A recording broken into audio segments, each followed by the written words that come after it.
इसका wifi connect कैसे होगा? वाईफाई कनेक्ट कैसे होगा?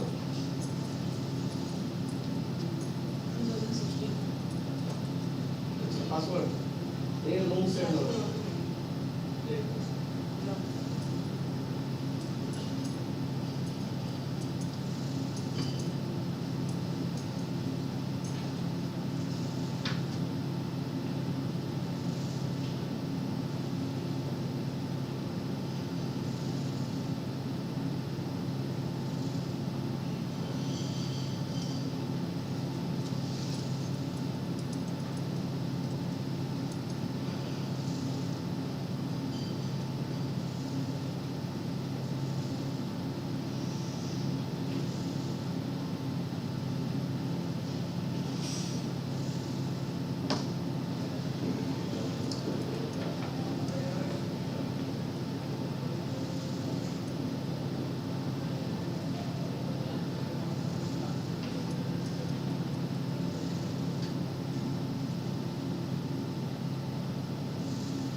No.1 मिल गया, सेशन नहीं था हमारा,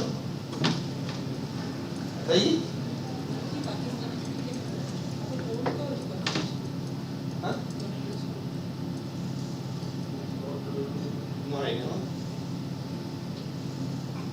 नहीं, ini ada saat pendanaan di session. Salah satu sawan.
Session बनेगी फर्स्ट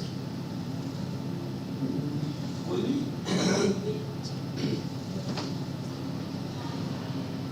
आलिस किसके लिए वो हैं क्या थी कोई नहीं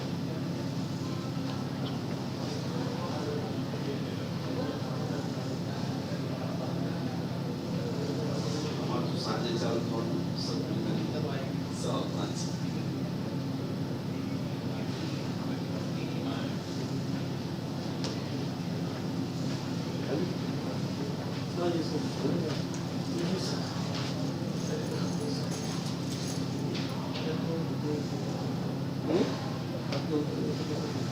मेरा फोटो तो अपना सकती है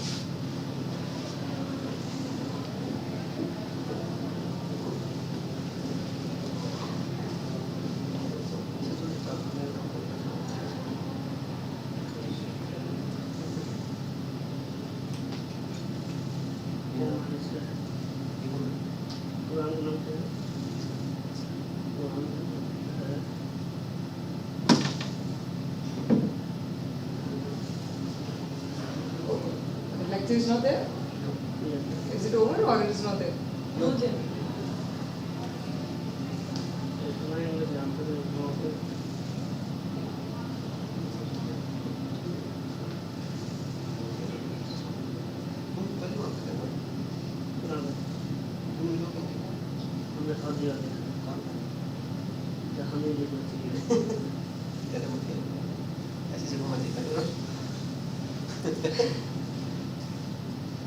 इसको डब्लू का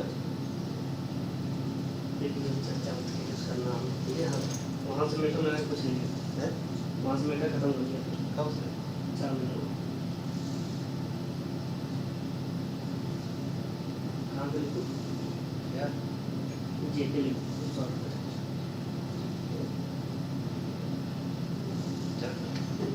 जम्मू कश्मीर छोड़ देना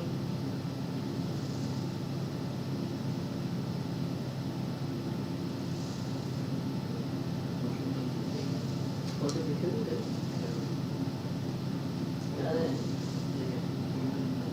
लिखने के बाद ना मैं पहले फोटो चेहरा चेहरा नहीं दिखाना से मेरा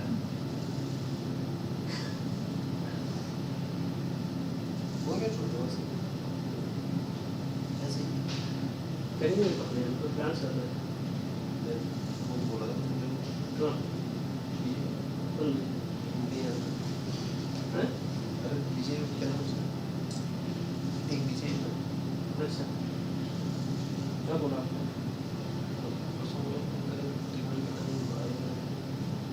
परसों कब मिला परसों का फोन कॉल अच्छा वो गाँव गया अच्छा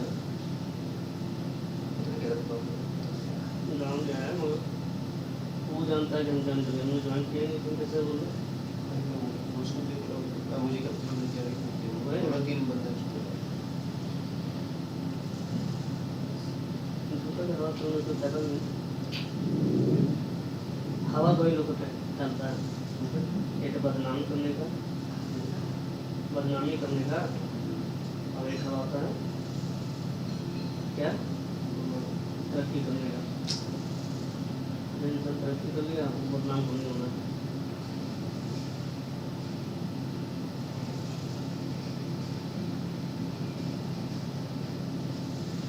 इसका सैलरी में रविंद्र पकड़ है सर वहाँ का होना क्या है दरभंगा का रहने वाला दरभंगा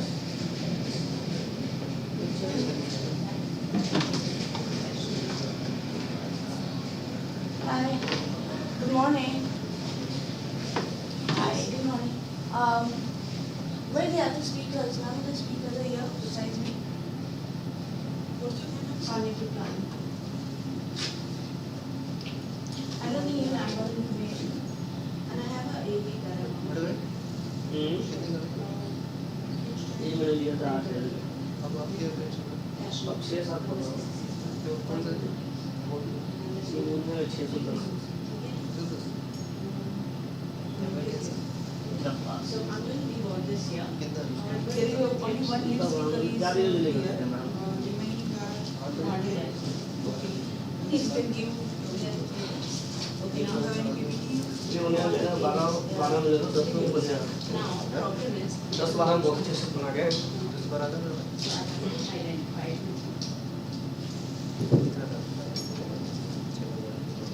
मैं तो फिलहाल से बड़ा अच्छा कमा आपको हो गया मैंने 30-40 हज़ार पर छोड़ देते हैं कितने दिन तक सबर करना पड़ता है तो काम में सबर करो उस वहाँ सीखे होंगे आगे से सीखे होंगे पीछे सीखे होंगे तो आदमी ले बस कहीं तो जब करेगा शुरू वहीं से सीखा होंगे ना जो जान सीखे तो कुछ लाऊंगा चाहिए हम जान सीखे तो वहाँ लाऊंगा चाहिए कौन नाम क्या नाम जानते हैं वो बात कोई भी कुछ बताए क्या नाम है डॉक्टर मैंने करा था ये अपना उधर होता है ना क्या बोलते हैं गौतम नगर साइड है तो हाँ तो गौतम नगर साइड में तो क्या है ना जगह नाम तो चले बताया अच्छा बेसमेंट में होता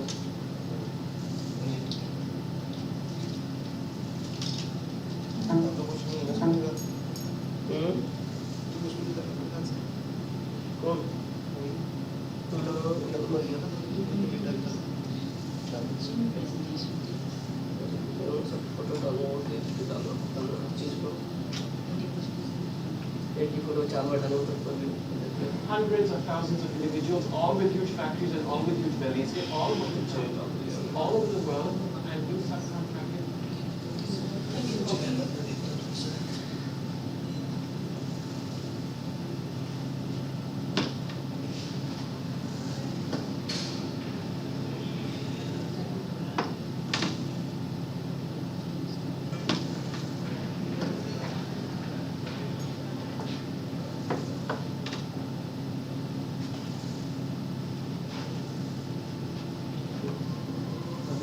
सेशन तो ये अभी सेशन चालू नहीं हुआ है था 8:15 से 7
You're becoming good. Now you know how I'm going to do my skills. Okay. I need everything in the budget and have to do the medicine and an injection. And have to and that I can go. Just go. Maybe this is okay. So that's it. I'll take it. So number, that's the first one. 0, 100, 0, 1. And then I think these two should be together. One showing what it is all about in India and why it is happening.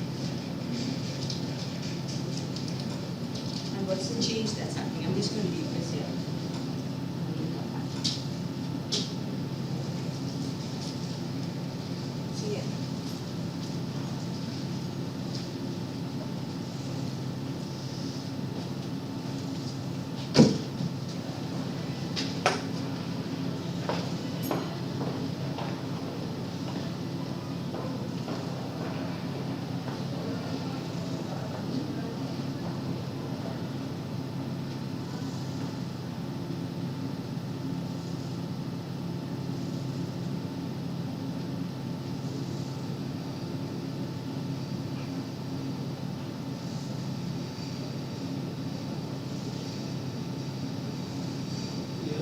Yes हाँ क्या है party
No.7 live streaming ચાલુ છે આમ જીવો તો પાછળ બીજું નવું હમણાં કહું પણ આમ દેખ શકે સ્ટોક બ્લેક સ્ટેશન તો સ્ટોક જ કરો ક્યાં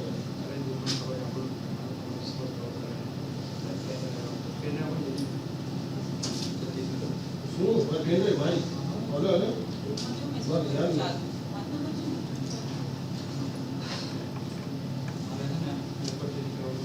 હા कर ली तो बार स्लाइड प्रोफाइल डेटा कॉपी करवी છે કશું વાંધો નહીં બહાર ભરેલ સ્લાઇડ નહીં ચડી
માં ખાલી પૂછવા જવાનું એક કલાક આ એક રોજ ક્યાં જવું કલાક હું તો આપણે વળી હો જાય તો તમે આવ્યા ને પૂછી તમે ગોળ કરી અને ત્યાં જાવ તો એક ટેબલ ઉપર રાખી એક લેપટોપ માંથી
ठीक है ईयरफोन लाए एयरफोन तो नहीं लाए नीचे में ही ऊपर गए थे कोई नहीं भेजवा रहा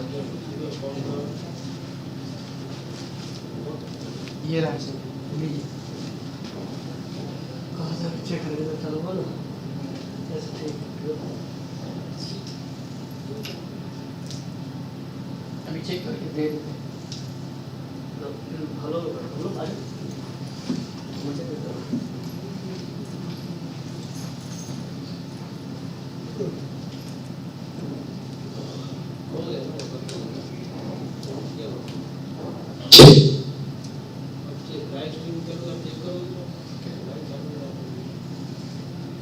बोलो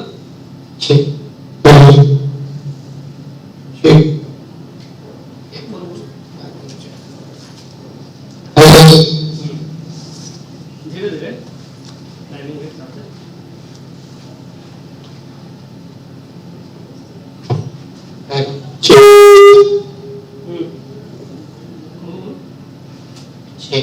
check one. हाँ ठीक है ठीक है ठीक है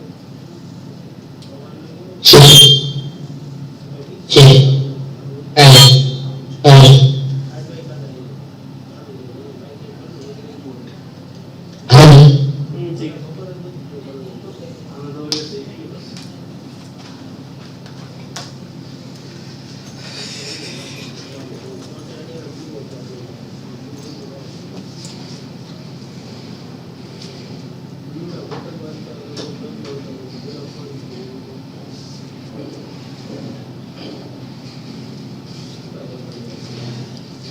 आप ये रहा ठीक है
previous session.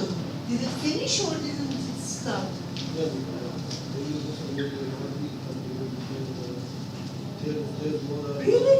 There's Oh more my goodness. There's more artists speakers, so there were some issues about passports and visas. Oh my goodness. That's why Oh, the process is. oh my goodness. Yeah, That's okay. right. So, shall we?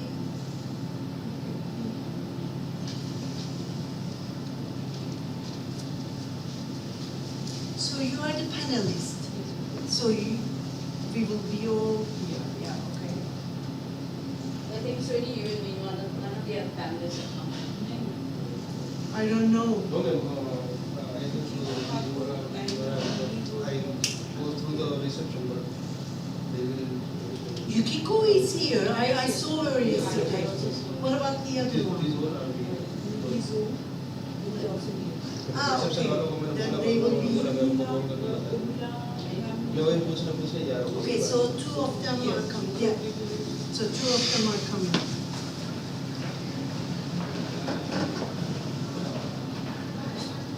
Yukiko. Yeah, Hi. Good morning. Hi, Karen. Good morning. How are you? Yeah. Yes, you can. We have the facility about this. From Japan. Hi. At least the panel is Hi. here. You are the panelist as well? At least you can discuss I about. That's it. Ask me everything about Japan. I'm not sure if I can, have an answer for you. We're upstairs, but this is Yeah. 12. It's going to be interesting discussing the woman. Yeah. Of course. No, I'm sure we all comfortable with that. Very, very interesting. Exchange, inspire me, inspire others. Can I just bring it at the shop? Yeah, I just wanted to make sure it was. Oh, really? I'm going to buy next week, after this conference. If it helps, I can send it later as well. Which one I think?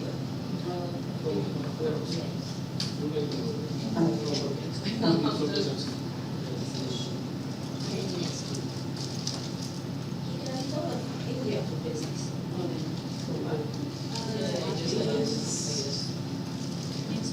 Yes. International business development, international company. Houston. International company in Minnesota. Yeah. We had the folder session. 86. To maybe with this There is India not investors, especially family investors, they're pretty decent. venture.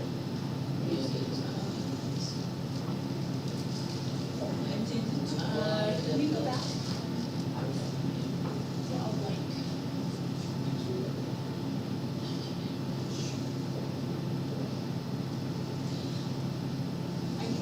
I don't want to have just There's a lot about Indian disputes here.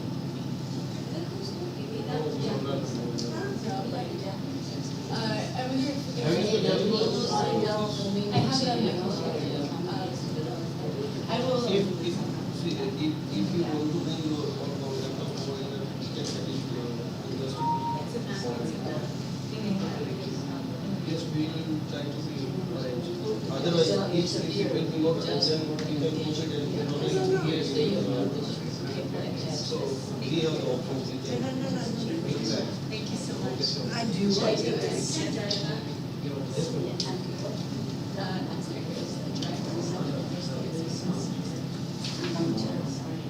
Thank you very much. Are all of the presentations filmed or just streamed? Are they recorded? They're recorded. Do the speakers have a chance to get them later? The speakers? Do they get the recording? Transfer recording, transfer.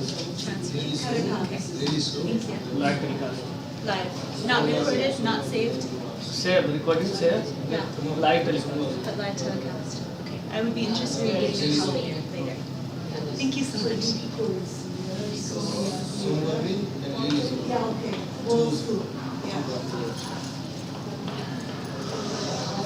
So one lady will be. Yeah, they, she will, yeah. अभी शुरू है नहीं? So if it's okay, turn to my.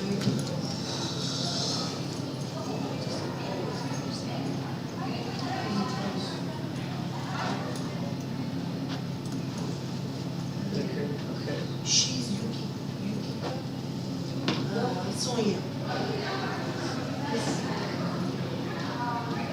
No, not you. I don't need so much time, so. I have only 1 point. Do you have all, both? Yeah. Mine videos. Mine, will take around 25 or 30 minutes. You have 1 hour, so you have to divide your time. Lead speaker will have 15 minutes. 15 minutes? If two speaker is not coming, then you can get more I time. hope I can make it in 15 minutes. I'm not sure. Because there is a next session will start. So we have only 1. I don't know. Yesterday, okay. These speakers were having half an hour. If anyone is not coming and if there is more time, you can share your, you can extend even 1 hour also. Okay. I hope I will And other speaker have 5 minutes. To see how long my tapes are. I'd rather the lead speaker will speak more than all of us. Maybe we cut off. No, I think maybe 5 minutes, yeah, to about 10 minutes, I think. Did you? If there will be audiences, we will be speaking. But there is This is only 20 seconds, this one. But it was 20 seconds, Elivana. The viewers. Hundreds of thousands of individuals, all with huge factories and all with. I've got only 20 seconds, so that's not, 1 minute. It's very nice, by the way. It just summarizes, it will be summarized in my presentation.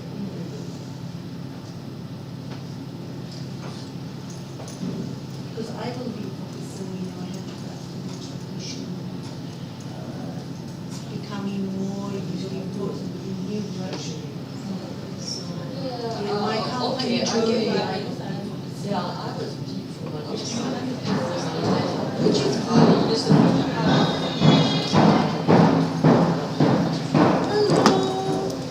What is that? I don't know. It's a big call for those who do it. No, I don't know. Let me have a look. By the way, you are only the I'm two. here to be her photographer. I've been recruited. I can have someone who's gonna do an icon picture for me, please. Sure, give me your phone. I only charge $20 every 10 minutes. In TLC. Yeah. Alright. Everyone's going to too. Oh, thank you. Then now we have I'll only be like the two of photo you. ninja. There are only two. No more people are coming, don't worry. Yeah. Yeah, otherwise, we have nothing to talk about. No, we have I'm excited for this.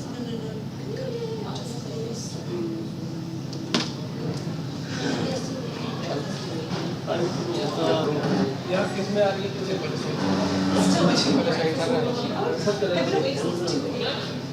No, I'm not. I came from Nepal. I have no excuse to be jet lagged. Just get excited and make Raven shut up. उसका problem है ना It's good कितना every other time of the year, except like when you have to like speak or something. So you're gonna take 30 minutes. I'm gonna take 5 minutes. You're gonna take 5 minutes. that 40 in minutes. 5 दिनों का सीखना start No. कब गया था Who is this? I'm not. I'm a photographer. Amber, give me your phone. I'll take photos for you. हमने 3-4 घंटे इसमें था Yeah, okay. ठीक है 3-4 घंटे इसमें था कोई दिक्कत नहीं 8 घंटे का कोई दिक्कत नहीं 12 घंटे का shoot continue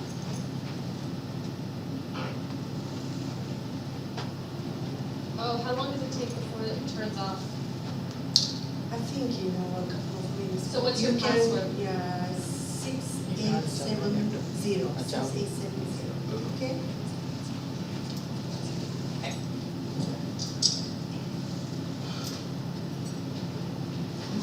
We need to move here. Oh, really? Yes.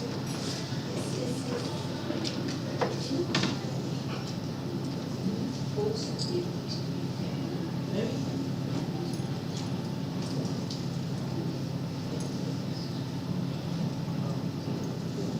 So,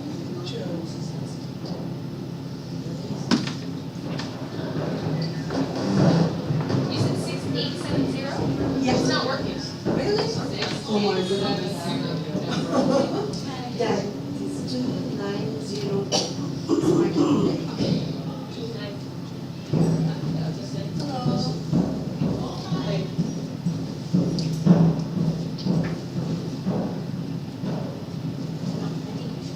Hello. No, we have more.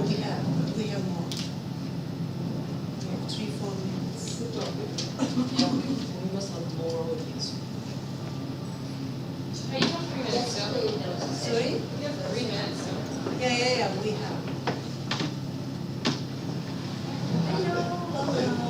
That's Tom. Join the front seat With the party. groupies. Yeah.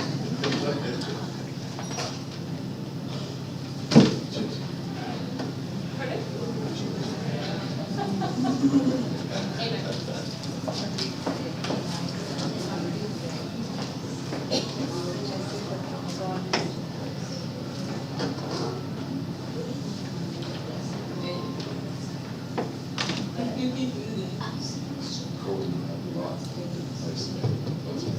Oh, okay.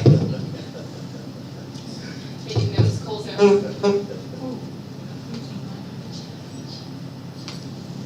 Good morning, all of you. Good morning. Good morning, ma'am. Morning. Welcome to Women Economic Forum 2016. I welcome you all here.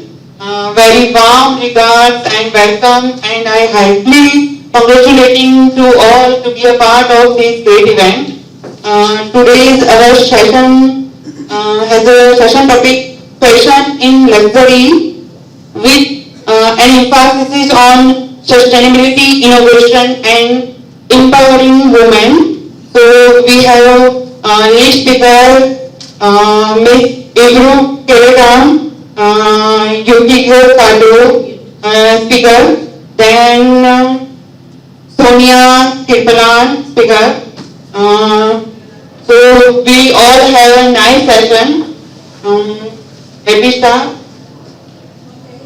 Now I am handing over. No, I don't need a mic. I mean, because it is much better here. Yeah. There is no so much. Yeah, the mic is good. Yeah. It just creates a, Okay. But only I'm worried about the camera. The camera might not get you some. Can you hear her, cameraman? Sound test कर ले.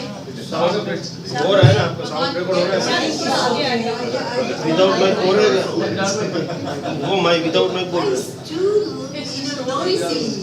I even though I am just getting disturbed. No, that is. Just talk too close. Mike, Keep it down. without mic it will not be Yeah, recorded. because we can't sound will be there. That's a very strong. Just don't put it right by your mouth. Keep it right down. So how is like Beautiful. how is it? Keep it right down. Sound check कर ले ना बेटा. Full से. Yeah, Okay. that's right. Lead out ले ले. Sound check कर ले. Without mic नहीं हो रहा है ma'am That's right. She's She's talking too, professional. she's talking too Yeah, I close. mean, Yeah, that's right. actually last is Oscar nominee. So Oh that went my on. goodness. Thank you. Thank you. Good morning. My name is Ebru. I'm the CEO of one of the fashion companies in Istanbul. which is called Armada. We both produce and retail 5 different categories: leather, jewelry, objects, and home textile and textile. And, you know, apart from leading the company, I am also the lecturer at one of the leading university in Istanbul, in the MBA class of Luxury Brand Management with the cooperation of International Fashion Academy in Paris. So today, I will be presenting fashion and luxury with an emphasis on sustainability, innovation, and empowering women. I will be, telling our company's story as well. But first, I would like to touch the global facts, local facts, and how is luxury today, how is fashion, how we define fashion today, and how, woman is important in economy and fashion. So could you please? Luxury has been changed a lot since 2008 with the global economic crisis. So what was, considered luxury and normal in those days totally changed to the new dimensions, meaningful way, more experiential way. So there are core tenets of luxury today.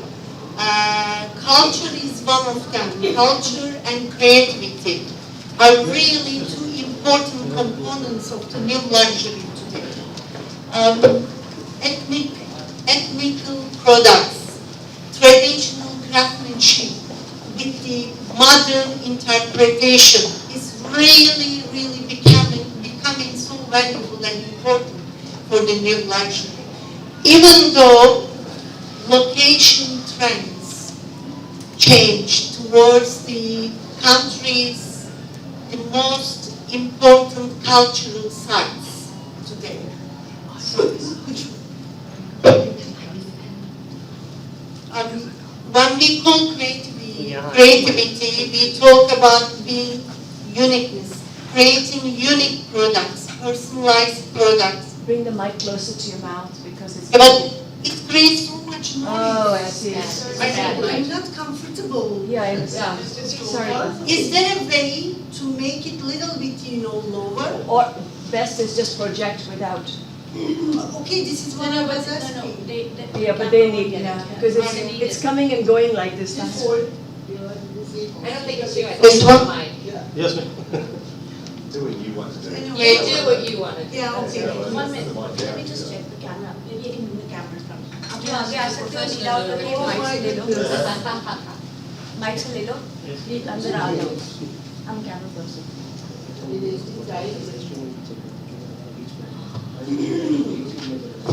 there's a problem slightly. We're having a live streaming going on. So right now you're live. Oh my goodness. Yes, two different things. The cameraman will be in the studio and the live streaming will be goes on. From there. From the live, so cameraman can not come close. Yeah, because we made the And So I have you to have use. manage. Okay, sorry. Sorry for this. Okay, that's fine. So could you please move? And the other, important tenets are sustainability, innovation, and craftsmanship. Could you please move on?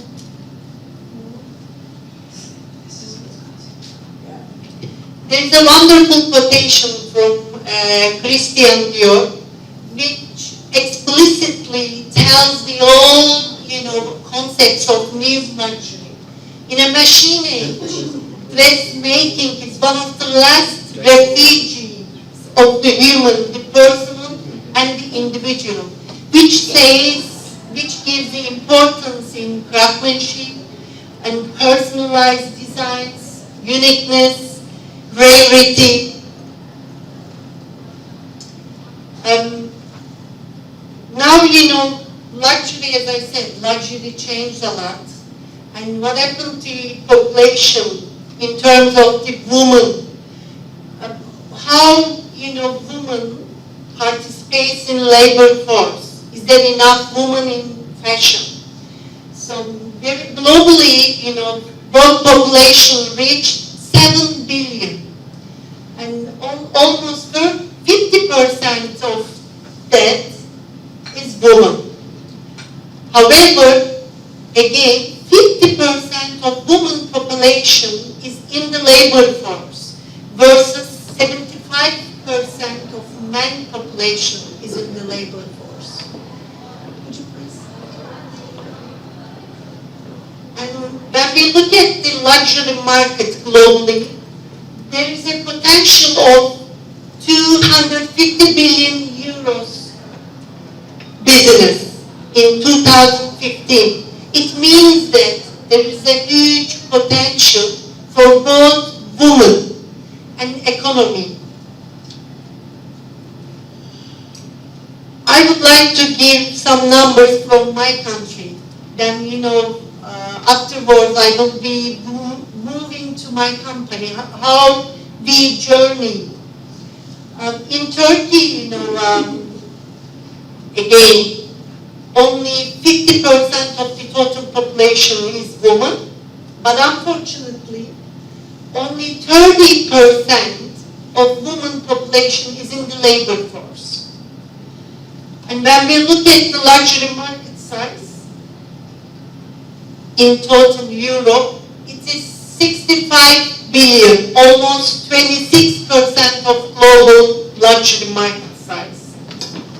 So again, for all globally, there is a potential for women. If they think that, if the woman, not only 50% globally, at least, same as men, 75% of the whole women population, if they are in the labor force, is, the whole studies shows that poverty will be decreasing in the economy, in the world, which is very important.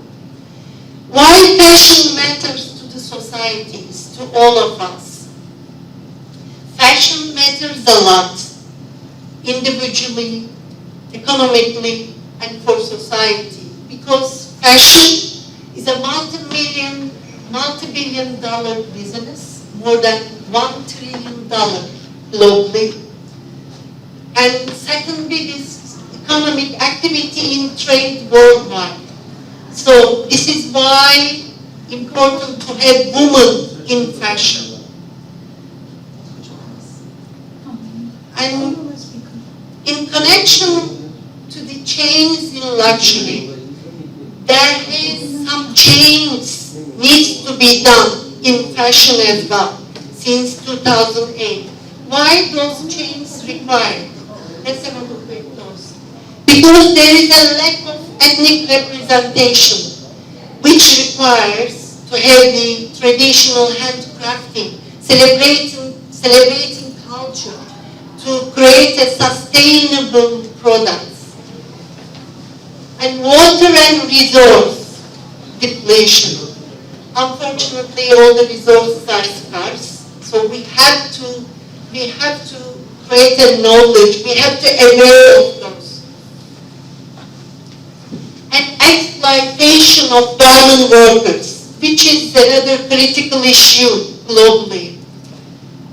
And another important thing, changing mindsets of consumers. Consumers are seeking for subtle products versus they were looking for, just expensive products in the past.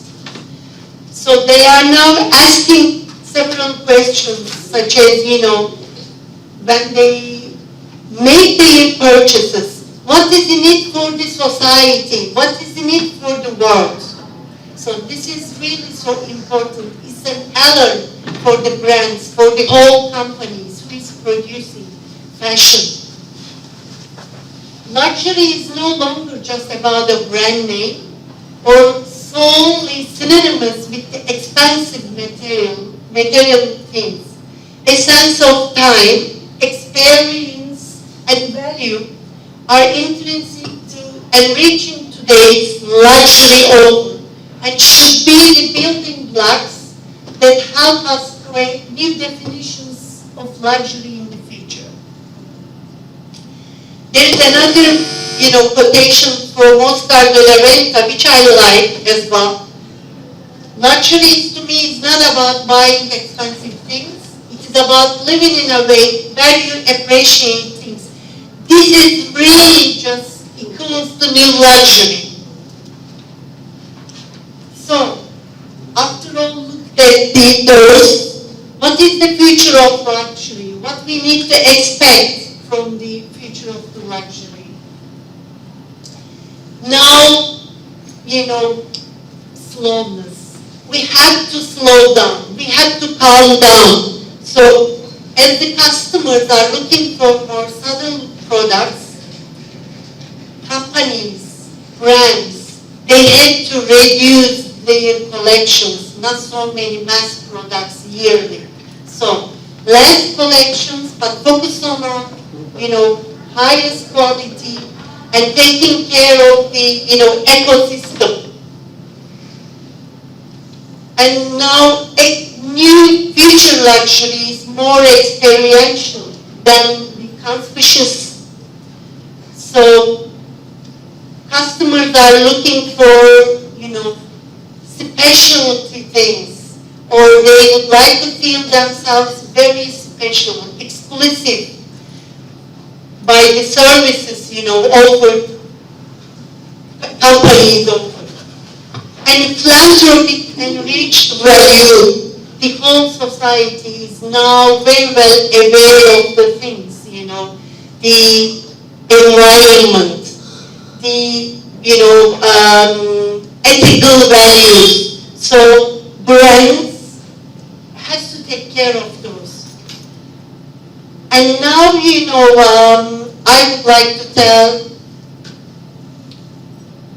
with the emphasis of all what I have said so far, what my company is doing, how we are anticipating those changes over the years, and also, how we are focusing on sustainability and innovation by empowering women.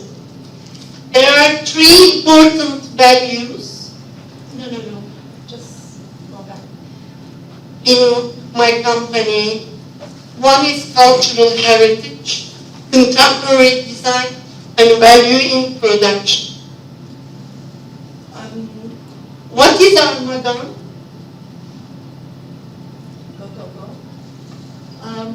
We just, explain my company's name. When you give the material its form, its design, when you share it from heart, it is a gift. When you share it with purity of design, they will transcend through generations. Is our madam. It's exactly what we are, what we stand for. Founded in 2007. Could you please?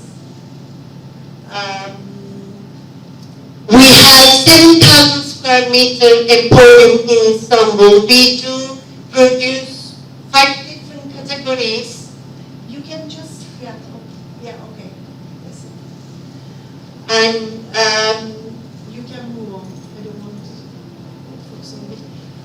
There are 3 important pillars of my company: retail, hospitality, art and design. So we do operate in 3 different areas. We have our own ethical values from the day one, where we started in 2007. Eco-sensitive, we do all our production by,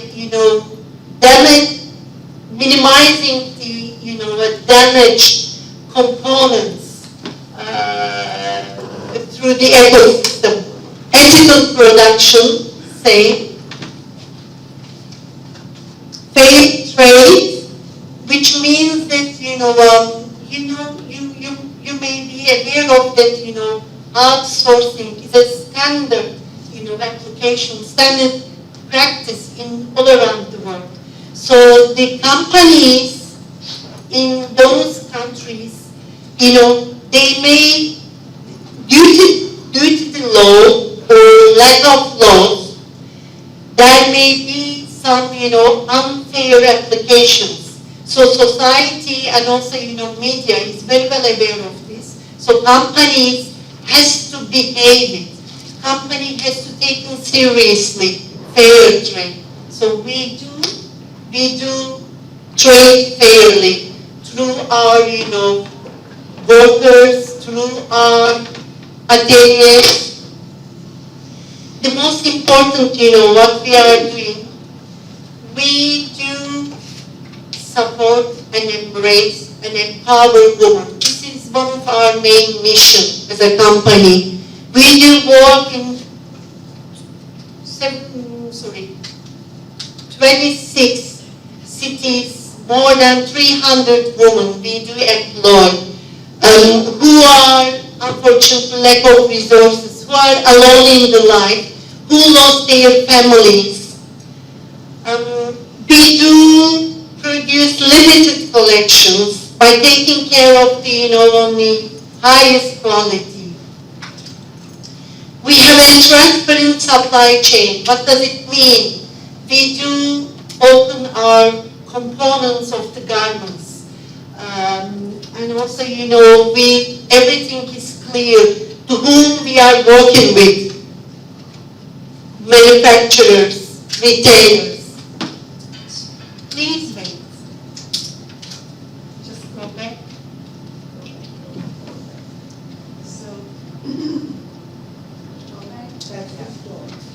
This is our store in Istanbul. Yeah, it is 7,000 square meter. We have also, hosting art and design gallery in it, restaurant. We support women empowerment.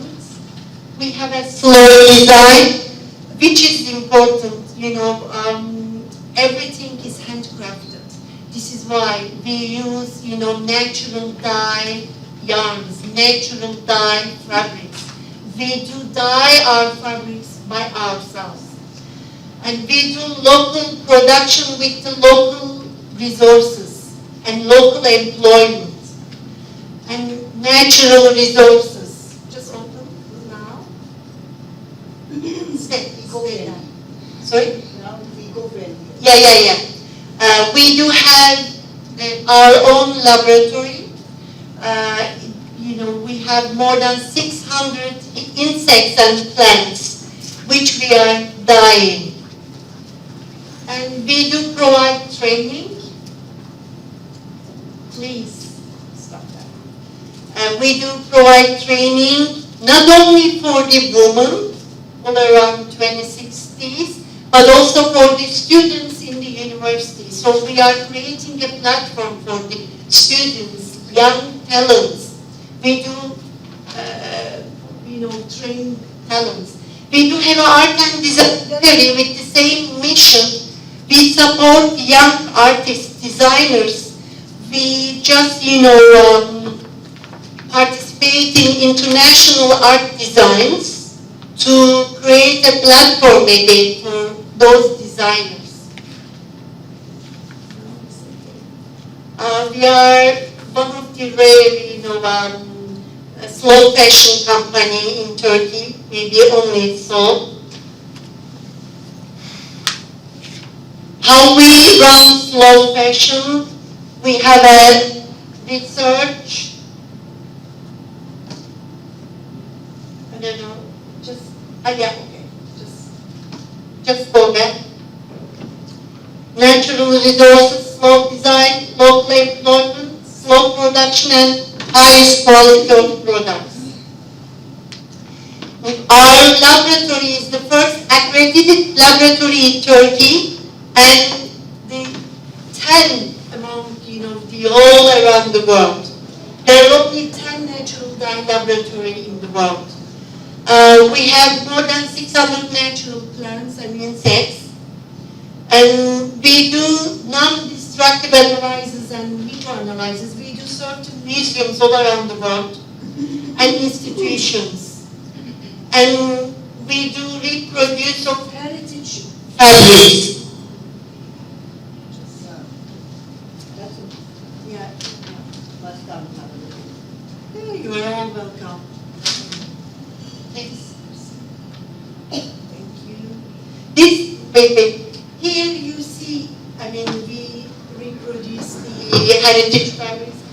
You see here brocade, which is dated back to 16th centuries. Brocade and some called hemha. The main component is gold yarn. It just takes, it can be worked on it just, 10 centimeters. We can only produce 10 centimeters in a day in order to have the same quality.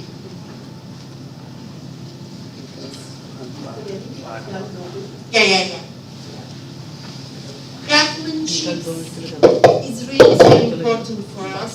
But we do take care of craftsmanship, and our mission is to sustain craftsmanship with the interpretation of the contemporary. In all around Turkey, we have around 27 cities we do operate with the women. And rugs, maybe more than 2 women in Anatolia. And for the needle lace works, more than 300 women we employ. And over 700 needle laces just produced, and different designs. We do give importance quantity versus quality.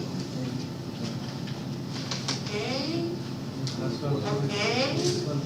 And then we are having valuable products, which is very well connected to the new luxury, new fashion world, and new luxury consumer. Take that.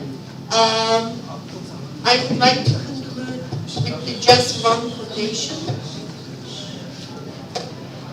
which says a lot for me, and I have nothing to say more.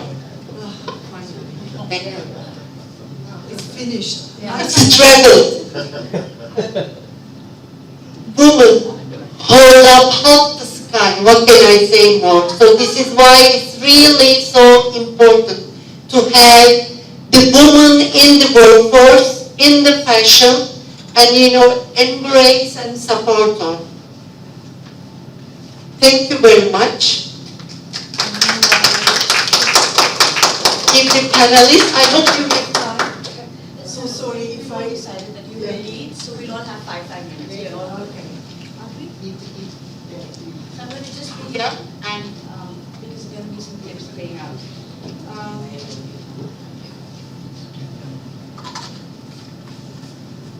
First, thank you for coming to this recording session. I can see a lot of familiar faces. Thank you very, very much. My journey started on a very odd note. I was world's greatest fashion maker. I didn't have 2 outfits a day. I went into depression. That's when my grandmother asked me. She said, "You're a very funny lot. You're a very funny lot. You'll have seaweed in your burgers and fat in the ocean. And we used to have seaweed in our ocean and fat in our burgers. Isn't there something wrong?" There's something it's got to give. And I said, look, if my consumption patterns are going to be contributing to it, I have to create a change. And that's when I started researching, and I followed the paper trail.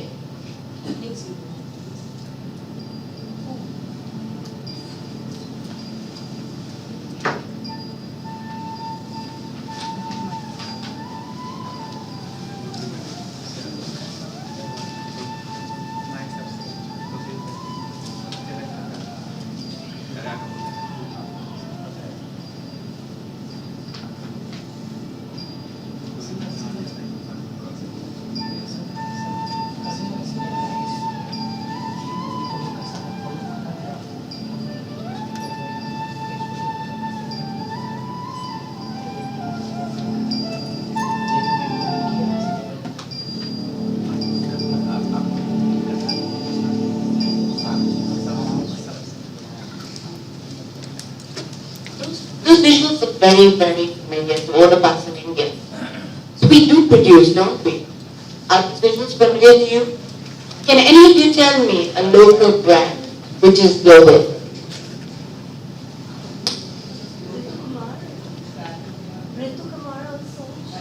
She's not here. They didn't set up the brand. So they need to go to the extension markets.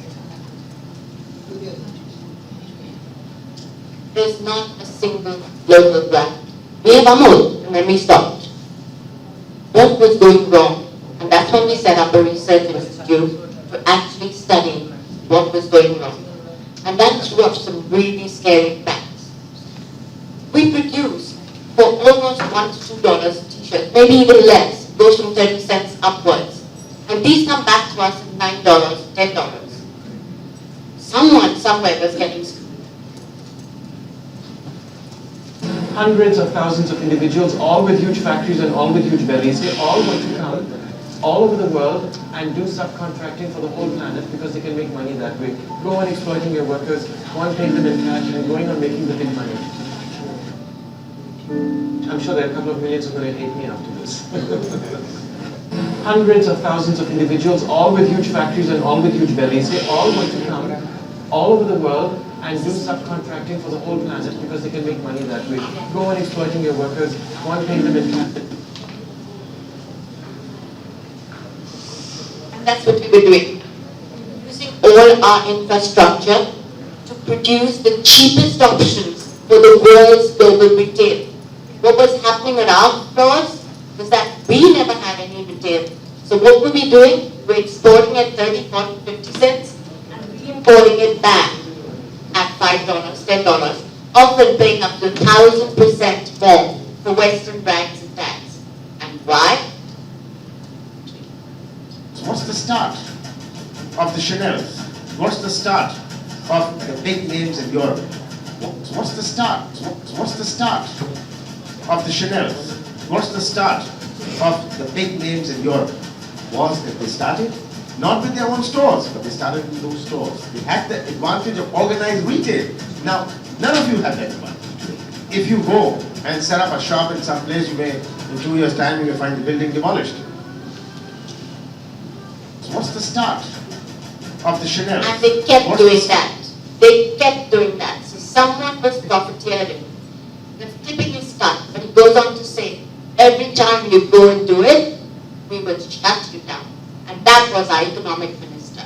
He was our textile minister. And I said, wait, you do what you want to, I'm going to take a different journey. And I wasn't alone on my journey. I had met quite a few very, very talented people like Ritu Kumar, who was beginning her journey. And I stood right beside the Ritu Kumars and the Tarun Telyanis and everyone and I said, guess what? We're going to have to do this on our own. We're not going to get any support. And that was at our first fashion week in December. That was when SAME was born. I decided this couldn't have a profiteering company, especially if you wanted to take on governments. It had to be a not-for-profit. I took some family funds. I set up something called SAME, South Asia and Middle East. This isn't just a phenomenon here. It goes right up to Indonesia. It goes right into the Middle East. And we said we're going to have to tackle it in 4 ways. Educate, engage, empower through e-commerce. We built the world's first e-commerce site. In 2000, Tarun Tenyani and Ritu Kumar were able to do $100,000 on just online, which is something they haven't even managed to do today. They also managed to be able to be put on the first cover of both the Star Discover. And somehow we knew with actually being a part of the change that was happening. Today we have a vibrant industry. These people have all become 150, 200 crore companies and are doing brilliant work. We continue to work with junior designers to educate, to engage, to make people aware through media that this cultural identity is what is at stake. It's not just fashion, it's not just how many jobs are being lost, it's our very cultural identity. And so when you see that our sari shouldn't be relegated, it will never be relegated because today we have concept saris. We have new things that the designers and innovation are going on every day and creating. But the most important thing to me was creating governance for change. We put out our first thing called DUBA, D-O-B-U-BA. It was a slap in the face of many governments in the Middle East. Guess what? It made change. The government now funds finances and has put up the biggest district for fashion. And the clear message has gone out. Designers and culture comes over every other mandate for UAE today. And it's come at a timely time when the world is on its knee, like you rightly pointed out, so I'm not going to give you all the other statistics. It's come at a time when change is much needed. And I think I've just been in the right place, held my camera, supported them through education, and got myself also a couple of fellowships in the way. But the most important thing is to understand that the largest country that's able to have such creativity, where there are 23 million craftspeople, and this is just in India alone, across the belt there's a lot more, should create the change. I have to be very proud of India to have been able to support Pakistan. Pakistan took an IMG because of an MOU. The only cross-cultural partnership we have with Pakistan is an MOU between India and Pakistan supporting designers across the borders. And that's been a marvelous thing because we've really empowered each other. And the first fashion week in Pakistan happened thanks to a lady called Rati Bandija, who was our FTCI's chief. To me, these things matter because our biggest market today is now interculture. The world is coming to sell to us. We've definitely lost the brand game. There's no way. We don't have any infrastructure. These guys still rule the place. We will never get the infrastructure. We will never be prosperous. We still can't produce at our own factories because we're giving subsidies. So we are actually paying people to produce and harness our talent while we're leaving our talent faceless and nameless. Yes, we've lost the brand game. Thanks to all of you, thanks to a big fat wedding, definitely not for all people. So I see a big resurgence in Dubai. I'm seeing a big resurgence of printing couture in midday in Pakistan. I'm sure I'm going to see that equally over here. And we continue our work with SAFE. Thank you very much for your time.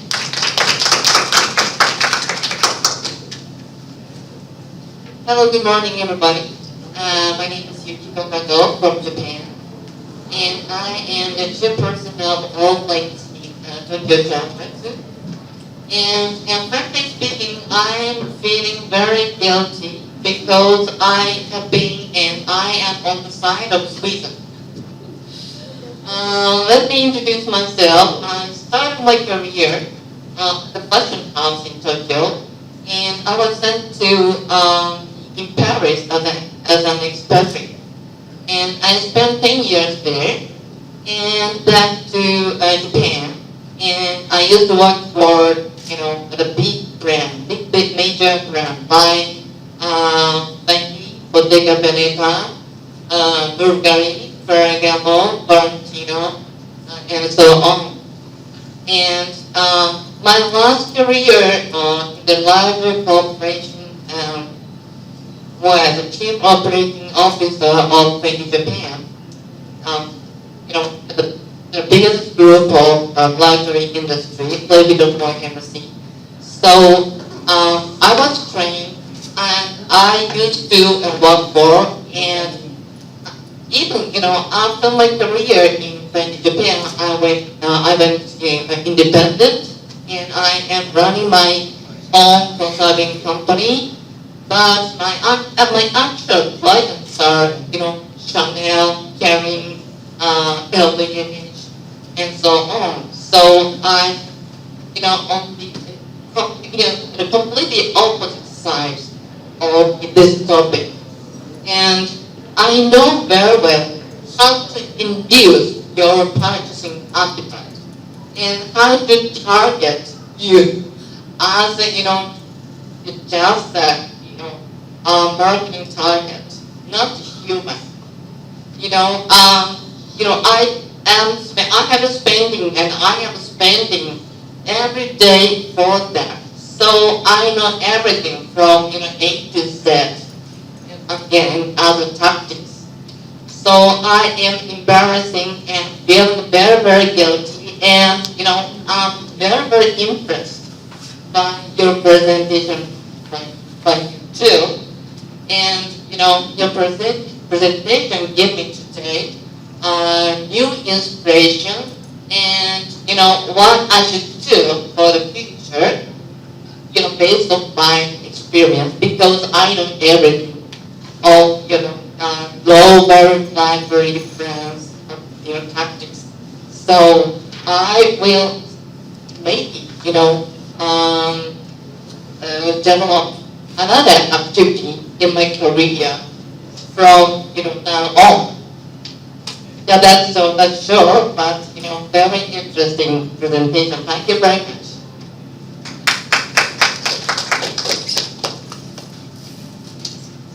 Thank you so much. Very inspiring. And I am not a fashion person, but I'm a dream maker.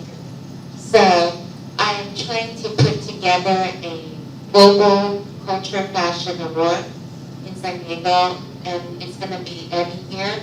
And I hope that I can inspire the young designers to bring the culture, bring the social responsibility, incorporate into it, including the hand craftsmanship and telling a great story to share with the world and to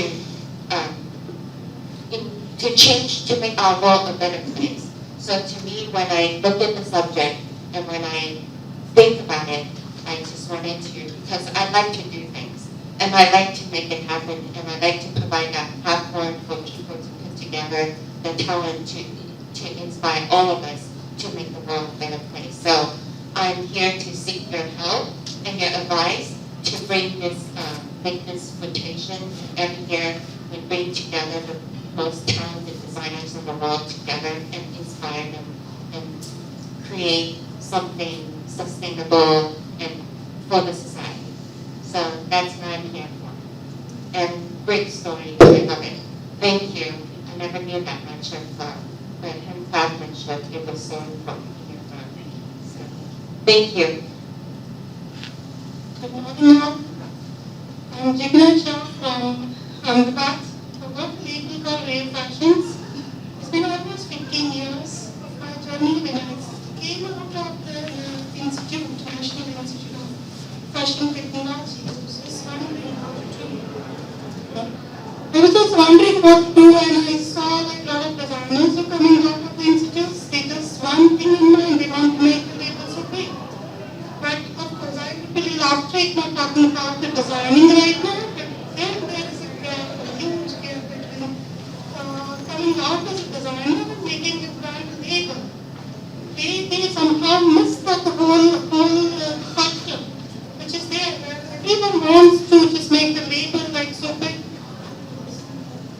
Everyone wants to just, but then if you ask them, When our students come to me and if you ask them, what are the factors that you, I think it's okay? Yeah. We can hear you. Okay, so I would really like to talk about some. एक बार तो ये बढ़िया है. So, that's okay. Yeah. Drop it.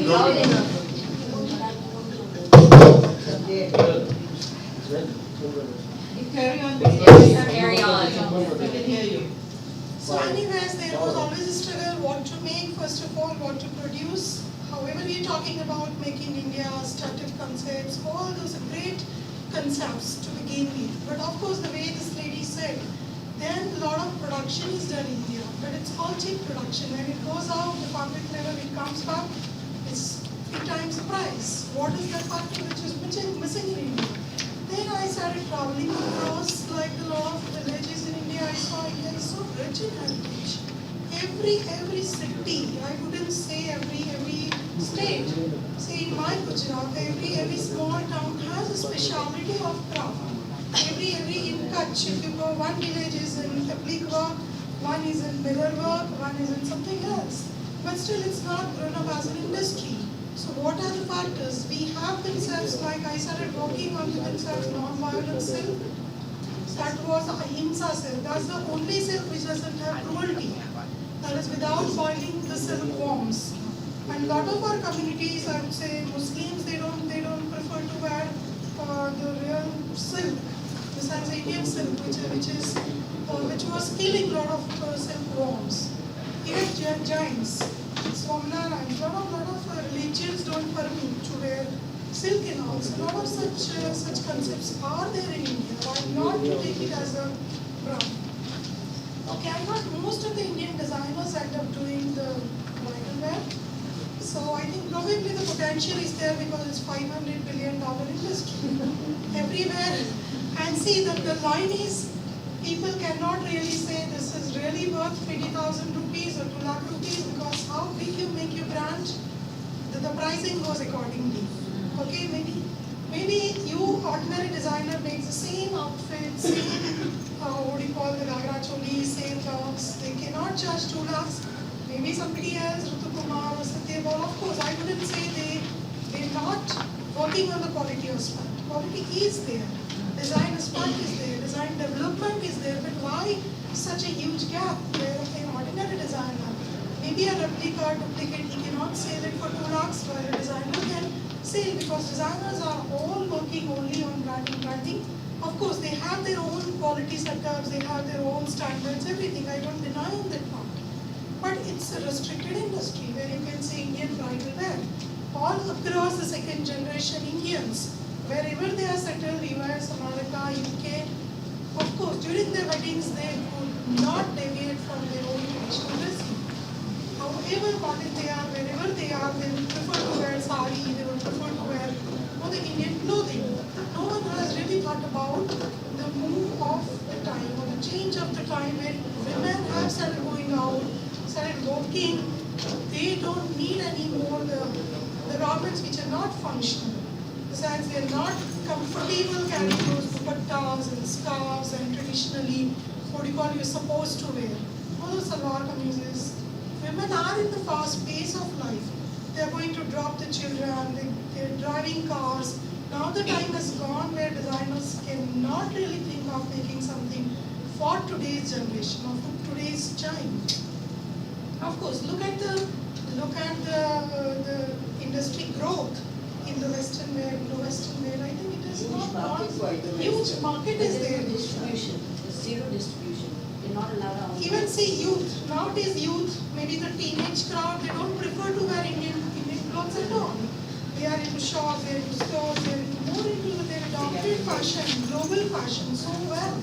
Maybe the generation of 30 and 40, they are still adopting slowly and gradually just for parties, just going out, and the whole lifestyle has changed.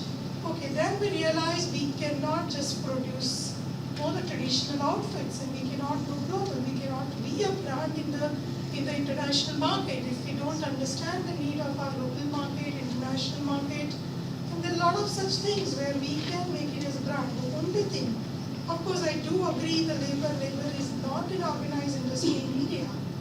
They have their own. We are not efficient because we don't have our production basis. We're very organized, we're very hardworking. No, but dealing with labor in India is a challenge. Dealing with labor worldwide is a challenge. Ask Turkey. I don't know about Turkey. Everywhere. Italy is even worse. They treat it better than India. We squeeze our labor. So ethical and fair prices, what she was talking about, is extremely important. If you compare I've what... done clothes for them. Yeah. The major problem was dealing with labor. Done. And I just gave it up. Yeah, exactly. Same And with us. why was the problem dealing with labor? Because of funding and finances. Right? That would be one of the lot of issues. How do you adjust that? Because your sale price is just not as high, am I right? Why is your sale price not as high?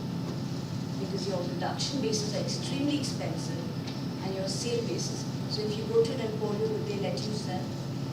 There is a lot of disparity. There you go. There is. So if you're not going to give the fair level playing field, you're never going to Even succeed. paying also. There is no dignity. There she is. That is exactly the point I'm addressing. I'm not saying you or I or she or anyone treats. I'm saying the dignity of labor does not exist because we have not put governance in place. And even governance in place is dignity, because we have issues with Muslims, no offense meant to anybody. But still there is a strong issue with Muslim karigars. And they are excellent in their job, whether it's embroidery, clothes, because I've done it. But we have a lot of issues even giving work to the Muslim. So that we have to come out of all basically that. stitching part is done by Hindus and the embroideries and all done by Muslims. Let's It's not an get into industry. casteism No, here. it's an industry where they're dependent on each other. Yeah. They are dependent on each other, and then we realized the need of, anyways, they were talking about my brand, so we had to shift our production to Sri Lanka. Because as you said, we had to wind up the operation, though I was supplying to Kimaya, all top stores, having my own retail outlets, and my drive was just to sustain our rich Indian heritage and maybe to make it more marketable, more wearable, more visible to Indian women themselves, forget about the international market. I had an outlet, the basic first flagship store that was just a part of 7-star hotel. And then people see a lot of foreign people, they love our Indian rich textile, they love our rich embroideries, mirror work, handwork, but somehow it's not wearable to them because what we wear to them, the fashion is something else. But we need designers to produce them. But again, Indian structures, when you look at Indian structures, I would say they are the weirdest structures in the world. They don't fall into size 4, size 6, size 8, size 7. That's why we were selling. We were selling online. We were selling to Westerners in 2000. They were all there. Yeah, but you see, it's short and stout, and but still, with that markup, retail as an industry, the way you're talking, the this lady is talking, you have retail a very organized way. High-end couture brands are not good. Maybe if you find out the reason. Forget about the Indian. There are 33 stores with Ritu Kumar, 102 stores on Ritu Kumar, I wouldn't say so. Satya Paul, 42. Or traditional Indian. We are talking about traditional Indian. 300 We're talking about labels labels has nothing to do with traditional Indian. I think it was it's all ethnic wear. They are mainly into Indian. Label is not ethnic. They keep the culture. Their collection, I would say. I'm talking about designers who are working more into we should open it to the floor. Yeah, I think let's have the if there is designer bashing is not what we come here for. So let's get there. If there is any question. I love what you said about slow quality. Yeah. I'll give you a completely left field scenario. I work on leadership development, and I see leadership as art, not as produce. And so by seeing leadership as art, you actually produce something that has got so much quality, where you have less turnover of staff, less stress on marriage, less all.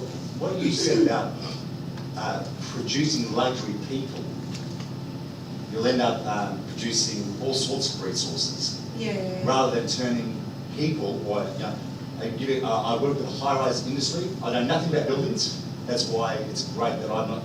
I know nothing about fashion. So you can't tell me anything, because I know nothing about it. You can't actually create anything. I know nothing about it. So I know nothing about construction, and yet I mentor 7 construction managers of 700 employees, because I don't get confused with the building. I see what they're doing to the people. And so I just love what you're saying about slow. It actually produces incredible quality, and people want it. And management is so easy to do. Like I say to these guys, I can get you to manage this site in no time. Once you're free, you realise you get your time back. Now you can actually produce people and help people. No turnover. I mean, it comes, actually, we need a turnover as well. This is a business at the end of the day. Don't get me wrong. No, sorry. Balance that. I have a competitor. You need a nemesis. Everyone needs a nemesis. The competitor is one of the site managers that refuses to come near me. He builds a $100 million building, turns over 1,000 staff, 1,000 staff to build that one building. So I need my nemesis. And I say, I know nothing about the building, but I will train these people to build the same building with 300 staff, all of a sudden, same quality, but you burn people here, and these people stay, which means you can produce 100 million. That's what I mean about. You need turnover, but quality turnover. Exactly. So you don't need to go to another city to No. Exactly. But I do, that cultural experience. And that's what it was. You have a strong base. Yeah. Then you start like this with a very strong foundation. And a value system. You can't go wrong. I mean, we just set these standards, from the day one when we founded the company. So, I mean, if you think that everything just started to change in luxury fashion by 2008 globally, we just founded this company in 2007, like a next generation company. So those values still, we have been trying to keep, even though in this, economy. But those values have been in you for years. Yeah. You finally had the guts to start doing it. I don't care. Which is what I like about you. That's what I'm saying. sense. You're not listening to the market, you're creating the market. Yeah. Rule Not even breaker. about greed. Rule breaker. You can even grow, and it's not about greed here. You're focusing on other things too, so that's good. You're focusing on a lot of other things and you're promoting so many women around. I think that's great. And that's the core of fashion to me. To have the value systems, which is exactly what I saw the industry in Dubai, to Pakistan, to people like you do.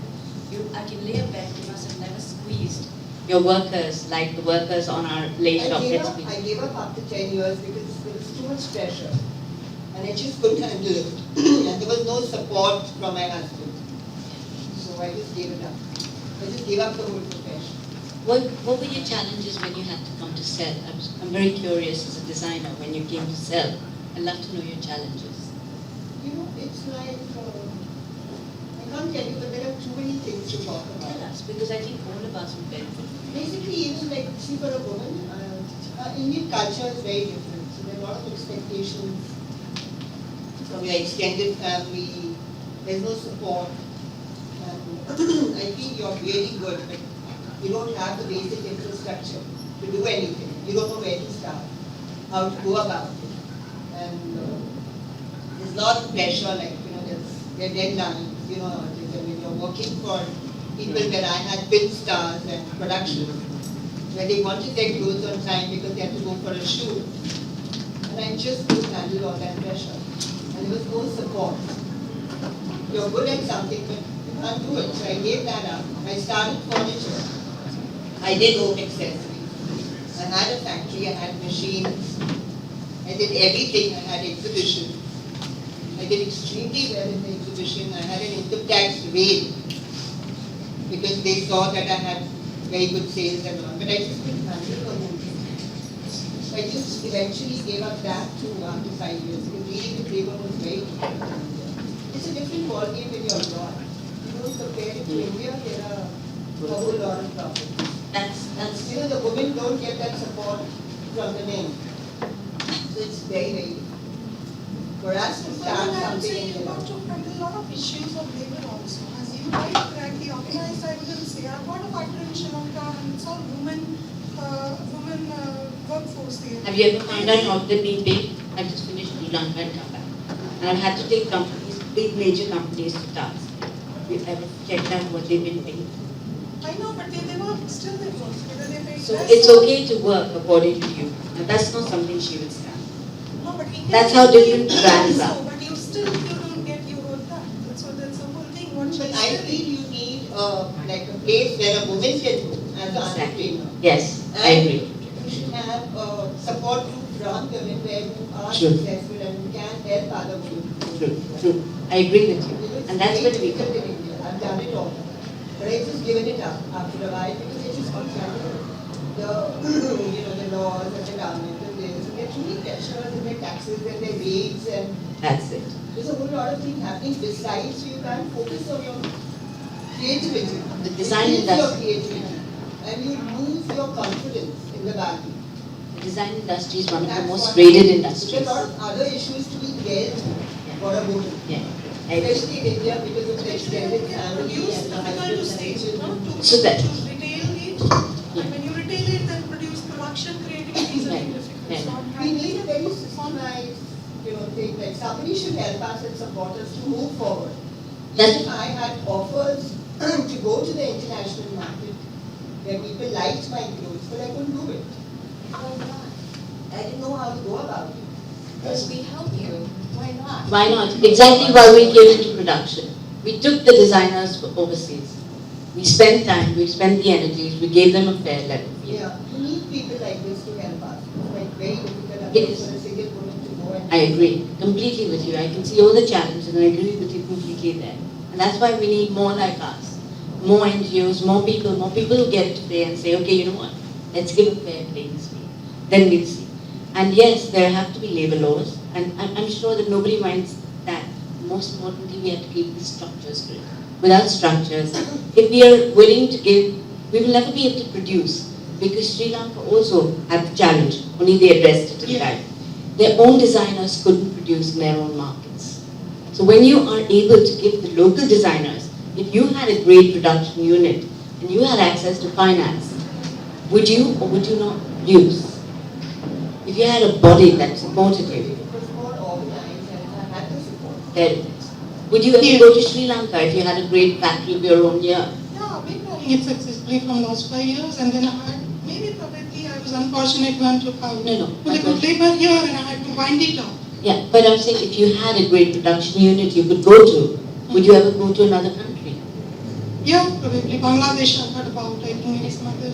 My question is, if you had a good labor structure here, if you had a good factory, because we're producing for Marks and Spencer in the world, would you go elsewhere if you had your own? Of course. I would still like to revive our art, our culture, our heritage. Definitely. If you're passionate about something, you always do it. You don't want to give it up. That's very See, even your passion, like you are passionate about it. Even in Australia, legislation does not protect workers. Legislation does not protect our workers. I take on all sorts of different hats. So even with the construction company, which I know nothing about, but I threw myself in there to see if it works. In an industry I know nothing about. It's about creating social consciousness in the construction company. Yes. And all of a sudden, when they see me coming, they actually can see the wall straight. You know, I don't know anything about the wall, but their conscience knows whether they've done the wall straight, whether that part's or not. Because I'll question them about everything. And I'm not even interested in the wall. I'm interested in whether they've got ethic. Exactly. And that's why, again, if you create ethic, you don't need legislation. You create more legislation, the bullying gets deeper, deeper, Exactly. You're very right. But the Australian industry is something else. They have IMG on their back, and you can see local brands coming out.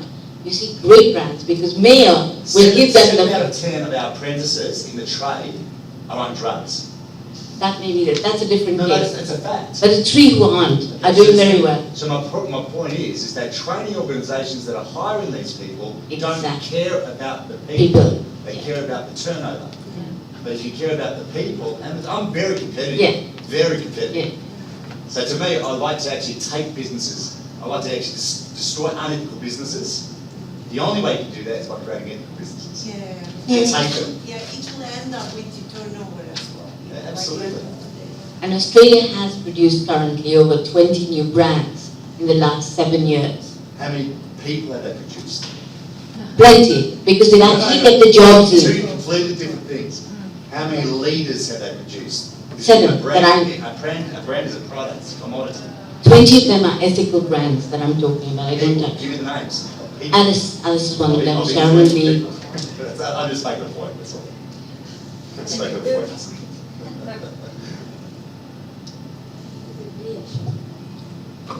I just got a shipment yesterday in a village in India. I don't know the name, but it's handcrafted handbags so that I can take back to the United States because I wanted to help this woman to bring back, she makes handbags and send it to me and I'll sell it for her. So I'm asking her to tell me the story.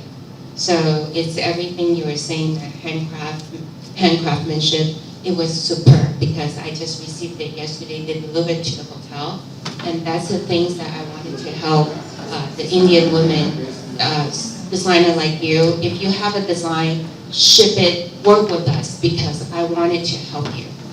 I don't want you to waste your talent. So if the country here does not support you, but we will.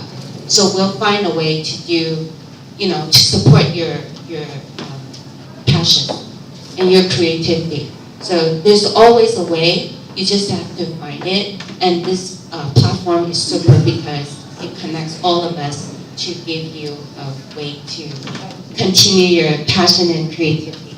I'm going to take you up on your offer. I think all the design industries would be very, very glad to have your mentorship.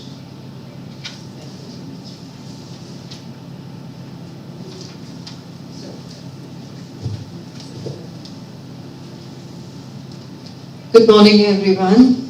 Wow, we've had a wonderful talk. I would just like to add a few things here because I come as an image consultant. Yeah, so we deal with a lot of people into what they need to wear. We train people in the corporates on making their first impressions right.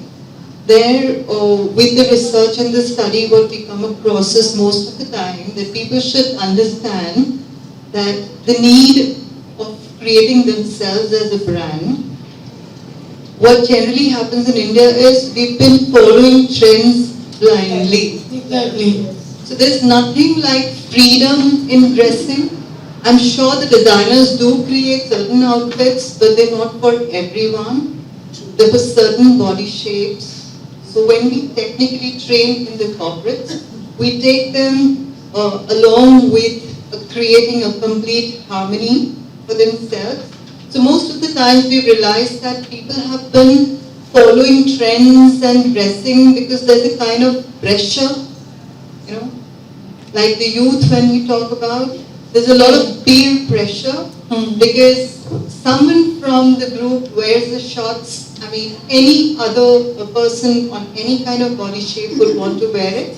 I think from my experience, if you don't mind if I correct you, with all retail outlets and being one of the top 3 designers of Gujarat, of course even I also had the notion that youth is very trendy and following trends, but no, I changed my perception lately seeing retail the way it is going. 30 plus women are into that pressure, not looking good or modern when they go out in the parties and all. They cannot wear Indian wear because of how is she going to be looked upon.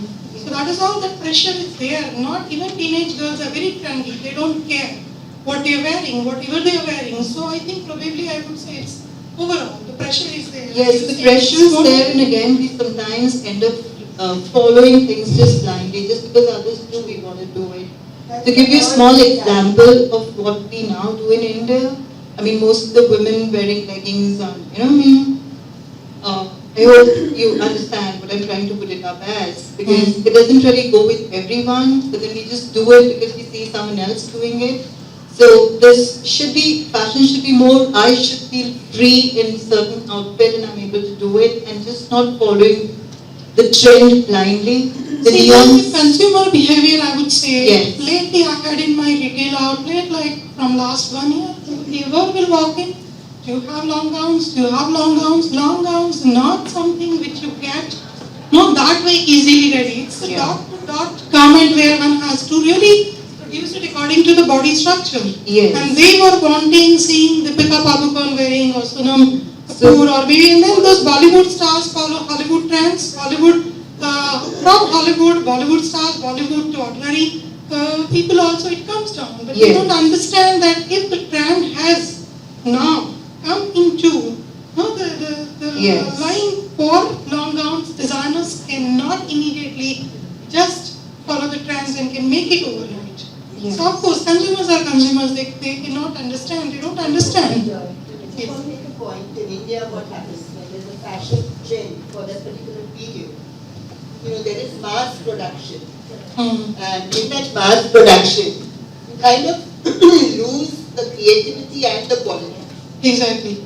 So whatever is available only in India. Yeah, so online stores, I think whatever is available, they would mass production happening for that 6 months because gowns are in. And then they've lost out on the creativity.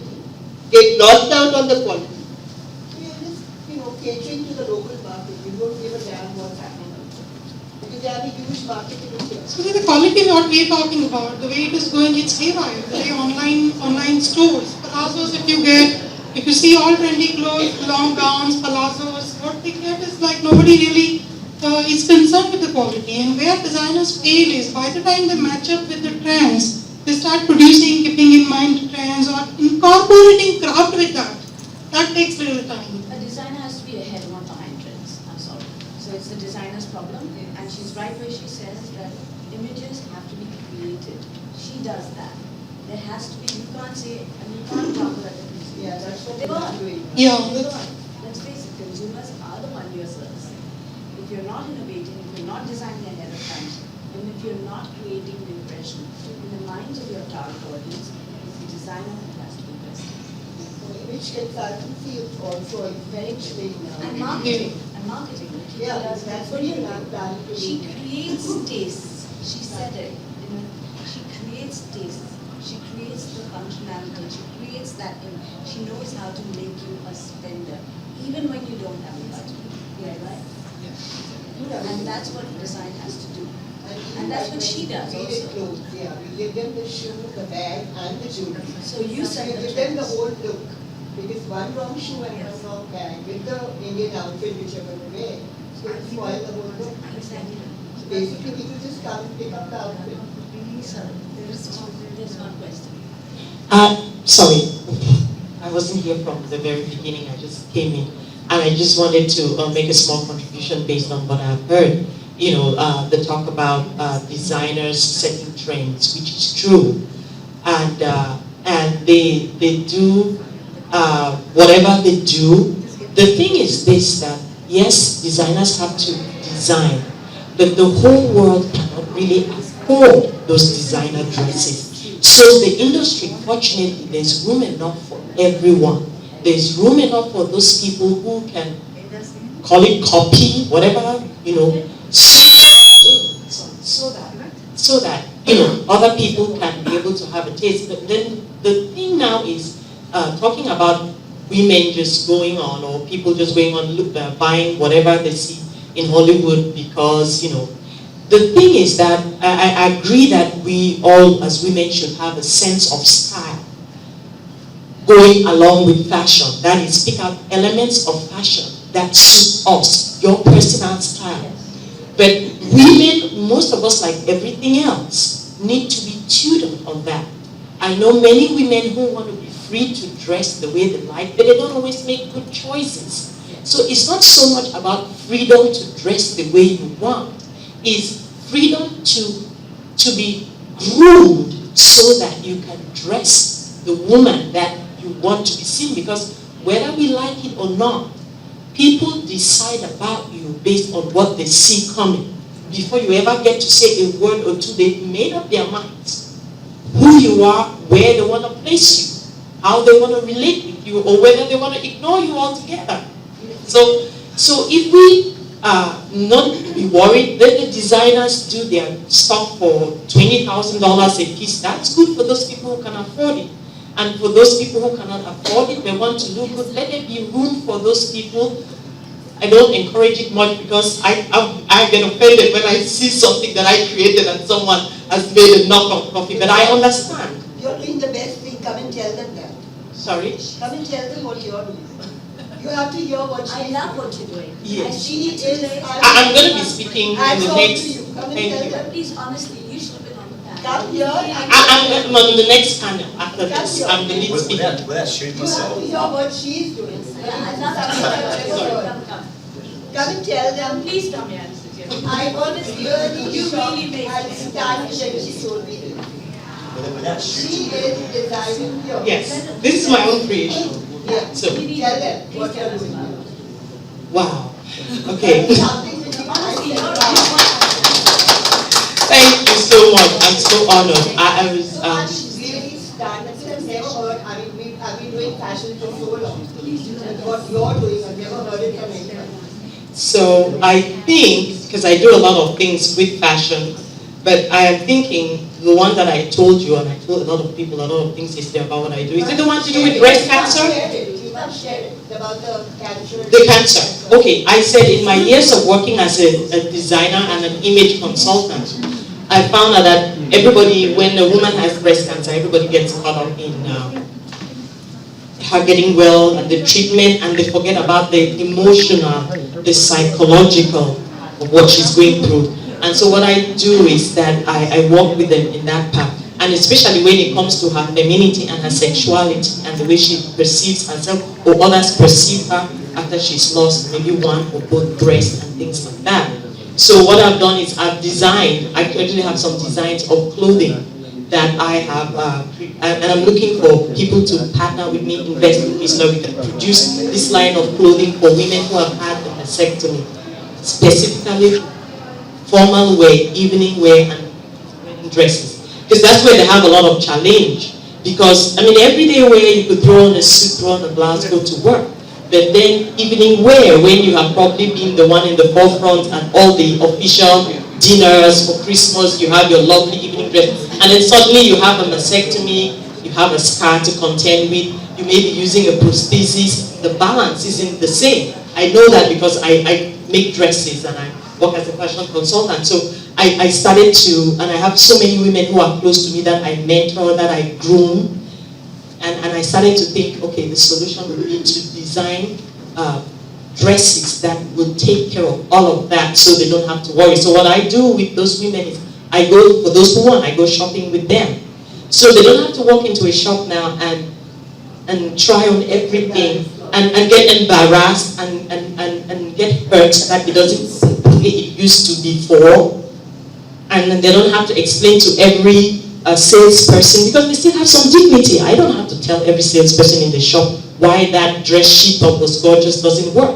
I don't have to say because I'm using a prosthesis and so I'm a little lopsided, because that's what it is. The prosthesis can never sit like the real breast.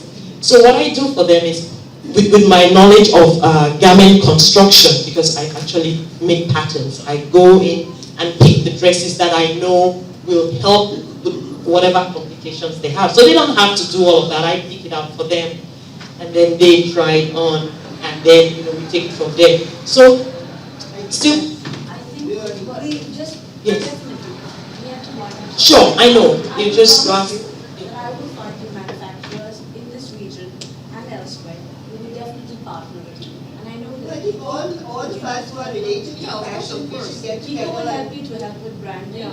Yes. And there's global award that I heard you. I was planning to say, yeah. And we can definitely, because this is something I would love to work on. Thank you so much. Thank you so much. I'm sorry. I hope. Thank you. Thank you so much, ma'am, for sharing your thoughts and your work with us regarding fashion. Thank you so much.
Give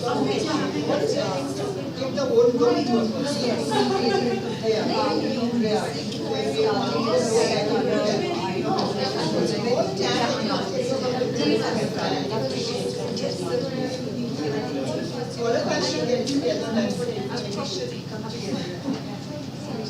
What's the next session?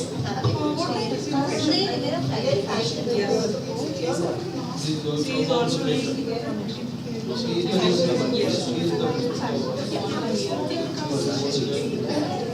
She makes it very challenging. Want to send her? Hi, I sent you WhatsApp. Hi.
I gave you my card.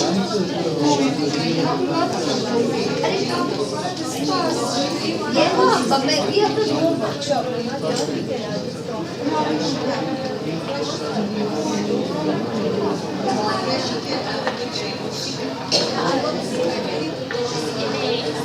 First session was good.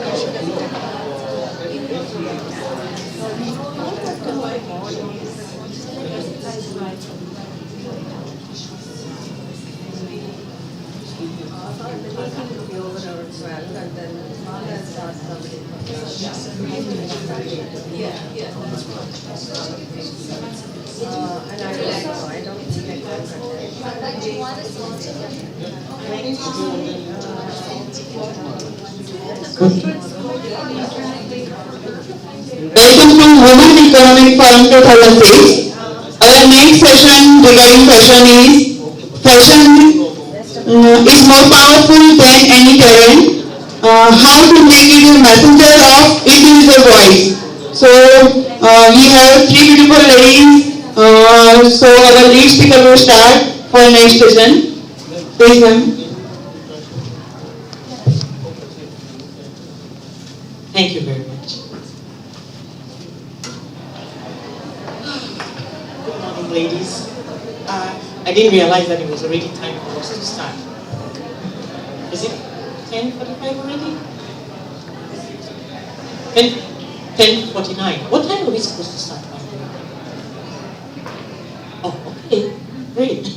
Time flies. My name is Bokwe Burnley. I'm a fashion designer. And I'm also a licensed chaplain,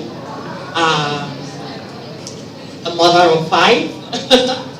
I think that's actually my most important job, mother of 5. And a wife, a sister.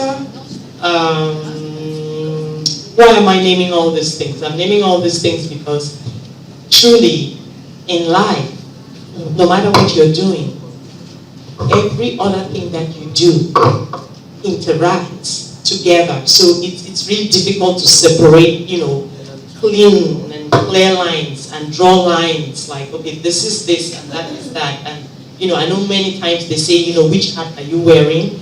But most of us who are women and professional women, or even not professional women who are home, you know that it's difficult. Sometimes you still have the other hat on, and then you have to take care of some other business. So that's why usually when I have to speak, I go to say all the other things that I do because, For example, I could be on the phone, really busy with somebody, and then a tap on the door, and then one of my children puts his head in and says, "Mom, can I have a banana?"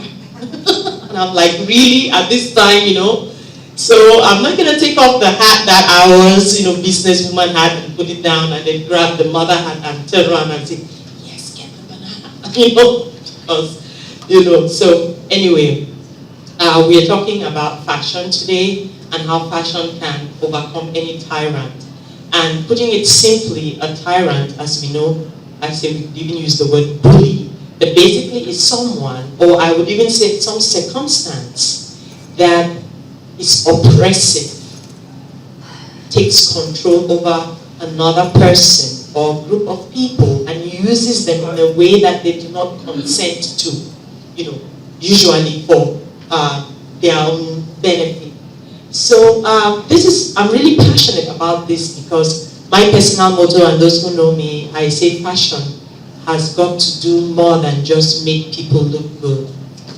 I mean, I love people looking good, and I'm all for people looking good because, like I said, just for those of you who were not here, I said, usually people will judge you from the outside. I know that sounds shallow, that's a reality. The thing in life is to know the things that you can change and try to change, and then to know the things that you cannot change and try to live and get by with them. And that is one thing that people will always judge you from the outside. Now, I don't like it because I'm a Chutney, and I'm a great believer that, you know, people should look at the heart. But you know what? Because that's what the Bible teaches. But you know what? People are not God. Only God has the ability to see the heart. Human beings, we should not give human beings the responsibility of a God. Human beings will judge you from the outside because that's what they see. So it's so important, therefore, even though we don't like it, to remember that is how human beings will judge. So from the outside, and then they get to know you better and they might change their minds if you're lucky, if they hang around to know you better. So fashion, being stronger than any tyrant. Now, there are so many ways to fight tyrants, to fight evil. And not all of us are warriors in the natural sense of the word, like grabbing arms, like what do they call them, Navy SEALs and stuff like that. Not all of us have that training. But that does not mean that we cannot fight tyrants too.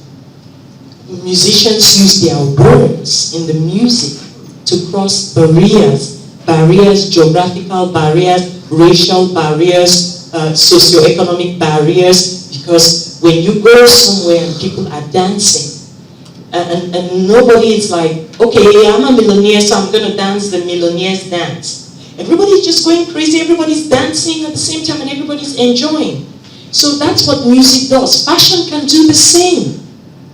Fashion can overcome any tyrant. And I've seen that in myself. And I use fashion as my own weapon of choice.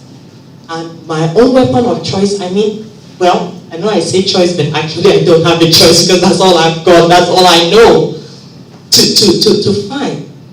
I've done a fashion show raising awareness against human trafficking. And most people, especially in America where I come from, where people's lives, majority of the people are comfortable, they always see human trafficking as something that happens somewhere in Asia and somewhere in Africa. They don't even think that it happens in America, for example, but it does happen even in America.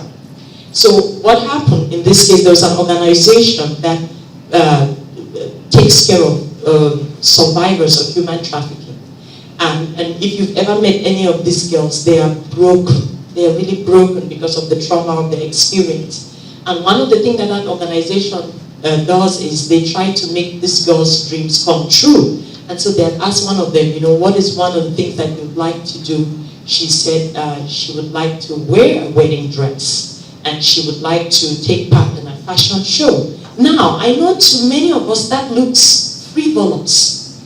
But that was not the case in the eyes of this young girl. She knows she's beautiful.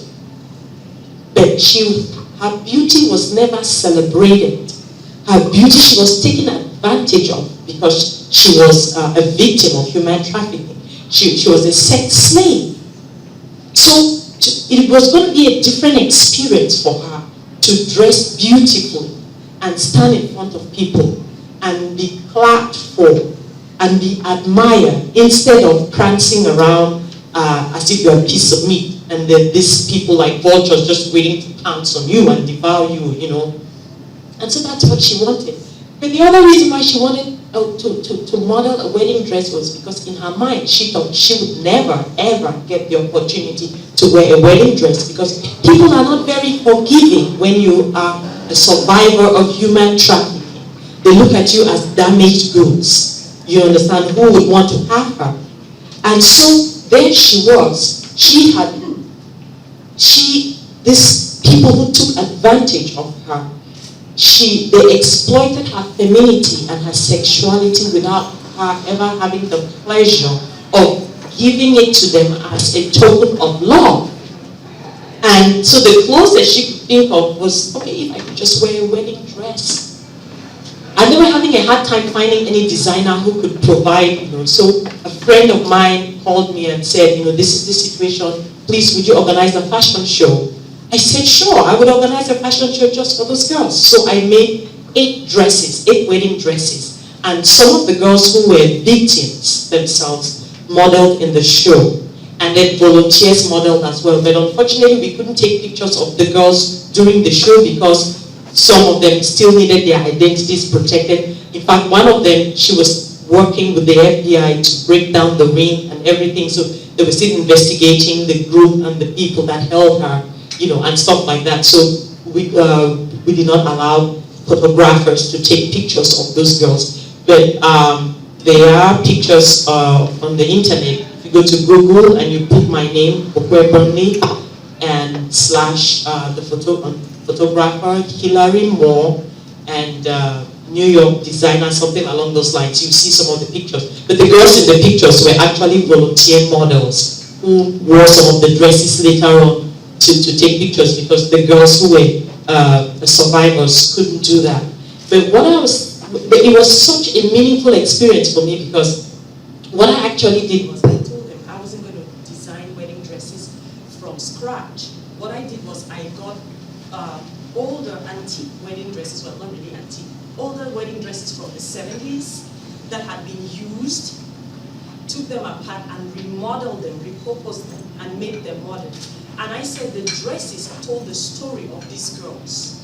They had been used before by someone, and you know, nobody wanted them anymore. But I wanted to show what could happen through those dresses, what could happen if you invested money, time, and creativity in the lives of those girls, what they could become, how beautiful they could be, how useful they could be. So that was the theme. So even the design of the dresses, the fact that we used older dresses, dresses that had been worn, dresses that had been given up. And I must say, the lady, the bridal shop from where I got those dresses, that lady said she had put up those dresses on eBay. She tried to sell them up even for $50 and nobody would buy. Because everybody said they're too old. Why am I going to wear a dress like that? You know, it's outdated. Every reason she couldn't sell them. And so when I walked there and I picked a few of those dresses, she said, "What are you going to do with this?" I said, "Just don't worry. You'll find out soon enough, you know." And I sat down. I drew different designs. I took them apart. I just changed them around, and those girls were them. And wonderful thing that happened. 2 of those survivors of human trafficking, 2 of those girls now are married, and one of them actually used one of those dresses to get married. Wow. One of them, she's actually working now. She worked with the FBI. They busted that ring, and the leaders are in jail. And that was for her the first time. That was for her the first time that she was able to stand in front of people freely and talk about what had happened to her. And there was another time I was wanting to do something for UN women. They were doing something like for women who have benefit of women who experience violence against themselves. And she came to me. She said, "You know, I volunteered to tell my story." You know, so now through fashion, these girls experienced liberation. They were liberated from the shame of the past life. You know, shame can keep you in prison. The hurt, the low self-esteem that they felt. Not to mention their families. Many families sometimes feel ashamed, you know, because what will friends think about your daughter or your sister or your mother? Not to mention the fact that many of us think that they brought it on themselves. Many of us think that they were bad girls, that's why they got into it. Well, whether they were bad boys or bad girls or not, or whether they brought it on themselves, the bottom line is all of us have made mistakes. All of us have done things that took us a route that we shouldn't have gone, or a route that we realized we gone the wrong direction. And all of us want second chances. That's what matters in the end. That through fashion, these girls were able to get a second chance. They were able to, and since then, they've been wanting to work more and help others. Now, their story was able to inspire others, because I know that there are always other people out there who are going through stuff but they don't have the courage. But these girls were able, through fashion, through that fashion show, they were able to say, you know what, to people out there that are perpetuating this evil, that you cannot break me down. My past will not control my future. I will control my future. This is the choice now that I'm making. So it was a really beautiful and rewarding experience. I was so honored to work with those girls.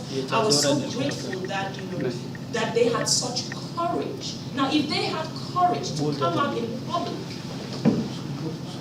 to help others. So seriously, all I did was just to give them an avenue. So they were the ones doing all the work. I was just so honored that they wanted to do this. So honored that they wanted me to be a part of their walk to freedom. So for me, it was an honor. And so for me, most of the work that I've done is along those lines. And then I did another fashion show at a RIT, if you're from the USA, you probably know Rochester Institute of Technology. And that was when I decided that, okay, I wanted to raise more awareness about this. And this the fashion show was called Shades of Color. And it was actually organized by the African Students Club or something. I told them, I said, I'm going to do a fashion show to help raise awareness, breaking the chains of human trafficking, help raise awareness against human trafficking. I said, I know it's an African Students Club thing. I said, but I want all my models to be from every race. Now, what I realized, why I wanted that was, it's been difficult to talk to young people, especially in a country like America, and especially in developing countries, about human trafficking, because it seems like that thing that is out there, you know, it's happening in Asia. And even if it was happening there, do you understand what I'm saying? We have a saying where I come from, originally from Cameroon in Africa, that if a snake bites me, and you see it and you don't kill that snake, next time it's going to bite you. And there's so many problems in the world because it starts off somewhere and everybody says, oh, it's happening in Cambodia. It's over there. Oh, it's happening in Mexico. Oh, it's happening in, you know, blah, blah, blah. It doesn't concern us. And then before you know it, it's at your doorstep. So I said, okay, I'm going to do this. And it's a really wonderful private school, and most of the students there are really intelligent. You know, it's difficult to get to the school, and a lot of them, you know, the school fees. So, you know, it's a place for intelligent, wealthy, successful students. I said, I want to have my fashion show there because you are not as invincible as you think. And it was, again, it's difficult to talk about those topics. So I said, okay, I want volunteer models, because I want volunteer models. Now, through the volunteer models, I said I wanted volunteer photographers, I wanted volunteer, everything volunteer from the students. And the students showed up for rehearsal, and then as they showed up for rehearsal, I talked to them about the truth of human trafficking. You know what? Next rehearsal, we had double the number. Because they went and told their friends, and they went and told their friends, and they went and told their friends, and they went and told their friends. Yes, word of mouth. Because, hey, come and see me model for this, come and see me model for that. They were glad they were given an opportunity to do something that was meaningful. They were glad that they got educated about this thing, you know. And so, I'm using these examples just to encourage us that every one of us seated here, maybe you don't design dresses, maybe you do jewelry, maybe you do shoes, purses, hair, makeup, whatever it is that you do. Maybe you don't even do anything in fashion, maybe you just like fashion. Maybe you just like shopping.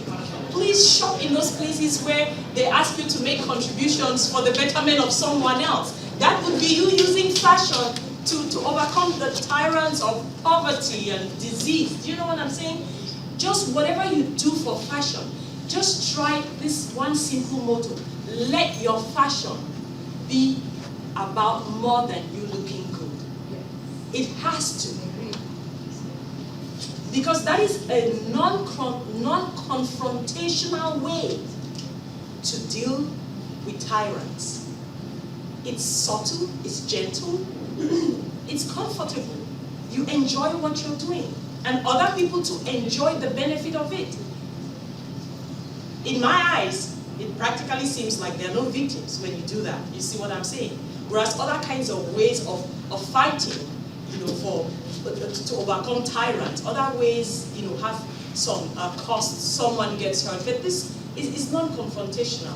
So whether it's clothes that you make or whether it's clothes that you buy, whether it's jewelry, accessories, or anything to do with fashion, either you're making it or you're selling it or you're buying it, whatever the case, let it do more than just make you look good. Do it for a cause. Do it for a cause. Let fashion overcome tyrants for us. Thank you very much. So I think, did I use my time, or what are we doing? We're going on now to the next slide. Oh, I think I took it, sorry.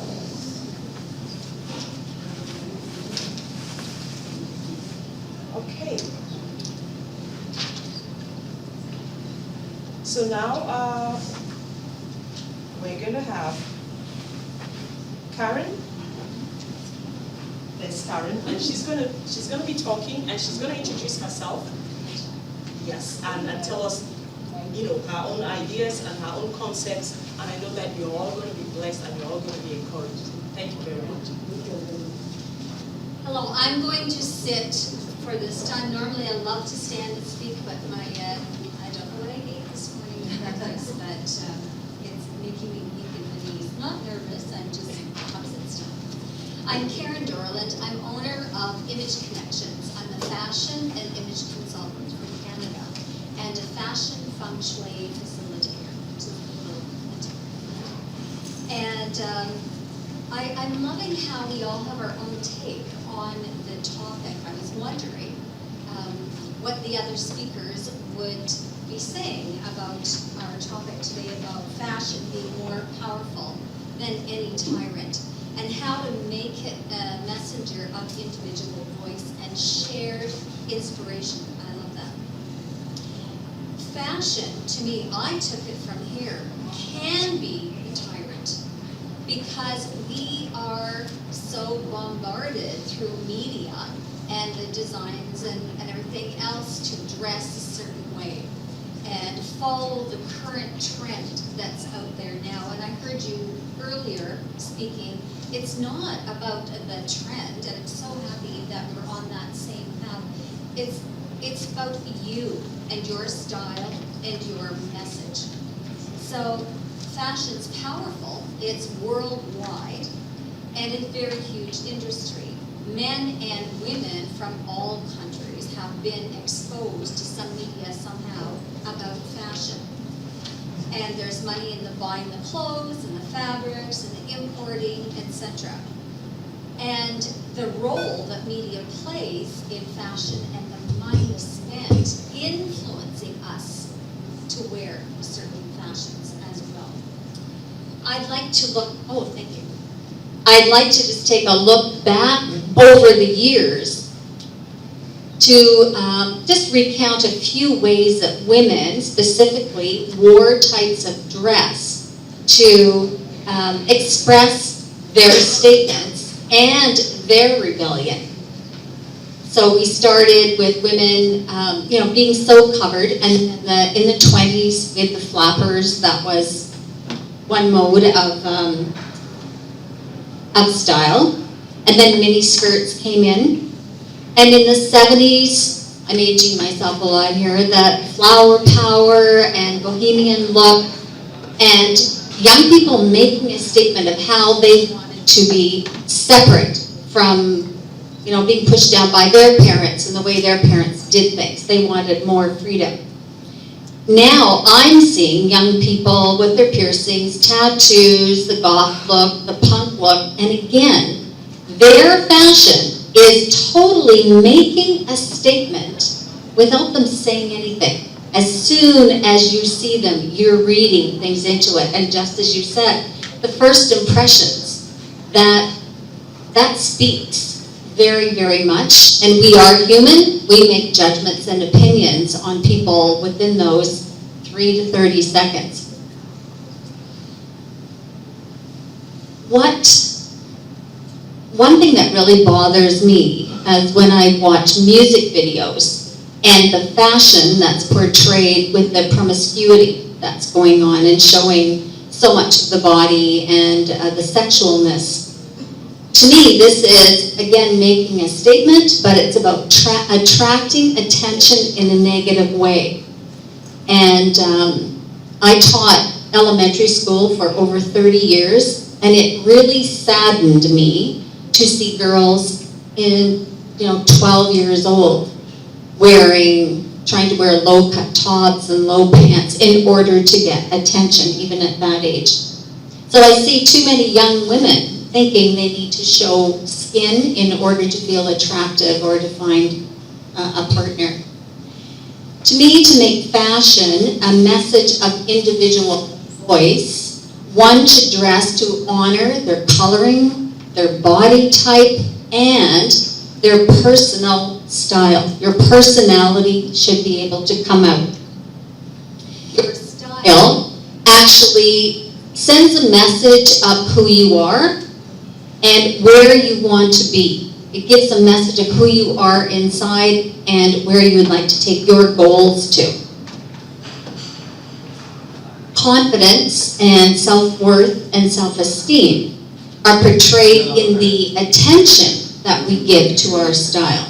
And when you get that confidence and start building it, that helps to take you into stepping into more opportunities that are offered to you. If you're in a business, then you'll be more confident to go out and speak up and do your public speaking or networking, various things like this. Small children totally recognize the way that we look on the outside has connection to how we feel inside. So if any of you had seen someone young dressing up as a butterfly or a princess or a pirate, they totally take on that whole persona and they become that. It's their being. That, to me, is what our fashion and our style should be. We really let ourselves shine, taking our message from the inside and showing it on the outside. Consider your closet as a tool chest, and in that tool chest are your tools that you put on to send messages out to the world. So how are you letting your fashion and your style speak for you? And that's basically what I have to say. As I said earlier on, I came in and I heard Buckley say about, what did you say? It's fashion, not going with the trend, but being who you are. Yeah, your own. Thank you very much. Thank you, Karen. And I'm so glad you said the things that you said. It's really, really helpful and bringing up those points about, young children and music and promiscuity and all of that. I hope that you get more opportunities even to talk in schools. And even, because that's the breeding ground. So being a school teacher, I would say, I hope you get to go back to the schools and talk to our daughters and sons and give them some of what you just told us today. Thank you so much. Okay, now, I need my eyes. And our next speaker is, sorry, could you just pronounce? I don't want to butcher. Duanjali. Wow. She's as beautiful as her name is. So put it together, please, for Duanjali. How are you? My name is Elizabeth Ortiz. I'm the National Director for Miss Heritage for Latin America and also the President of My Lifestyle Magazine.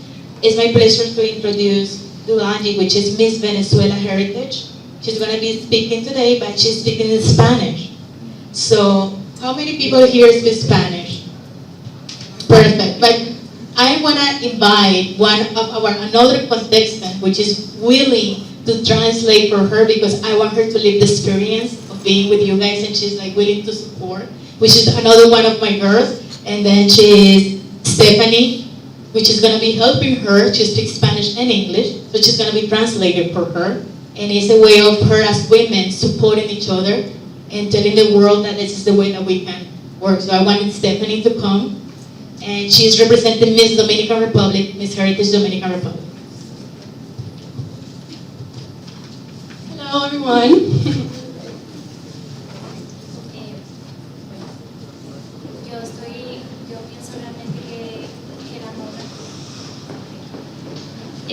La moda es realmente más poderosa que un tirano, porque nos da las directrices de cómo debemos ser según la forma que nos vestimos, si está bien, que cómo tenemos que ser, si altas, bajas, que debemos ponernos, que es tendencia, que no lo es, y realmente okay. She's saying that she believes that fashion is actually much powerful than a tyrant, just because it allows you to express yourself, like how these ladies were mentioning before. No matter if you're tall, if you're short, there's always a way to express yourself, to express who you are and how you look physically with what you're wearing, and that's one way of how fashion is more powerful than a tyrant. La moda es tan influyente que cuando, o sea, es tan influyente que cambia tu forma de ser según el tipo de ropa que llevas. Fashion influences you a lot, especially with what people expect of what you're wearing, what you should be wearing.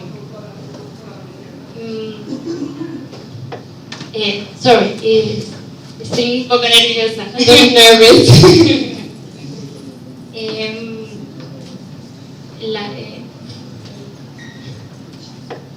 Como modelo, pienso que realmente uno tiene que ser como She's trying to say that as a model, it's difficult for her to live with what the expectations are. So she expresses herself and her individualism through fashion. So that's such a huge impact on her, that the fashion has had a great impact on her, right, modeling? Pienso que la gente se tiene que rebelar ante esto, porque la moda no le debe influir tanto para cambiar su forma de ser según la ropa que tenga, y que realmente lo importante es lo de adentro, no según no tu forma de vestir. She also believes that fashion shouldn't determine who you are as a person. We should focus on the inside as well. We shouldn't let people determine who you are based on what you are wearing. So it's a self-expression, but at the same time, you should have the opportunity to learn who the person is as well. Al ser modelo siempre tienes que estar a la última, lo último que se lleva, tienes que estar regia, bonita siempre, arreglada, para tener una buena imagen y transmitir tu personalidad. Pero pienso que realmente no es importante, sino tu forma de ser y lo que quieres lo que quieres expresar con tu personalidad. No es importante la ropa. Yes, there's a lot of expectations, especially as a model. So there's an expectation in each heritage as well. So especially, for her as a Latin model, there's an expectation to dress the part as a model. So she's saying the same, it's important to kind of break that. Let go of what the expectations are and actually live for what you want to be, and just self-expression within. Thank you.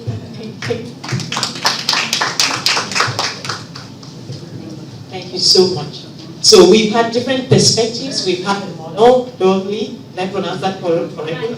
Doangli, a model, and we've had our fashion image consultant, and I'm a designer, and we've all talked, but what I'd like us to do now is, I would like to hear from you, the audience. I know that there are people in the audience who have some wonderful ideas that they want to share with us, your own ways, or some ways that you know of, or some ways that you think you could use your fashion as a message, as a weapon against tyrants.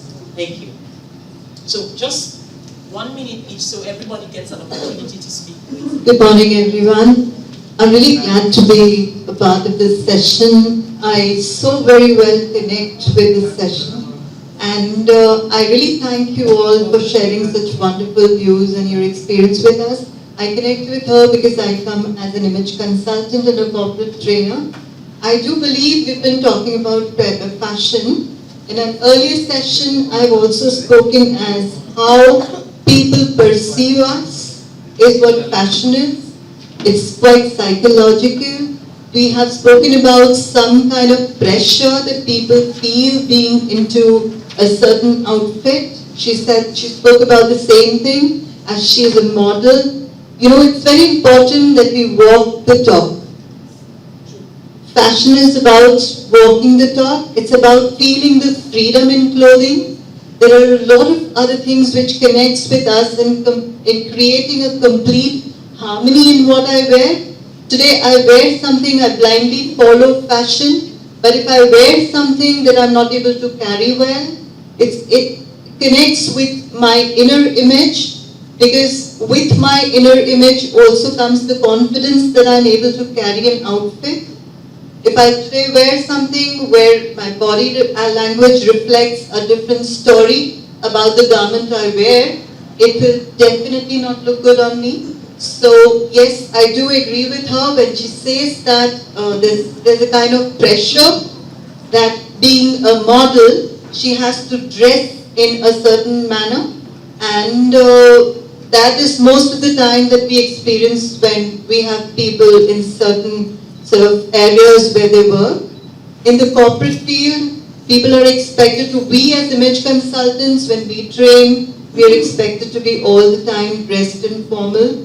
Most of the times we're not able to sort of very comfortable carrying 8 hours in training, but that's the reason I call it very psychological, and all of us must experience our freedom in what we wear. Yeah? So that's important also, feeling freedom in what you wear.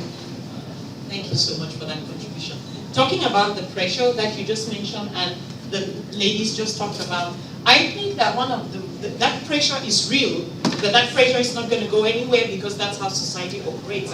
But I think one of the ways to get rid of that pressure is through education. Education is a deliverer and a liberator. Because when you get educated as to what kind of dressing is appropriate for what occasion and for the person that you are, that pressure leaves. Because then you're always dressed right, for the right occasion, in the right place, looking the very best, communicating the correct language about yourself. Because sometimes you could be saying one thing, but your presentation of yourself is saying something else. So to deal with that pressure, it's not going to go away no matter how much we sing or complain.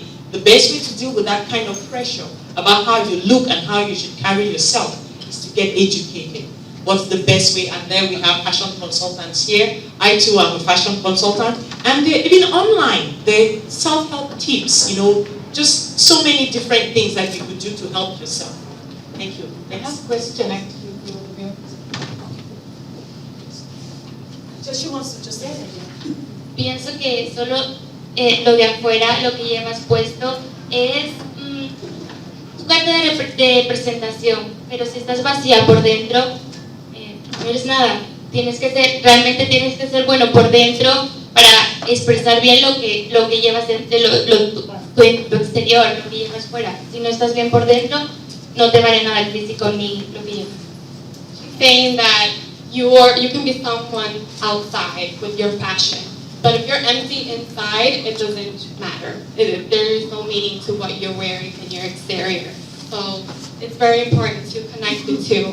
You're nothing outside, it really doesn't matter. And it's kind of similar to what she was saying as well. You have to kind of relate the two and be able to expose yourself. to what she was saying. Thank you so much. So let your outside be the loudspeaker of what your inside is. Right. Actually, I have a question for all of you because you're coming from different perspectives. I'm the editor of Fashion101.in. It's a fashion news website in India. It's India's largest. My question is, fashion is also a lot about culture. You wear according to the culture you belong to. I mean, what you're wearing is according to yours.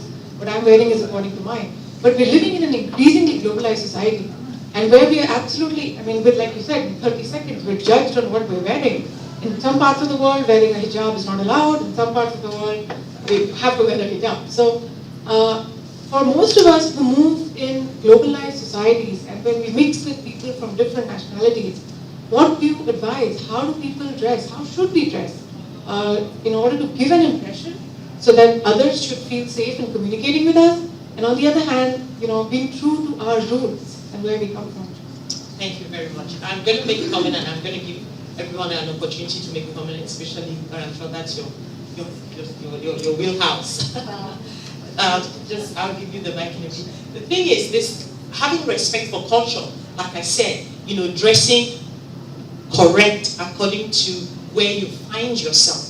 Again, that comes with education, like I've said. But if you are in your natural habitat, so to speak, the place where you've grown up culturally, then it becomes second nature to dress according to the culture. But obviously, like you're saying, like when I have to travel, I have to go to places to speak and stuff like that. What I do is I do my research. I go to find out before I get there what is acceptable dress conduct in the country or the place where I'm going to, because I don't want to offend my host. I don't want to offend the people that I want to go and love, that I want to go and talk to, that I want to integrate with. So I would study, find out what is acceptable, and dress accordingly. I remember I spoke one time to there was a young boy. He was so good looking, but he had on some braids and stuff like that, and he really looked good. I mean, I told him, I said, if I was a guy, I wouldn't even let my girlfriend come near you because you're too good looking. I said, but you know what? If you want to be taken seriously in business school, get rid of the hair. I said, I said, wait until then when you become successful. Do you understand what I'm saying? Then you can put the hair back on. I say, now, Elton John can enter anywhere with the funny glasses. Nobody's going to ask him anything. I said, but if you're a nobody and you dress like Elton John, they won't even let you get in the shop because they're going to think you're crazy, What about Lady Gaga? You understand what I'm saying? So it's knowing at what stage where you are. The thing about fashion is wear the right outfit at the right time, in the right place, for the right people.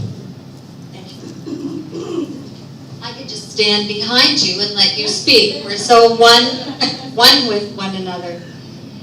Totally. And let me just try to take a little bit of what you say into it. So my advice for dressing for your own culture, where you are, is to, again, bring some of your personality into it. I'm going to use corporate as an example. Corporate is a uniform in North America, for sure. And women and men can bring some of their personality through, maybe men with a tie in a certain color, and women with some accessory or a color of their top or something like that. You're bringing a little bit of your personality into something that's very rigid. I totally agree with education. So when you are traveling to different countries, have an idea of what is acceptable. Yesterday, in a session that I sat in on, the young woman giving the presentation had an excellent slide about Princess Kate, and how when she came to India, she wore, she had dresses designed that had a bit of the pattern in it, or the way the lace was. It was still made for her personality, but it was bringing a little bit of the country in. So doing things like that. And I know when I travel, I make sure, are my shoulders covered? What's the length of something? It's all about education. I totally agree. Thank you, Karen, for that. and just still supporting what you were saying about, bringing in some of our own into it, our own personality into it, and while at the same time that balance with blending in with wherever you're going to be. For example, this is my own creation. I made this dress. The fabric is from Africa, from Cameroon, where I come from. But I have other African prints, and I dye fabric sometimes, but I deliberately chose this one because this print is very similar to, please, could you just come over, my dear? Yeah. What she's wearing. Now, she's from here, but if you look at our prints, it's very similar. So this is me celebrating my heritage, and she is from India, I'm from Africa, but there isn't much difference. I tried to find something, the common ground, you know what I'm saying? And I have this, I don't know how to tie the sari. If I did, it'd be falling off every minute, but I have a sash, you know what I'm saying? Thank you. So yes, so that, you do things like that, and there's this saying that I always say that we all have white teeth. You know what that means? That is the one thing that we all have, our smile. Everybody has white teeth. Whether you're Indian, whether you're African, Chinese, British, we all have white. That's one thing we all have in common. And actually, smiling is a fashion accessory. Do you know if you're going somewhere and you're strange in the sense that you're different, and so people are a bit nervous, they don't know where to place you. But from a distance, there's one thing that they can see. Smile. And already they begin to understand that you're friendly, you're saying, I come in peace. It brings down the barriers. So I would recommend smiling as a fashion accessory. We all have white teeth. And that means that we are all the same.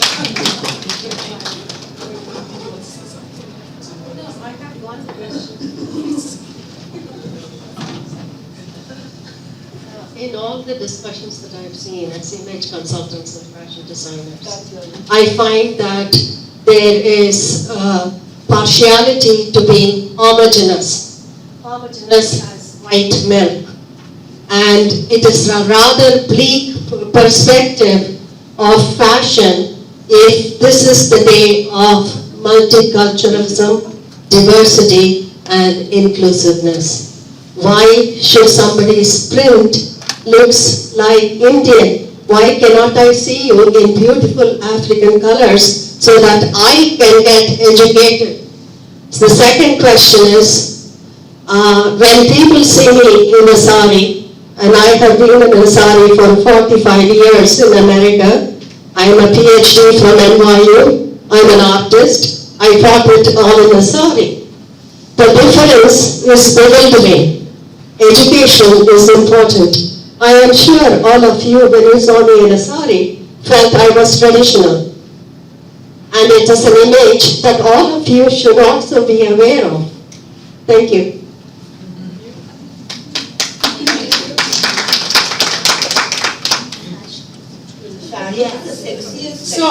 So connecting with what you're saying is that even our fashion could become a weapon of education, enlightening people about our different cultures.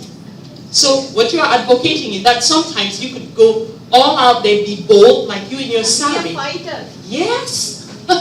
Be a fighter, she says. Walks them off. That's how you create it. See somebody. Yes. What you were talking about. She's passionate about it, and she said that she's been that way for so many years because she wants to. You're creating your own image, you're creating your own brand, you're communicating about your culture. Yes, the funny thing is, it is not just, I was in America, in New York, it is not discrimination or prejudice from the whites or the blacks, but by the browns. Because when a young girl sees me in a sari, in a shop, she thinks I'm fresh off the boat. And she comes to me in a broken English and talks to me, way, me go. And I told her, I'm a PhD, who are you? I loved her. Okay, I've learned a new one today about the Browns. We all have white teeth.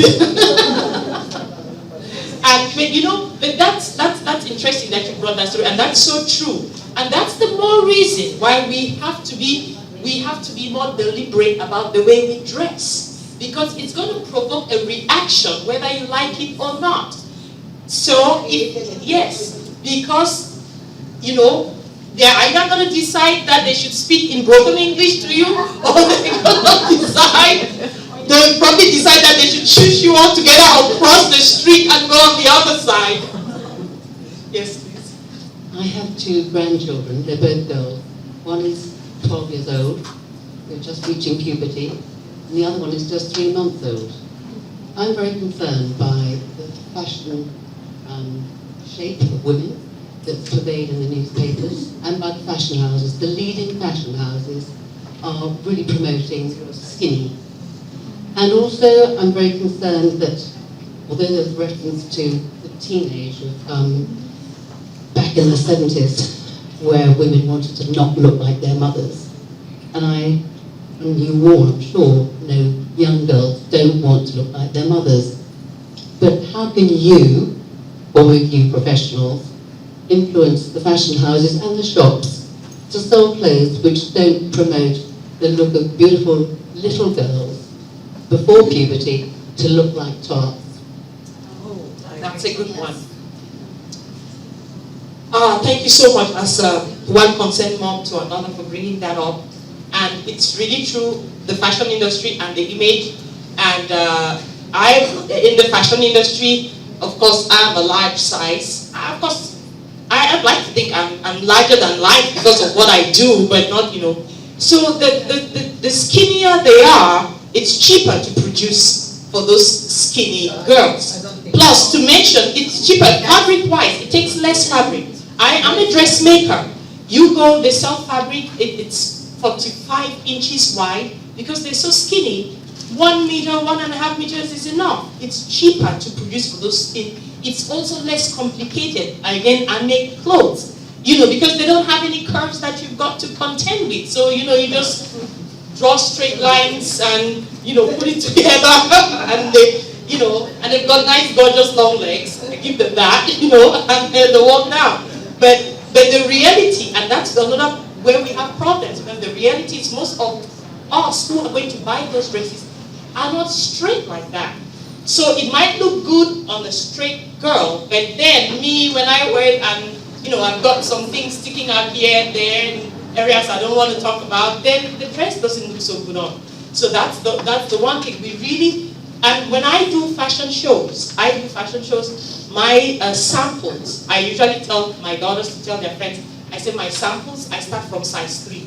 I don't do any samples below size 3. I don't. I say because I can't even remember when I was size 3, and I really, I say for a start, and I really don't think that it's realistically possible. Very few women have the grace, I would say, or the gift of remaining that small when they're mature. So I start from 3 and go on. And then talking about the exposure, the vulgarity of the clothes that, you know, are young, are wearing now. Again, a lot of those designers are influenced by, I would say that I think they're influenced by Hollywood, but they would probably be will be angry with me for saying that, because the truth is that really a lot of those dresses that are on the catwalks cannot be worn by everyday women, and all that cleavage here, you know, the neckline, the plunges all the way to the belly button, that's too much. I mean, that's really for the movies. But the thing is, when people's motivations is probably money and then, you know, moral standards and things. So personally, I would encourage parents, set your values at home. Set your values yourself. You make a decision for your children what is appropriate dressing and what isn't. And do one better than that. Tell them why it's not appropriate. Because children now don't go well with, oh, you can't wear that. Oh, you can't wear that. They rebel. But tell them, honey, I don't want you dressing like that because this is what it will do. This is the impression I get. This is what people will think of you. And if you're not that person, you don't want people to think of you that way. So I've got 3 daughters. And so I'm concerned too. But I've told them, I say, you know, you don't have to be like your friends. You don't have to be like that. You know, you Your dressing must speak about who you are. If you're not a prostitute, don't dress like one, you know, and things like that. So for me, I found that helpful like that. Can you want to comment? Can I just add something to Yes. Angela was saying? That Then you can comment, because it's kind of, I think what my friend Angela was saying is, I'm also a grandmother. I'll tell you, I've got the most gorgeous granddaughter. When she was 7 years old, I said to my daughter, Gemma, what should I get her? She said, she loves shopping. What is shopping? Give you a budget, and she can shop with you. I said, okay. But we went there, and she takes so long. Because I said, I'll tell you what. I said, Scarlett, you go around, and I go around, and we meet in the middle, I'll show you something. She looks at me, not this one, not this one. Then I come back to her and say, I found this is very nice. She said, not this one. Grandma. I said, why not? Grandma, do you mind not choosing for me? Because, you know, you're almost like from another planet. You don't know what fashion is. I'm not even talking about low cut or something. She's 7, she's becoming 8. Okay, at that time, but then she was saying to me, this is not fashionable. They're in the fashion show. Okay, so therefore, what I think you're saying, and what I am worried about as well, why are even little children, like 7, 8, so influenced by what is fashion? You know, she would not wear something. She would wear a dirty dress if she didn't think it was fashionable. So therefore, this is what, I mean, this is nothing to do with the saving money. This is nothing to do with even low cut, which I am against as well. But it has to do how the fashion is influencing even little kids. What can you do about that? I mean, that is really bad. You can't say your daughter, don't, I can't say to my granddaughter, oh, you don't know, I know. I just have to let it be. Fashion didn't start today to influence people. Right from the times of Marilyn Monroe and beyond, fashion has always influenced people. But we as parents need to take responsibility to set the values and to set the tones in our homes. Not only fashion. What about alcohol? There was a time when every time they wanted to advertise a car, they would use girls and with little or no clothing. What has the girl's body got to do with the performance of the engine of the car? You know, so everybody's trying to influence everybody. News media, everybody's trying to influence everybody one way or another. We need to take responsibility because we can't force anyone else. We just need to set those values. And having said that, being fashionable is not a crime. Most of the young people now want to be fashionable because for some of them, it's looking for acceptance. It's difficult to be the odd one out. Have you ever been somewhere and you were the odd one out? It's not a pleasant feeling. So, if all that they want to do is they want to be a part of something that is bigger than they are, that's okay, in as much as it's not offending our moral values, the values that we have set for them. So, it's not so much, there's nothing wrong with fashion. Fashion, times, everything has got a season, and seasons come and go. It's what you do with those seasons, how you use them. And it's not everything about fashion that is evil, right? Is it everything about fashion that is evil? No, we're here talking about how we can use fashion for good. So let's set those values at home, teach our children what our values are. I come from Mexico, on the Mexican side of the border with the United States, and I work for a community foundation.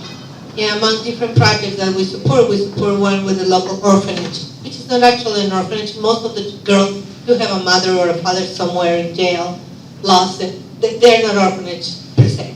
So the girls, wherever they are taken from their homes, they arrive with only what they're wearing, which is usually thrown away. So they have nothing.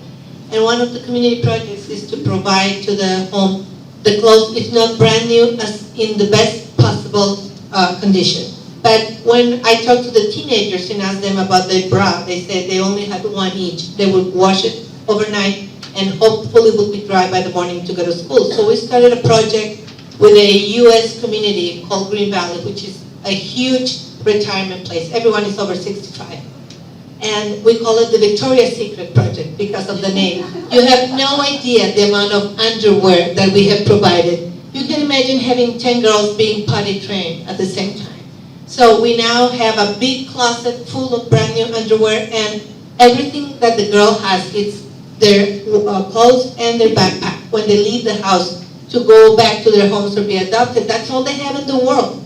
There's nothing else they own but their clothes and their underwear. And the underwear has also been a way of promoting awareness for their own body. And the Victoria's Secret Project is so supportive of the psychological assistance for the people who do psychological. All of these girls have been abused or neglected.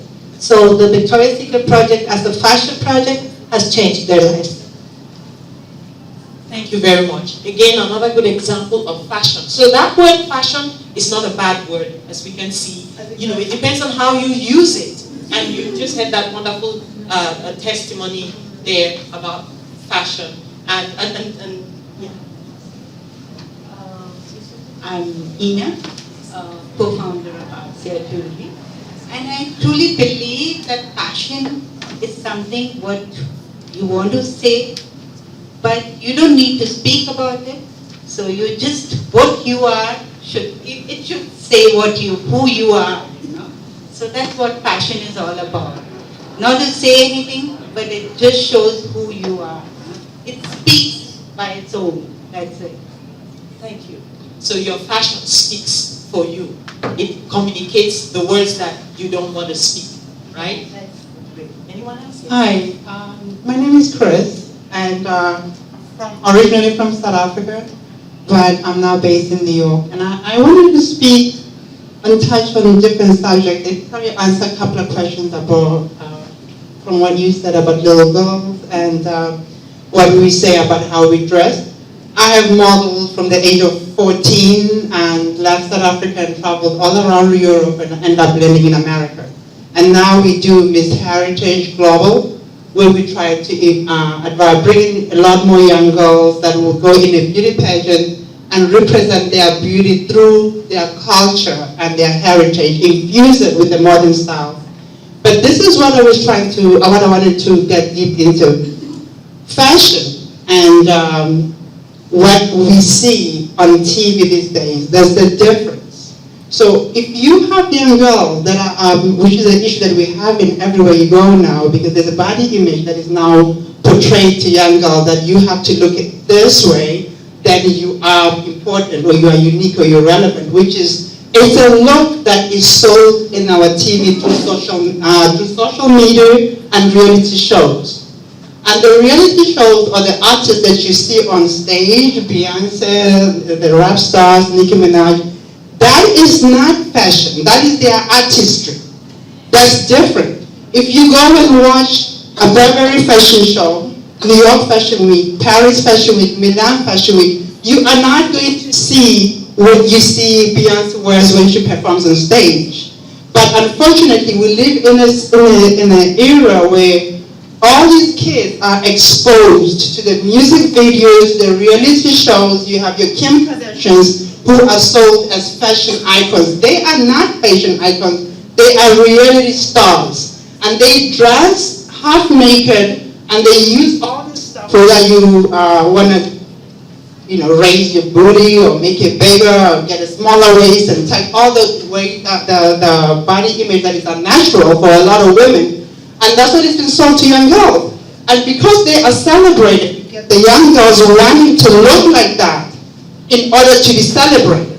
So these are the issues that we're having. So my advice that I can say is if you have young girls, because kids will always, women in general will always be interested in fashion. It is your responsibility to teach them what is the difference between fashion and reality TV.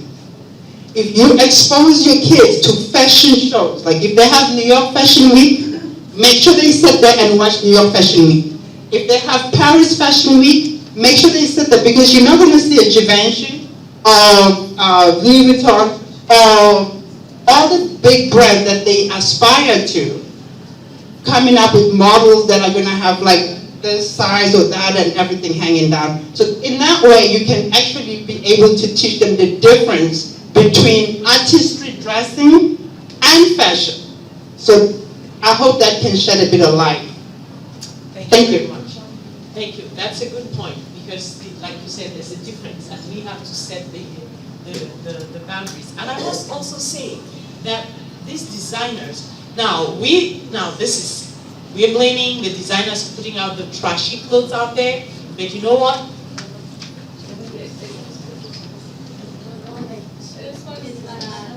Oh, this one is working. Okay, thank you.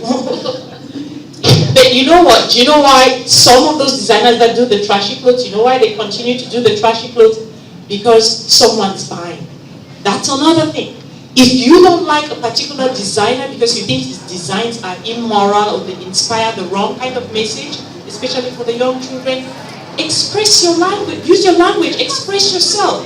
Express yourself by not buying. Just don't buy it. And when they produce enough and people aren't buying, they're going to stop producing it. They're producing it because someone's buying it. Hi, my name is Michelle and I'm from the USA. But I have 6 children, and 3 of my children are young girls.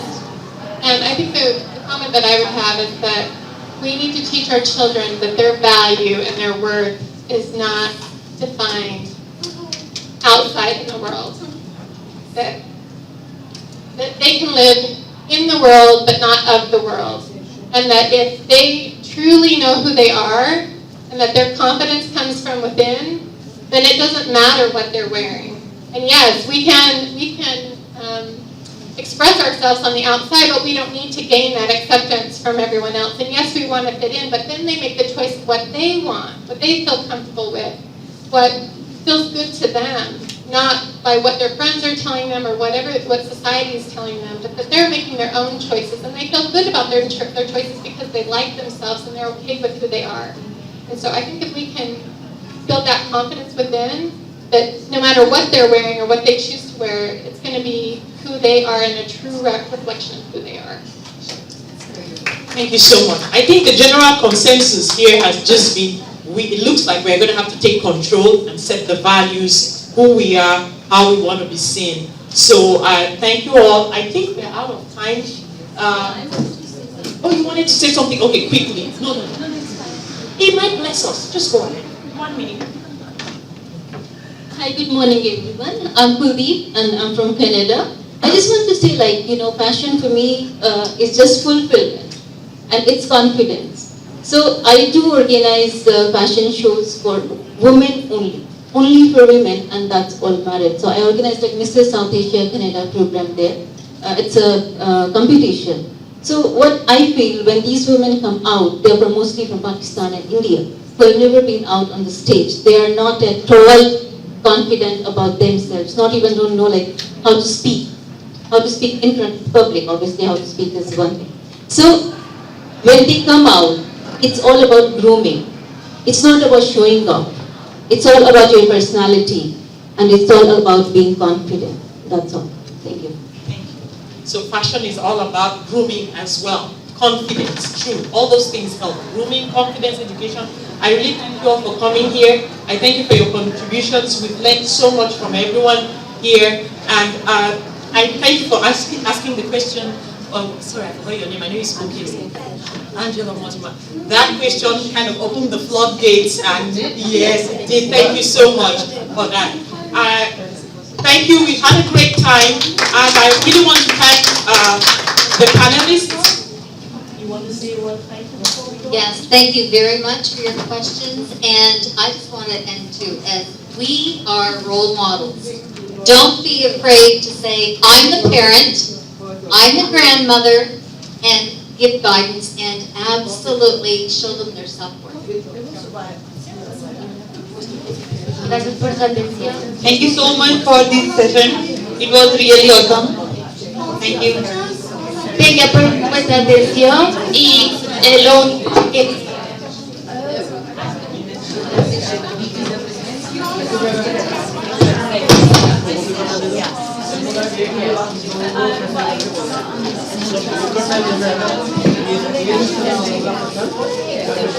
दो एक साथ देना है ऐसा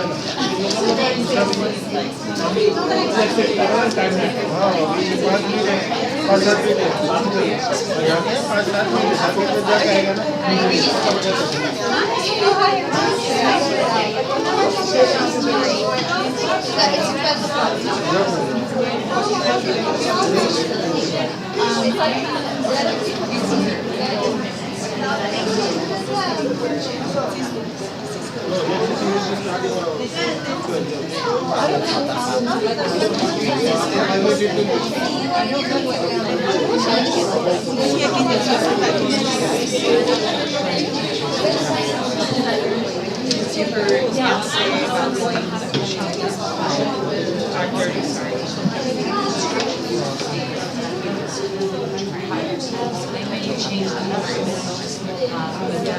I would like to see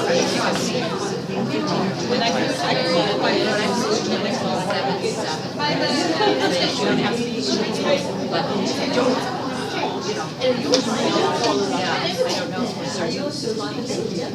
am like one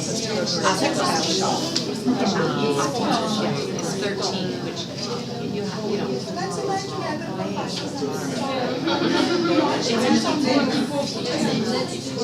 It's very good.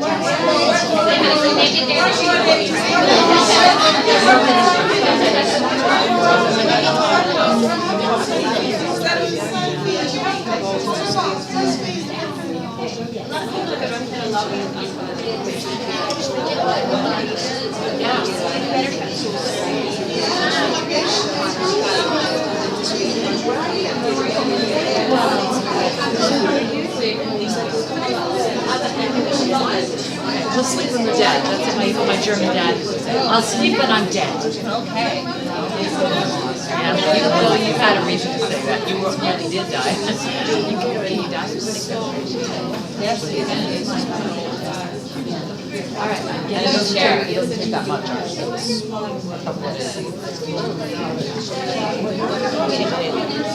know I'm starting. There was an episode with Riker. Remember when he was going to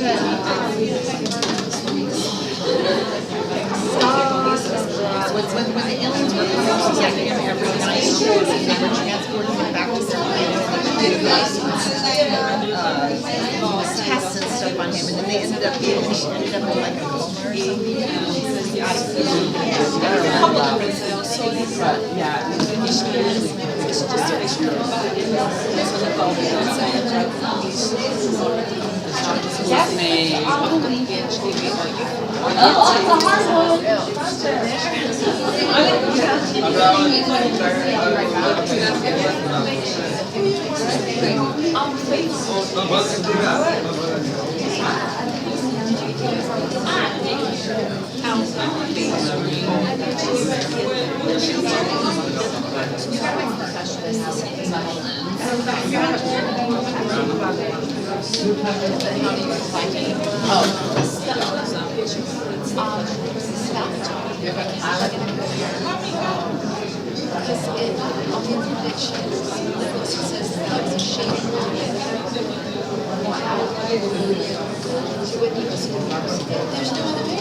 or something.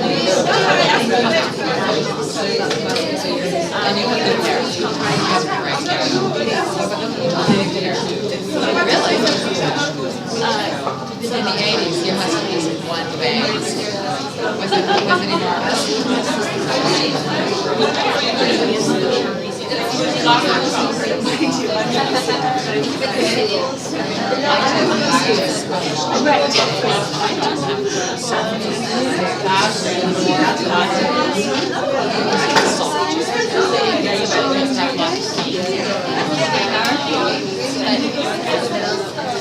My message is not even that effective. Why there's we're having this conversation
So, yes, let's do that. Let's have that conversation.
Thank you.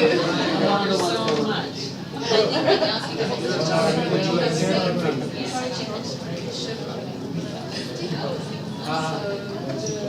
Very good, but I missed all your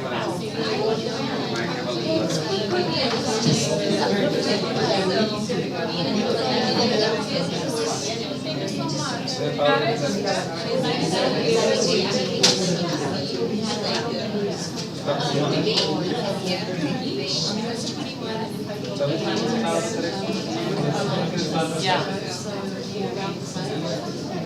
It's true. It's true. To stop being conscious of energy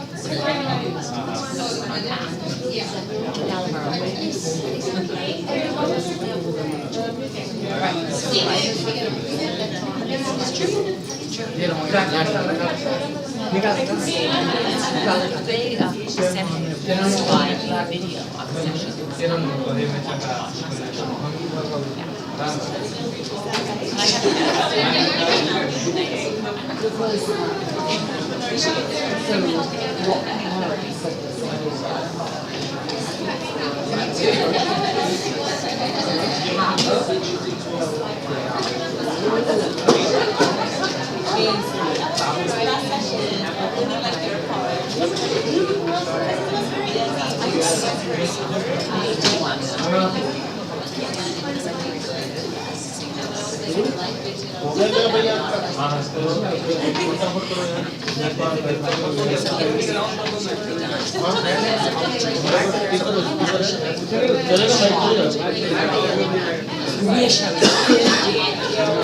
have so much fun. It's in St. George every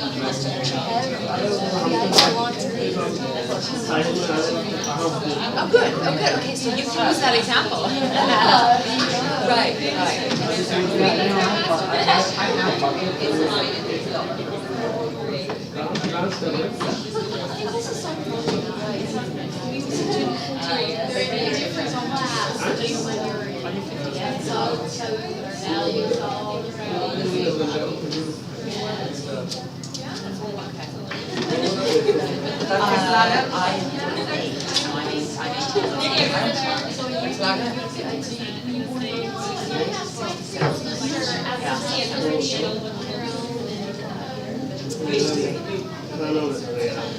You've got lots of time before black balloons.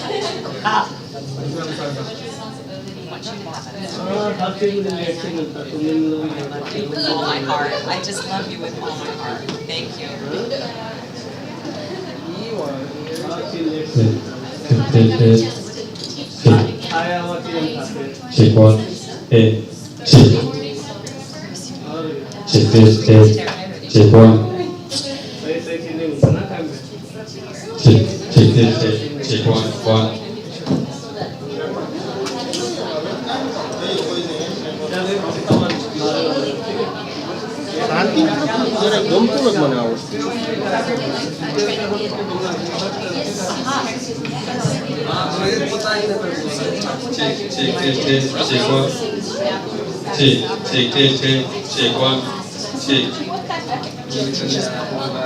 Copy करा दिया दोनों दूसरा भी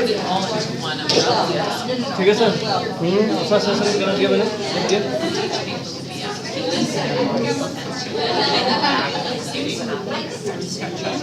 एक हमें होना चाहिए photocopy ना उसका मेरे पास भी होना चाहिए ये वाला ले लो देंगे दिया है पता नहीं क्या क्या दिया हमें समझ में नहीं आया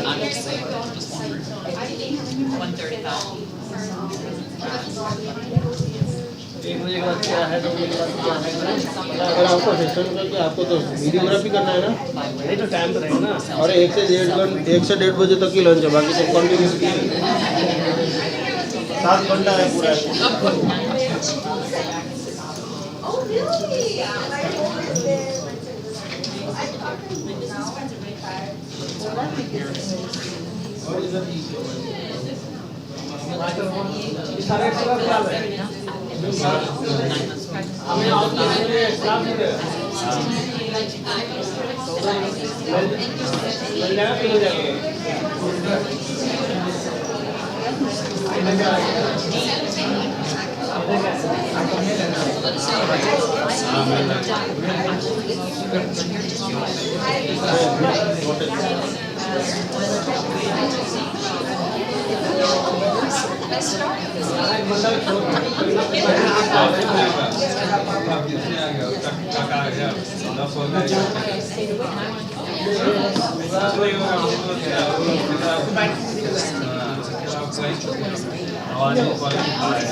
चाय तो लेते हैं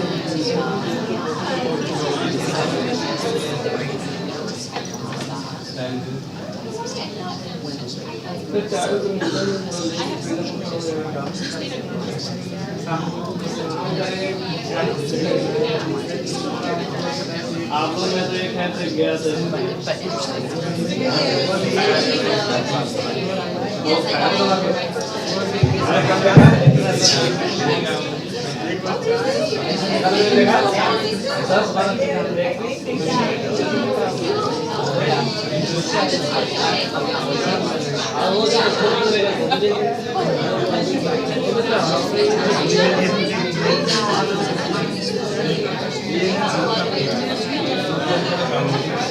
तेरा 6 दिन तो खाना ही है 6 दिन तो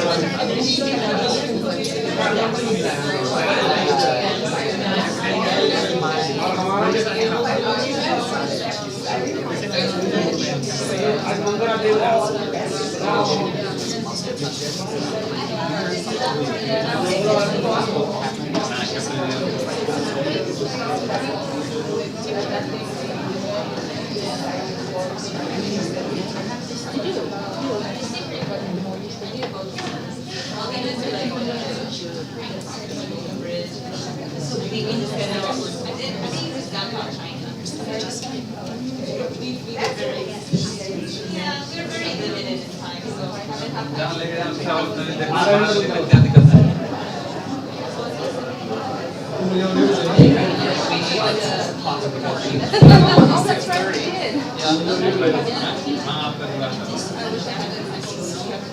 Good afternoon, all of. Welcome to Women Economic Forum 2006. Our next session regarding breaking the cycle of poverty by inspiring changes from within. So, next session will be regarding breaking the cycle of poverty by inspiring change from within. We have three speakers. First one is Rochelle Rutherford. Next one is Mary Clory. So lead speaker and our lead speaker is Kathleen Scott. So she will really start. Please come on. Well, good morning. It's almost lunchtime. We've had a full morning of speakers and presentations. Thank you so much for choosing to come here today. My name is Carolyn Scott, and I am a clinical mental health counselor and an emotional release facilitator. And I'm also a humanitarian. I work with 2 NGOs that work with the abject poor.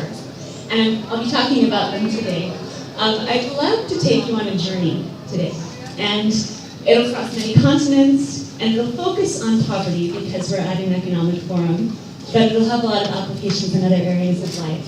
By the time we finish this journey, I'm hoping that you will come away with tools and ideas of ways that you can make a difference in someone else's life to inspire them to make change and then to empower them to make change. So let's start our journey in Peru. And I wish I had my slides to show you. Unfortunately, the PowerPoint isn't cooperating today, but maybe you can use your imagination as we talk about this. So if you can imagine this dusty shanty town in Peru. It's called Ventanilla. And if you can imagine, there's corrugated tin roofs and clapboard housing and cement blocks, and it's gritty and it's dusty, and this sleek car pulls around the corner. And inside the car, in the front seat, there's a lady named Vanya Messias, and next to her is a man named Sean Perry. And Vanya and Sean are dancers. Sean's been on Broadway for years in the United States, and he's come to Peru to teach master classes to professional dancers in Vanya's beautiful studio. It's very different from where they're driving right now. There's beautiful vistas and warm showers and polished wood floors, right? And as they round the corner, Vanya's pointing out Peru to Sean because she wanted him to see what the real Peru looked like, not just the nice parts. And so they're driving through this town, and it kind of appears like a ghost town. There are people out there with their hands out begging, they have this haunted look in their eyes, and they drive around the corner, and Vanya points to this group of people and says, those are the people that I actually really want to help. There were a group of boys that were out doing tricks and performing and dancing, and she said, they're actually trying to earn a living, so I want to help them. And Sean said, well, let's go talk to them then. And she said, oh, no. You don't want to get out of the car here, it's far too dangerous. And Sean said, well, Vanya, if you want to help someone, you have to get out of the car, right? And so they did, and so they got out, and they went back and they talked to the boys. And they said, we're dance professionals, show us what you have, we'd love to see if we can contribute anything. And they worked with the boys that morning. And by the end of the morning, they decided, we want to continue to work with these boys. Come back, boys, come back Friday, bring your friends, we'll come back, we'll meet you here. So Friday comes, they show up, the car pulls around the corner, no boys, nobody's there. Drive a little bit further around to this park, and over 70 boys were waiting for them there. So they get out of the car again, and they start working with the boys, and again have some really great interchanges and interactions. And by the end of that day, they said, we need to do more. So Sean said, I'll stay a few extra weeks and I'll continue to teach them, I'll volunteer. And Vanya said, well, I can bring in some sponsors, we can bus some of these boys into my studio. So they did. They brought about 30 boys into the studio, and as Sean walked through the doors, this beautiful studio, the boys were no longer on their home turf, something was different. All of a sudden there was some resistance.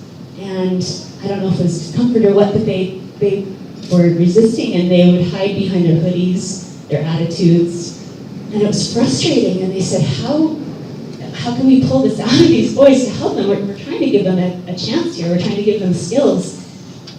But they couldn't break through. And after 2 days of that, Sean was feeling kind of frustrated. And so he was kneeling in prayer that night, and he was just expressing, what do? I don't know how to get through to these boys. And the answer that came was very simple. It was one sentence. And the answer was this: the very things that are keeping them from succeeding in your class are the very things that are keeping them from succeeding in life. And there's a lot of research to back this up. We'll take our journey from Peru to America now. And in a really remarkable book called The Path Appears, Transforming Lives and Creating Opportunities, if you have a chance to read that, it's fantastic. There's some research that says our brains shape our IQ, right? But they also shape what we understand as character, persistence, determination, pluck, grittiness, all those things that make up who we are. And there's a growing body of research that suggests that character development is the key to helping people escape poverty. And character traits benefit all young people, but especially youth who have struggled with poverty. There is a researcher, I'm going to just switch my slide here. His name is James Heckman, and he's one of the pioneers in studying this character development as an escape route from poverty thought. And he studied youth in the United States that got the graduate equivalency degree. So it's people who have dropped out of high school and have taken a test, right? And what he found is that even though that they have the credentials, the same as people who have graduated from high school, their pay grade is much lower. They have the IQ, they have the information, but they're paid on the rate of those who have dropped out of high school. And the research shows this is because as a group, these people drop out of the things that they start. They drop out of college, they drop out of relationships, they drop out of careers. And so the pay reflects that. And so you can go through a lot of different research that shows that character development is really important. So we're going to jump back to Peru. So the very things that are keeping them from succeeding in your class are the very things that are keeping them from succeeding in life. This prayer was a turning point for Sean, and a turning point for the boys, though they didn't know it yet.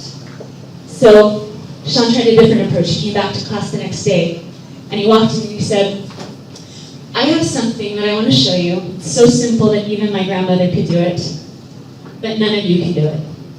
In fact, I'm not even going to show you. And he walks off, right? And so the boys were like, wait, what? What did you just say? Wait, come back. And he's like, no. And he played hard to get for a little while with the boys. And finally, they showed that they were interested enough that he said, okay, this is what I want you to do. And there's 2 rules. If you're going to do this, we all need to agree to 2 rules. The first rule is that we are all a team, so nobody gives up. The second rule is because we're a team, if one person messes up, we all mess up, and we start again. Here's what I want you to do. I want you to stand with one finger in the air, and don't move anything except for that one finger for 30 seconds. And remember, we're all a team, so if one person messes up, we all mess up, and we start again. And so they did, and they started to watch, and they started giggling. No, start again. Okay. No, start again. and over and over and over, they had to start again. And finally, they started getting frustrated with each other, and they were like, "Come on, we're trying here. Like, work with us. Let's do this." And finally, after a long time, they were like, 5, 4, 3, 2, 1. Ah! They started celebrating, and they celebrated for a little while. And Sean was like, "Okay, guys, you did this for 30 seconds, but what did you really do?" So what did they really do? They worked as a team. What else did they do? They didn't give up. They didn't give up. That's so important. What else did they do? They encouraged each other. Yes, yes. And they were held to the standard. Exactly. And they met that standard. Right. All of those things that you mentioned, Sean said, these skills that we worked on today are the very things you need to succeed in school, to succeed in your jobs, to succeed in relationships. And I can teach you these things. If you work with me, you stay with me, I will stay here, and we'll work together. And so it's really amazing what can happen when people believe in you, right? When people believe that there's someone behind them that is championing right, you know what I'm saying. When there's somebody who's advocating for you, then there's hope, and there's a buy-in, right? And so there's some many researchers that talk about this. We'll talk about that in just a second. What is really inspiring about this is that these boys, what happened in Peru, then went on to create lasting change for a lot of youth all over the world. Sean started an organization that I work with now. It's called Promethean Spark International. And it uses more than this. It actually works with dance and highly trained dancers, musicians. They teach life skills to these impoverished youth all over the world in leprosy colonies, in prisons, in slums, drug rehab centers, and sex trafficking shelters all over the world. Those skills that you named. And they do it through the vehicle of the arts, but it's character development that they focus on. And one of the organizations that the Promethean Spark partners with is called Rising Star Outreach. And I work as the development director for both of these organizations, so I'm very passionate about both of them. But Rising Star works with, again, the Abject Poor, leprosy-affected individuals. They do education, microgrant, and medical work. And the intersection of these two organizations is the Life Dance Troupe. And this is a group of kids, first ever in the history of the world, group of dancers from a leprosy colony, these students that come from the school. And they go out and they perform, and it combats the stigma of leprosy. And it's leading toward the eradication of the disease and improving their lives so that they can become leaders in their community and their society. All of this is coming because of their character development, and somebody invested in changing their life and helping them. So, there is a study by a man named Bruce Whiting. It spans 6 countries and 10,000 children. And in this study, they studied kids who were sponsored versus kids who were not. They had siblings. And the younger siblings were old enough to be sponsored. The older siblings were just a little bit too old to be sponsored. They found that just that sponsorship alone made the difference between them staying in school longer, having jobs, all of these things. Such a huge thing. So, just to kind of wrap around back to Peru in this story, Sean connected with one of the boys named Walter de la Vega years later, and he said, "Walter, you promised me before I left that you would return to school and that you would graduate. Did you?" And Walter said, "Yes, I did. I graduated." And then he said, "Walter, all of those boys gave you that same promise. What happened to the rest of them?" And there was a long pause, and Walter said, "We all did. We all graduated. We were all a team. Just like in your class, if one of us messed up, we all messed up, and so we helped each other." And Walter went on to win this international breakdancing competition. And the day after Sean talked to him, he was going to Bolivia to teach. Then he was going to Germany to accept an award and to teach. He said another boy in the class named Michael went on to be a choreographer, to perform on stages in New York City, And he works with the D1 Dance Company in Peru that has 7 studios. And guess who's the director of that studio? Vanya. Isn't that beautiful? And so, why am I telling you all of this, right? The reason that I'm telling you this is because the changes in the lives of those young men, the creation of an international nonprofit organization that helps people all over the world, thousands of people, the creation of this light dance troupe from kids from leprosy colonies, all of this happened because 2 people were willing to get out of the car, right? So for us, what is our car? Where is our comfort zone? And where are we afraid to maybe step out and use our talents? The collective talents in this room are remarkable. Remarkable, and there's so much good that we can do with our lives. And so I guess I would challenge you to find that one thing that maybe feels a little bit scary, but that you could add to the world in helping inspire and lifting people. Maybe it's just believing in someone, maybe it's sponsoring a child, maybe it's getting involved in these organizations that I talked to you about. If you do want to get involved, you can talk to me afterwards. But there is something that you can do. There is a spark in you that you can add to the world. And so I would encourage you to get out of the car. And Goethe has a beautiful quote, and I'll just leave you with this. He says, "Whatever you can do or dream to do, begin it. Boldness has genius, magic, and power in it." Thank you. And I'm just going to maybe turn the time over here, and it's Marie-Claude. I think I totally pronounced that wrong. She's amazing. She works with UNESCO, the United Nations. She works with equality, and I just met Marie, so I'm going to let Marie speak for herself. Thank you so much.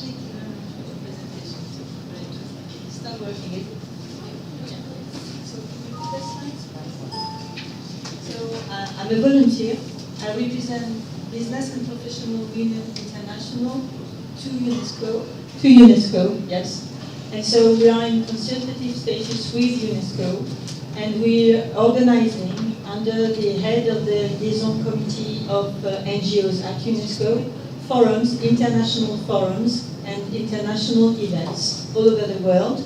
And this is very important for our visibility, women's visibility, and also because they are the poorest, we also think about any other poor people around the world. So I will start my presentation with this quote from ATD Fourth World, All Together for Dignity.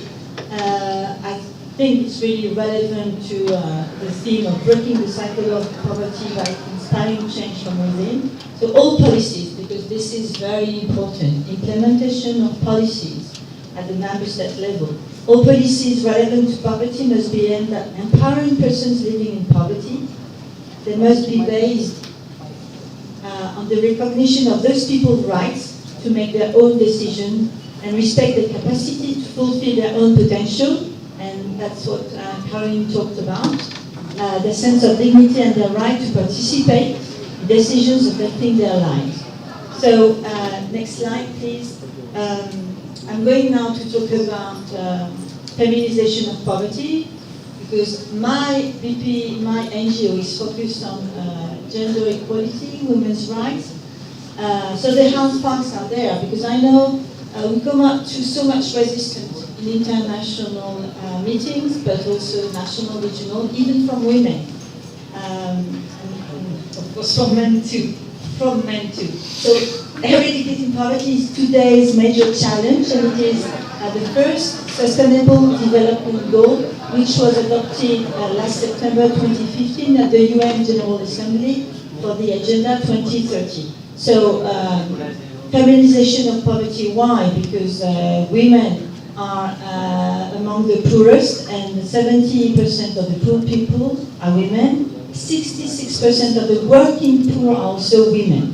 And of course, the children who are raised in women-headed families are among the poorest, and you have the statistic there. Next, please. So, how to break the cycle of poverty? So, getting rid of gender bias for equal rights, which means getting rid of cliches and stereotypes about women, girls and women and girls, and also their positions in society. So gender bias prevents women from access to education, training, health services, childcare, and legal status required to escape poverty.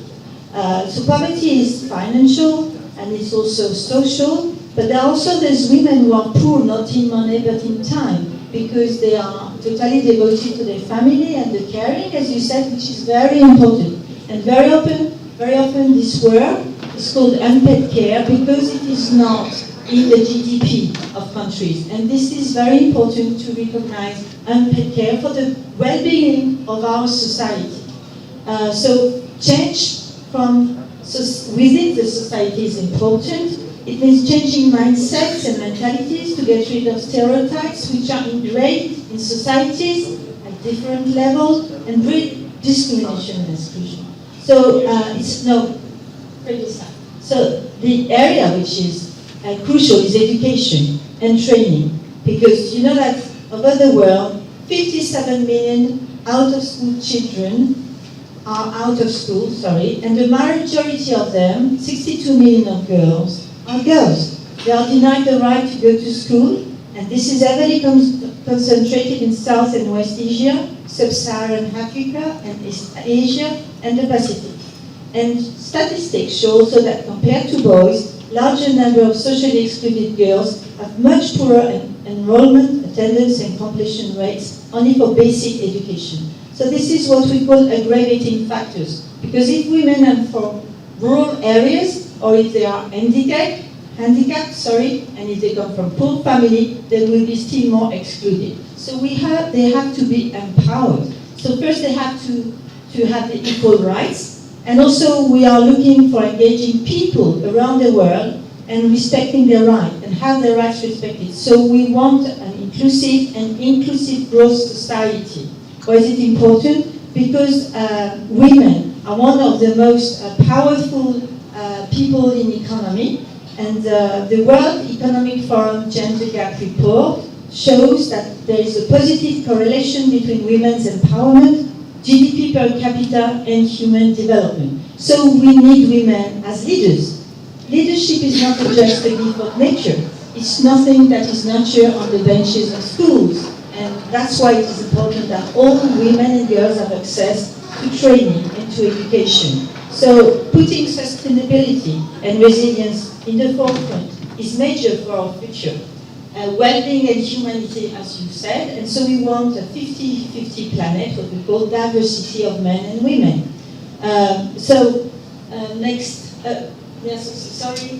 Just the last quote from UN Secretary General Ban Ki-moon, which made a report of a life of dignity for all, for inclusive and sustainable society. So at UNESCO, I co-organized the forum, International NGO UNESCO Forum, on the role of women in fighting poverty. And we are currently organizing a follow-up to the forum. And that's why also I came here to make connections with NGOs in the fields and with people who are volunteers and also with private sector who want to help us and find projects in the different regions of the world with a coordination so that we can make it visible.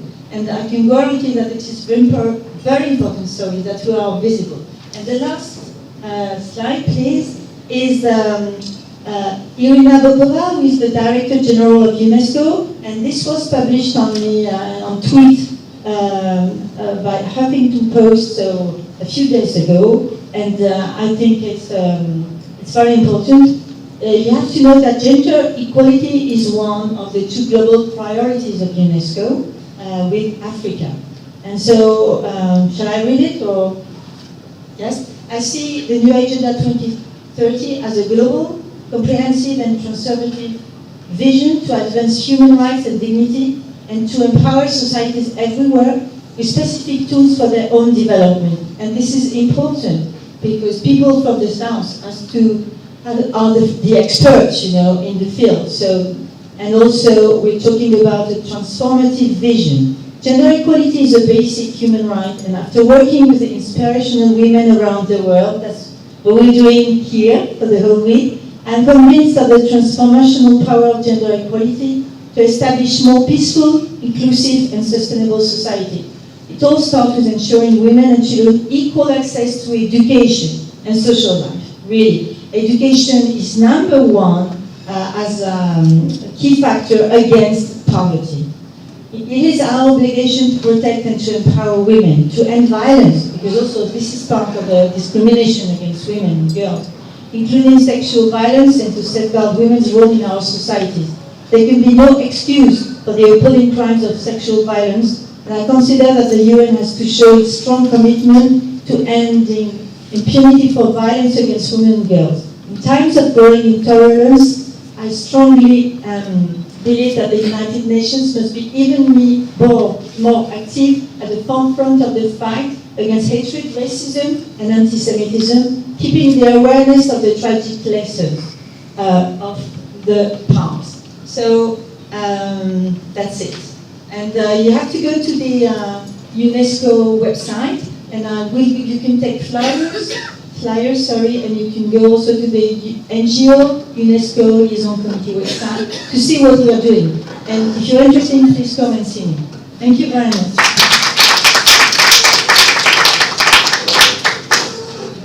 Well, I want to thank Carolyn. That's a fabulous story.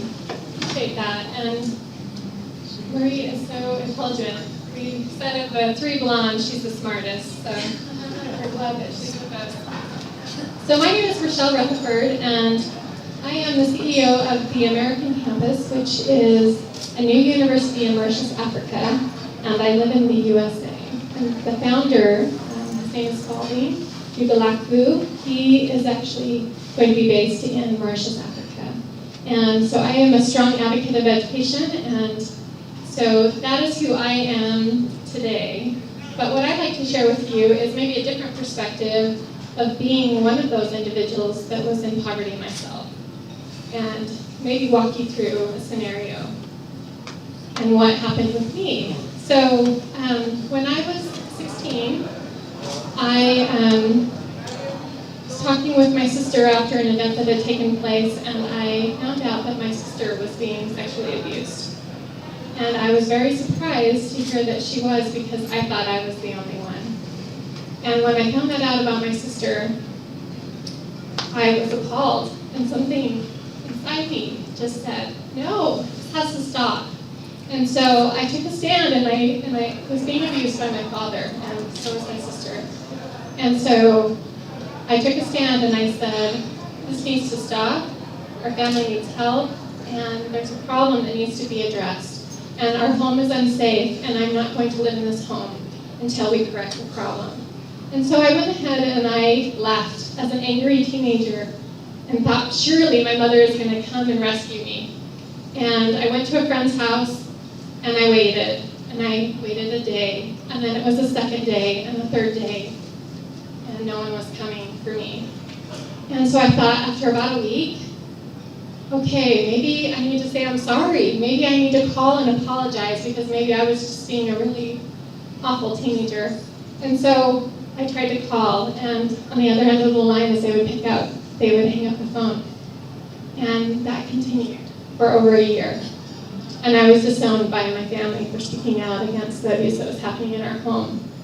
And so a year later, as I found myself without a home, no place to live, and I was roaming from family to family, friend to friend, trying to work on my high school education, hopeless after a year of that rejection from my family, walking past your brother in your high school that wouldn't even speak to you, and trying to deal with those emotions as a young child. I decided that this life wasn't worth living, and so I decided to take my own life. And I tried to commit suicide. And I woke up in the hospital, looking around and laying in a hospital bed, and I thought to myself, who is this person? This isn't me. I wasn't created for this. This isn't what my life is supposed to be. And if I remain broken my entire life, then the only person that loses is me. I'm the only one that loses. No one else loses. So, as I was laying there, I thought, what am I going to do? 16, trying to solve the world's problems. And I thought, people that get an education, they seem to be able to make money. I have to make money. I have to live. I have to find a place to live. I have to put food on the table. I have to get through school. So I made a promise to myself that day that I was going to get an education. And I thought, okay, I have to get an undergraduate degree. And maybe if I can get a master's degree, then maybe everything will work out. And so when I was 16, I made that promise to myself. I would get an undergraduate degree and I would get a master's degree. And then I would focus on that so that every time I hit a roadblock, every time I was failing, every time I hit a wrong decision or I was broken again, that I could keep focused on that one goal and do that one thing for me. And that's what kept me straight. That's what kept me solid and not veering to the left or veering to the right and making some really horrible decisions that we know a lot of people in that situation make. And they make choices that really just have a lifelong impact on their life. And so for me, education was the answer. And the way that I didn't know about government resources, I didn't know about those tools, I didn't even know to ask the question. I just thought I had to do it on my own. I didn't even have a mentor to go and talk to say, how do I do this? I just thought I have to figure this out. I don't have anyone to talk to, so I'm gonna just figure it out. So I went and applied for a job. I went to high school. I went ahead and I started trying to fill out my own college applications and trying to just figure out all of those things on my own. And what I found was, I thought, how am I going to pay for school? And what I thought was, maybe there's a company that will actually pay for someone to go to school. And so as I applied for just these minimum wage jobs, I would see these little things. We offer education assistance. And so I thought, well, I'm going to try to work there. And so I would work for these companies that offered just a little bit of education assistance, and I would take whatever that they would provide, and I would apply that towards my education. And so as I was working full-time, I would always make sure I always used that money that the schools would provide, or not the schools that would provide, but the companies would provide, as I was just earning this minimum wage. And I was blessed to be in the U.S. where they had some of those types of programs. But it took me 11 years, and I was able to obtain a finance degree, undergraduate degree, a business degree, undergraduate degree, and a master's degree in business administration. And I can now say,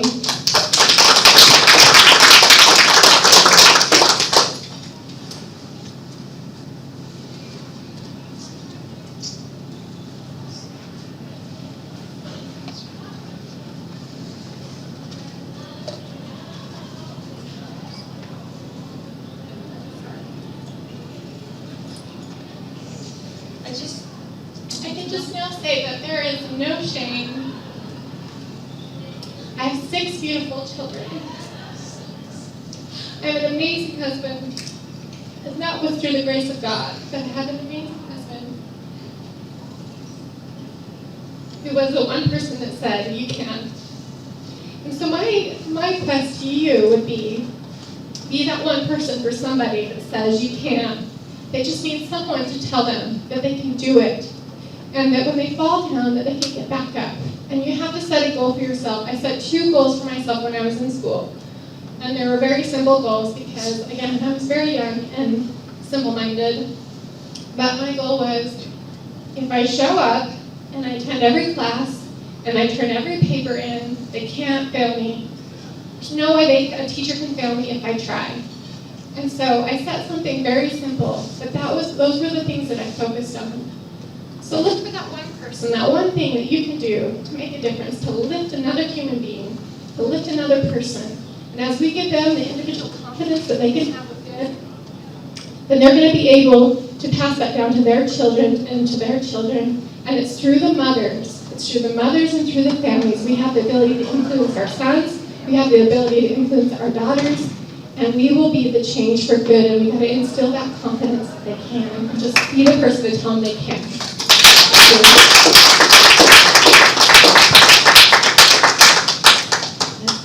Thanks very much, Michelle, for sharing your personal story. I think it's people like you that can kind of break the cycle by sharing your story. That's very much. Thank you.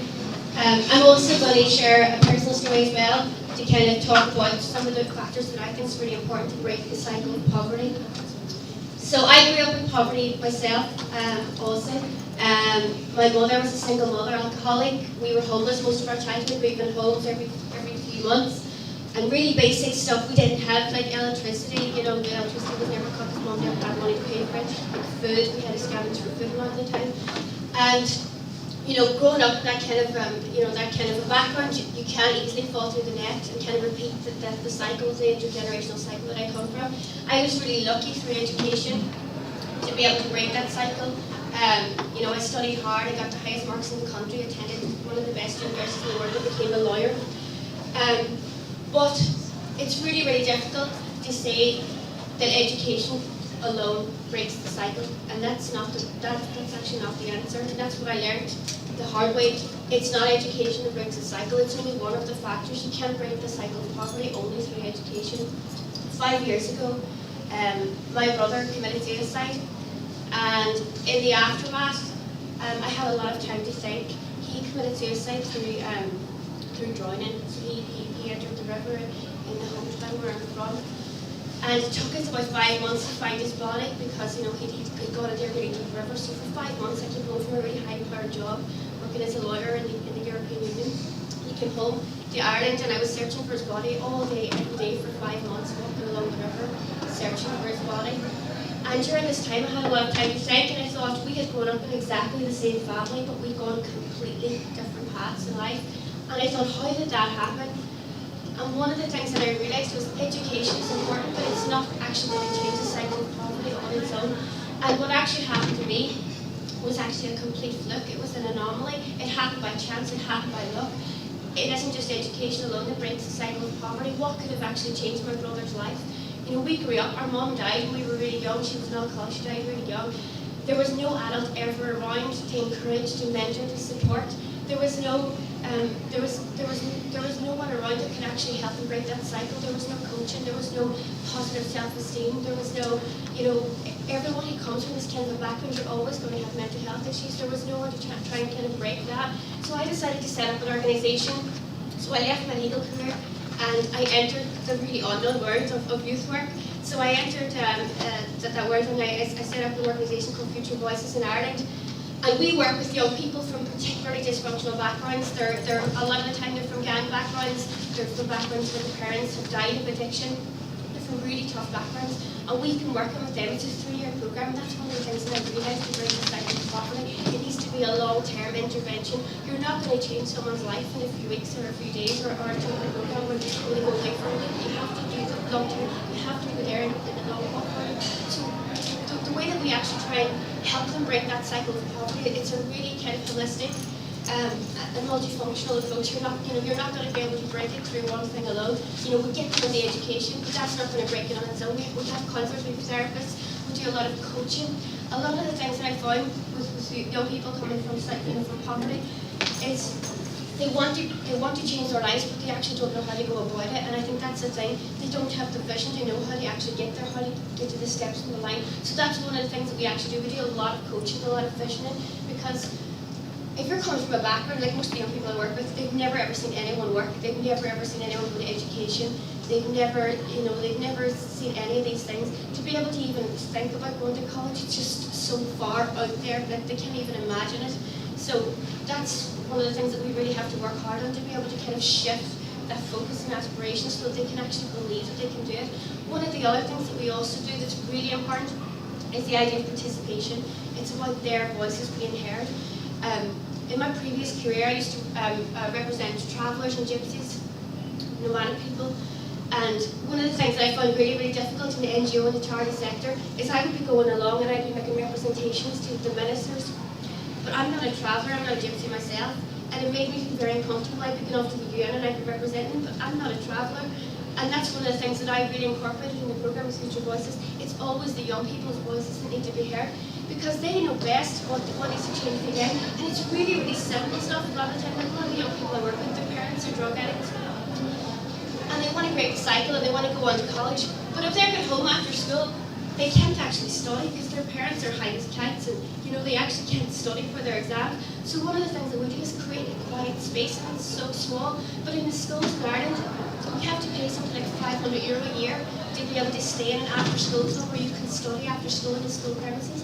And that's such a simple, basic thing, but it's a right. Like, they don't have that right to be able to study for their education and to get their exams. So, you know, a lot of it's about them being able to stand up for the inequalities that they're facing every single day of their lives. You know, one of the other things, you know, a lot of them are coming from backgrounds where areas that are highly kind of gang, you know, there's a lot of gang concentrations in the areas where they're from. And they're literally walking outside their front door and there's syringes on the ground. You know, there's syringes in the park. They're having to be tested for HIV because they're accidentally standing on syringes. You know, and I think for them to be able to go to a government minister, and we always, you know, we're always kind of encouraging that they can kind of make changes happen through accessing the highest level influencers. By them being able to go and say to the minister, I need this area cleaned up because it's not safe for me and my little brothers and sisters, that's really powerful. And that's actually what helped break the poverty cycle as well. By giving them a voice, they feel ownership, and then by them going on and succeeding, it encourages the people to come behind them. And in terms of the program that we've had incredible successes. In the past number of years, every single person who's been through the program has gone on to further higher education, which is incredible. And like one of the this sounds really funny, but like I got not a crier at all, but like one of the things that had me in floods of tears was last year I went with one of the young people and we had to open up a bank account for her student college account. And she was the first person in her whole family to have a bank account, and that's in a developed country.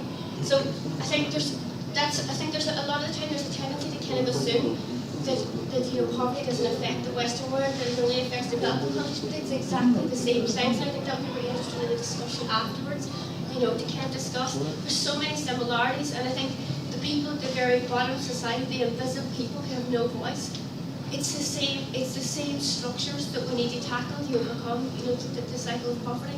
And you know, the young people that I work with, they're coming from intergenerational cycles of poverty. It's gone on for generations in their family, and I think it's only by breaking it through lots of different approaches and breaking that cycle that they can actually go on and not repeat it. And one of the things as well, the young people that we work with, you know, young people from these kind of backgrounds, when they go on to college, there's a massive dropout rate when they go to college. So that's one of the things that we try to instill in them by working with them throughout their teenage years. And we work with them like for 3 or 4 years, every single week over a 3-year period.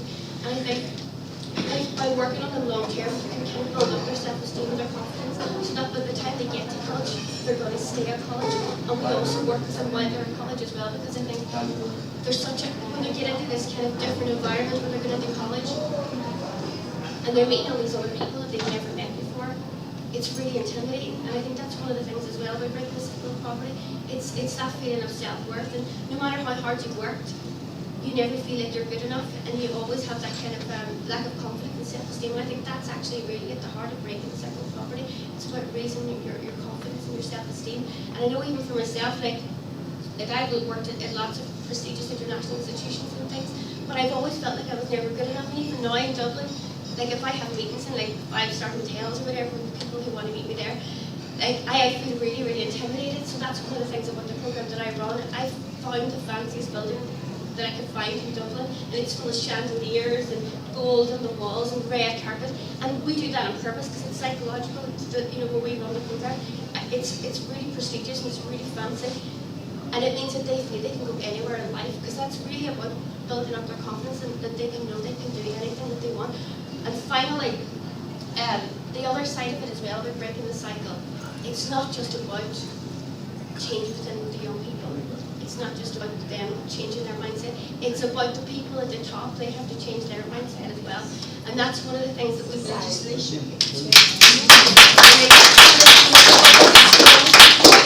We work with the highest level influence. We work with ministers, Supreme Court judges, all kinds of people, and we get them to take our young people on to employ them, to work with them in the top 4 law firms, in all the big institutions, and they work with senators, they work with ministers, all these kinds of people, because it's only by them changing their mindset and saying, just because someone has a working class accent doesn't mean they can't do the job. They're probably better at the job because they've had to live on their wits most of their lives. They're determined, they've got drive, they've got ambition, they've got resilience.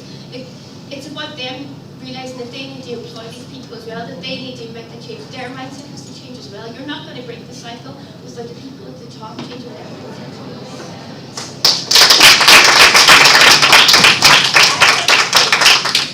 I have a question have a question for the panel that we hear your success stories, and I know by now you must have made use of some tools and some inspirations. Can you share those with us, the newbies, who can do something also, because we don't know where to start. And then what tools you use. I want to start education, educating children. Where to start, where is the curriculum, how do I do it? So how to begin? I can start. I think one of the things that we need to keep in mind is that we can't do it alone. We need to pull a team together, and we need to bring resources together. And so I would try to understand what your community is.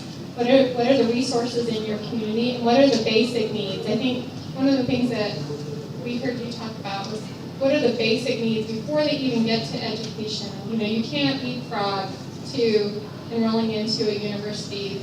You need to start with those basic things, and sometimes it's basic principles of, how about taking a location that they need to meet and that they need to be there and show up every day. And sometimes it's that one step of just waking up and coming to learn maybe a simple thing and starting at something very basic where, showing that commitment and what are the obstacles that they're running into from just getting from point A to point B to maybe learn one simple task to start. But I think you have to have a team around you. I think you need to know what your resources are and where are the gaps for them starting, and then filling those resources. And they're not always just within your own country. I think that there are a lot of us, from what I'm talking with each other, there are a lot of resources and a lot of people that do different things that you don't have to reinvent the wheel, that we can network together. I want to use your experience, not your. Yeah, absolutely. So one of the things that we're doing with the university in Mauritius, Africa, that we have found a gap in education, which this doesn't reach necessarily the lowest poverty level, but we're addressing what are some of the challenges that students have in trying to get a job once they start to receive their education.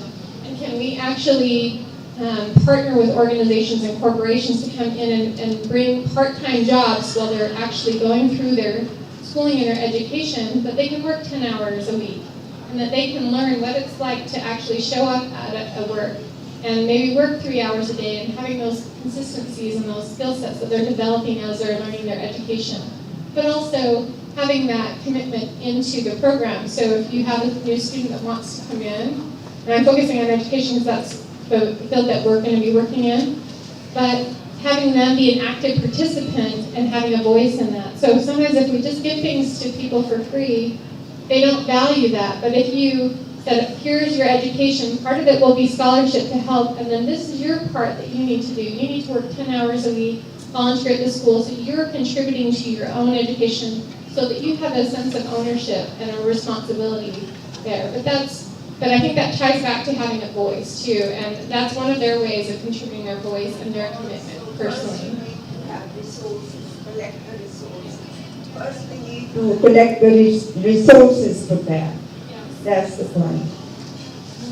From my perspective, as a volunteer of an NGO, we do advocacy at all levels, at the governmental level. I work, for example, with the French government for gender equality in France. I work also at the European level, and also I go to the CSW every year to New York. It's the Commission on the Status of Women, where you have all the NGOs from around the world who come together with women, and they're pushing for new legislation. And we have agreed conclusions, and we work. My president, of my international NGO, APW, is the president of the NGO Liaison Committee at New York. So she works with UN Women, and they work with the World Bank, with the private sector and so on, and they try to pass on legislation. So that's one thing. Networks also, networking in networks at all levels, grassroots level, local level, national level, regional, interregional, international are very important. It's very important to make women's rights And the CEDAW, I don't know if you've heard about the CEDAW, the Convention on the Elimination of All Discrimination and violence against women, is not, for example, I don't know which state you come from, but the USA is only applied and ratified the CEDAW in Los Angeles, and I don't remember where, but in 2 states, and they are still very backward on that area. So it's very important. We, as a member of not only the French government, but also at the European level, with the European Lobby of Women, and you should go to all that sites, European Lobby of Women, we also advocate for it to be ratified in all the states. So that is very important. Then about education, you have formal, non-formal, and informal education. So informal education is with your family, parents, grandparents, and your peers, which is really very important. And formal is given by the institution, but non-formal would be given in other areas, maybe just with a desk and a chair, in the open air, doesn't matter, but this is also very important. And there are NGOs which also push for early childhood education, which is also very important, because they have also to go to school at a very early age. Now there's also a problem with quality education, and UNESCO is pushing hard because it has a leadership in education. So UNESCO is pushing very hard for quality education for all, as well as all long life learning, because it's also very important for all these girls who have dropped out of school because of different reasons, for poverty, because they were married at a very early age, because also of poverty, or because they dropped out because they had to care for their sisters, brother, etc. It's very important that once they are women, they are married and children, they can have training, all throughout their life and be empowered. So this is all very important. And we have, and this is the kind of event, which is very important, because we can create synergies between each other. And what I said about the forum I co-organized on the role of women in fighting poverty was in all the area, education first, then it was about politics and violence against women more particularly, and then it was about economic with the microcredits and so on, and also the media and communication. At UNESCO, and this is for you, sir, we have what is called GAMAG, which is the GAMAG. It's about gender, action, for equality in the media, because that's the problem. We don't have enough women role models anywhere, and more particularly in the media and in the communication. So this is very important. So we are co-organizing a follow-up to the forum on the role of women in fighting poverty, and we'll have a platform, online platform, so if you're interested, you can get news of it and you can participate in it. Okay, so you come to me afterwards and I explain to you again. Okay, thank you. Thank you so much. I think we are actually out of time. If you have a minute, if you wanted to send something up. Yeah. So I suppose I kind of mentioned this previously, but I think what's really, really important is creating these networks. In every society, there's going to be an elite network that have access to the education, the career, everything. And I think one of the things that we've done that's really worked well in terms of breaking the cycle of poverty is by creating a completely new network. So what I do is I would go around and in terms of I kind of go around and identify people who are supporters, who are flag bearers of what we're trying to do, like really senior people like Supreme Court judges, ministers, really, really high level people in the country, and they're the people that kind of support the young people. And I think that's really important to be able to bring that cycle. You have people in really high level positions in the country who are willing to kind of support you along that way. You just have to involve the staff. No, that's what I do. I get their private number and ring them up and say, look, I need to meet you. This is what you need to do. Okay, thank you so much. I'm sure we have lunch now, so we're going to let you go. But if you want to continue to talk with us, I will stick around. I'm sure. I don't know.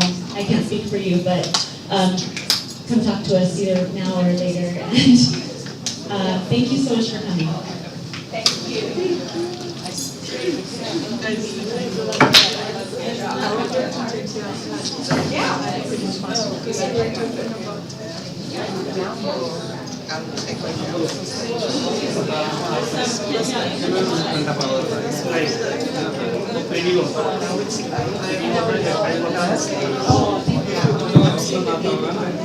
मेरा तो अपने 48 पे है, 5 पे है, 5 पे था, 9 पे है,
You deserve a gold star and crown.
Yeah, I just watched this year from when I first went to Ecuador and kind of put it all together, and so we just launched it.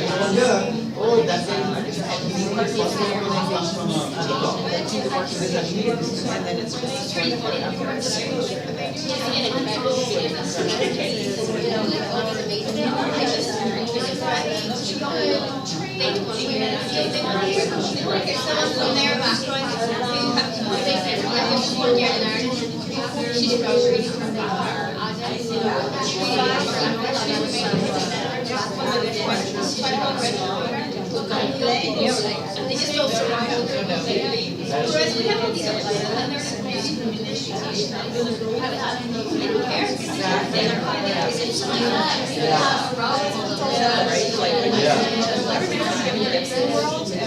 when you actually use those gifts to serve the world and to live your purpose. It's not something as people are walking around because they're really good at helping people or taking care of people or whatever, but how do you make a living? Yes. And that's why I want to know exactly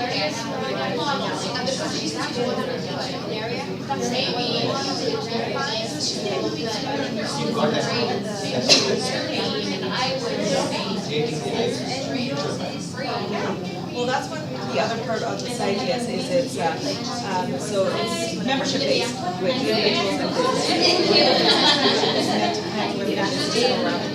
And then you can write blog posts, you can write articles, you can be featured. And that's what television is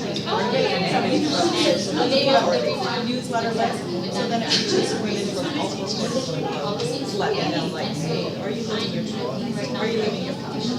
You know, this is how you can do it. So there's a platform for everyone. That's what I wanted. Was it helping women develop countries, and also helping women develop countries. We also live our best possible. We also always that's right. That's right. So there's a lot of opportunities. And then I'd love to do a women's empowerment once a year that brings all sorts together with things like this, workshops, connections. And that's why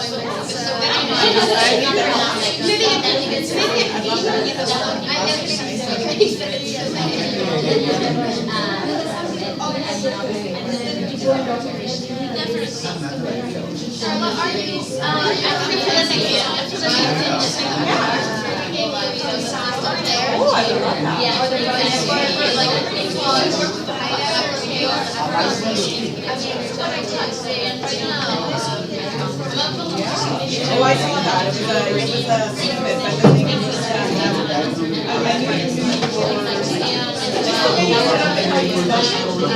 you knew there was the one thing that I didn't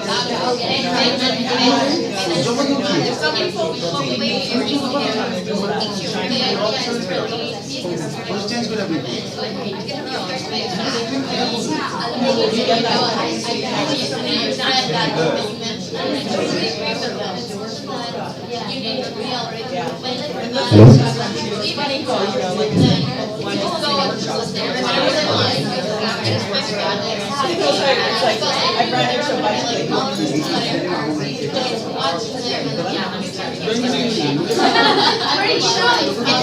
Oh, I have to do the source.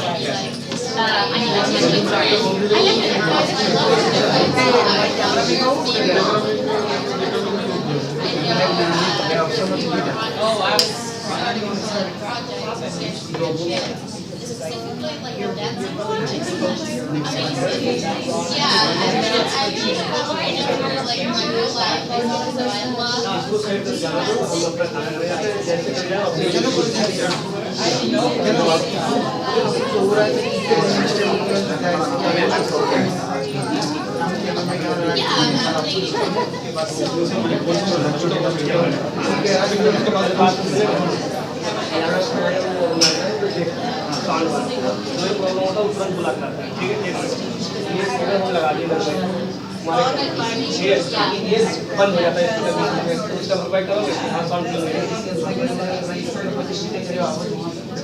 हाँ पूरा सुनो काट लो यार काट लो सुनो कहीं भी laptop में काट लो मेरा स्टार्ट अरे मेरा एक आज टॉपिक में लिख दिया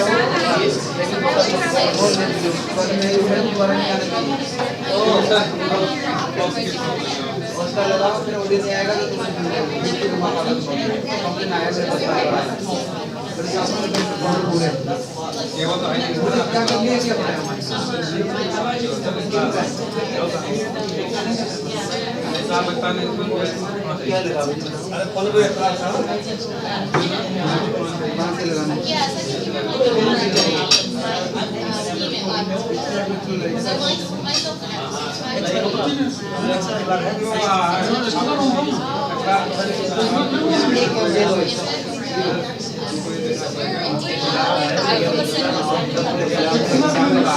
एक सवाल है मान लीजिए कहता तो आवाज पूरा बंद हो जाता है इसका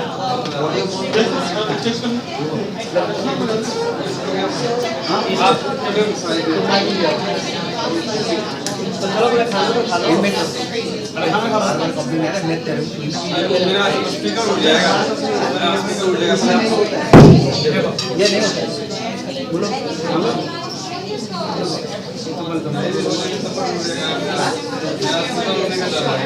स्पीकर नहीं उड़ेगा ये सब डायरेक्ट नहीं होता है ऐसे नहीं होता डायरेक्ट ऐसे डायरेक्ट नहीं होता है ऐसे डायरेक्ट नहीं होता है ये बंद नहीं होता ना इसको सुन तुम माइक एक ले ले माइक ले लिए समिति से बोल के ना एक माइक ले ले एक माइक ना सुन कोई दिक्कत तो नहीं है इसमें तुम मिक्सर दो दिन इसलिए और इसमें नहीं आता इसमें आएगा बंद होगा देखो ये बंद होगा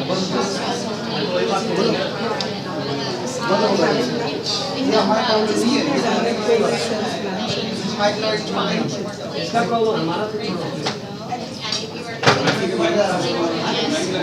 माइक लगा माइक नहीं लगा मैं अपना अभी तो समझिए आपने एक लगा दे एक कपड़ा में लगा दे एक माइक लगा दो Check one, check. Check, clear, clear. Check, clear, clear. Check one. Check. Check, clear, clear. Check one. Check.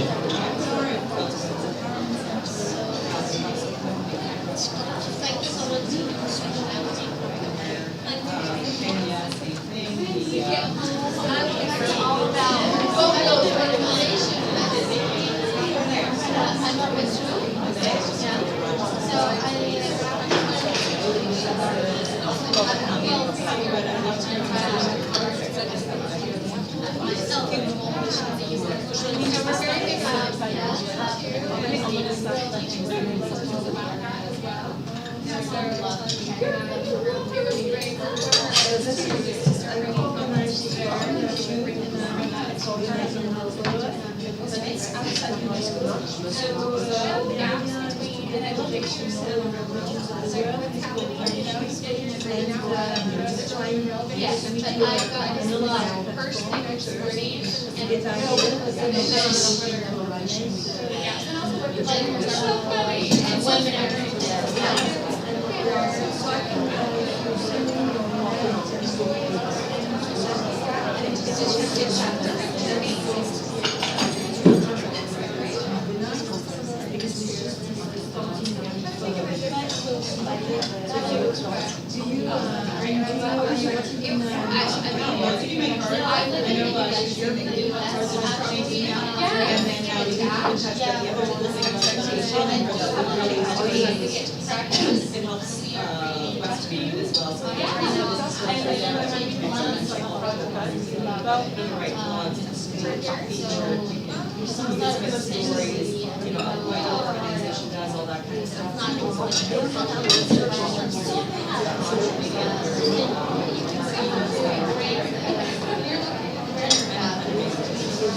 and I've been doing that with my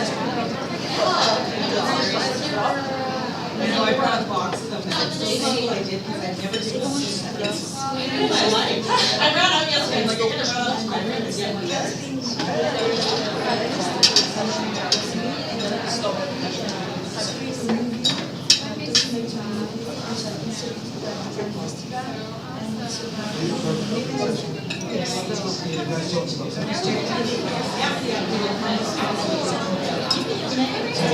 Thank you for the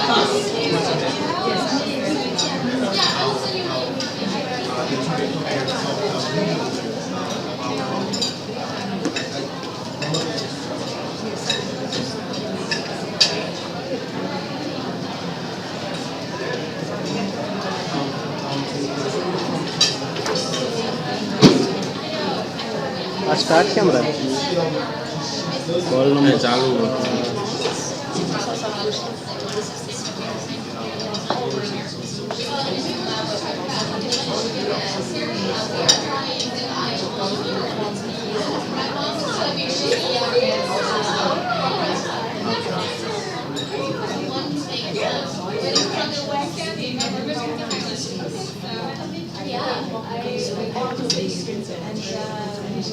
stop थी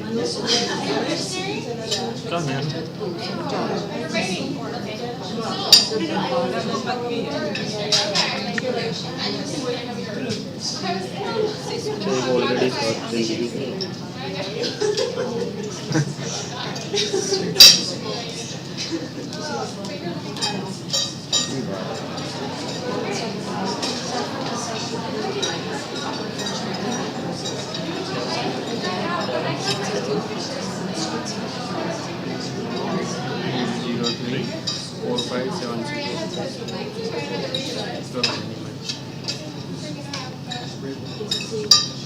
I love data, so when you talk, David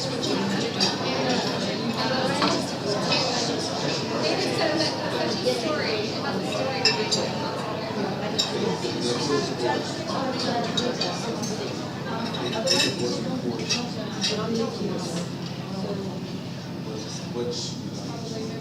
Yeah, like so much.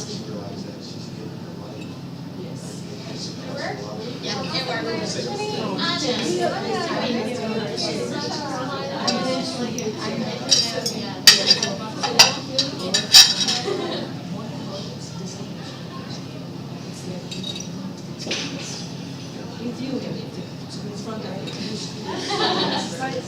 Yeah, that's a problem. Like a workshop. That's why everyone should go to these. I think I can use it. We have to serve base. Yeah.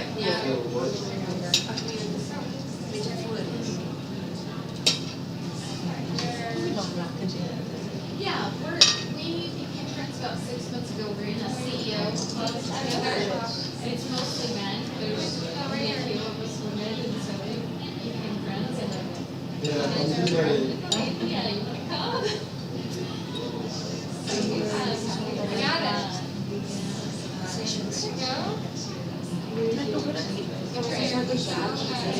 Well, it's just better.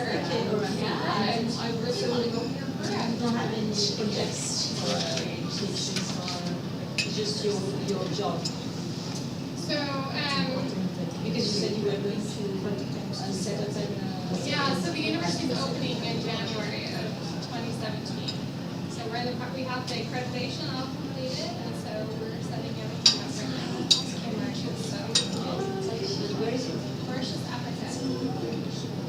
So we'll be going students from the side of the world.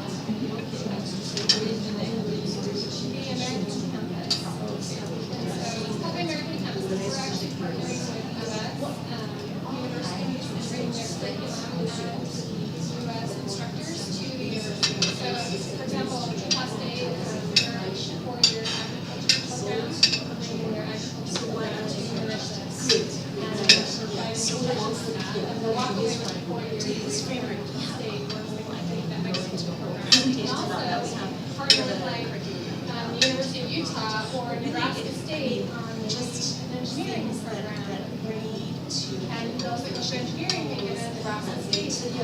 Because you usually bring your follow up with people on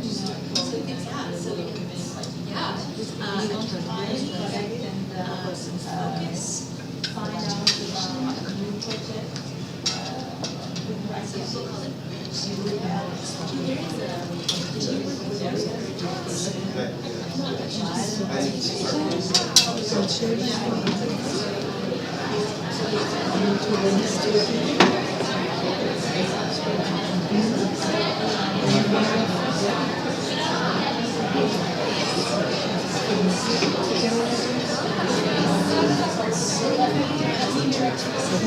send you a mail. My sister lives in Israel. I've never met her. I got married on Monday, so that's I can write to you. Yes, I write to you. Into holistic. I'm a speaker today at 5:15 to 6:15. I'm speaking on holistic health. Please. They know what resources are out there. And then they choose and they break it down into Yes. Yes.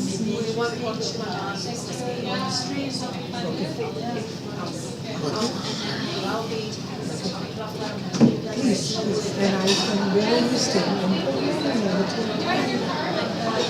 and I can even maybe not today, but maybe tomorrow I can give you a full reflexology session and a back reflexology session.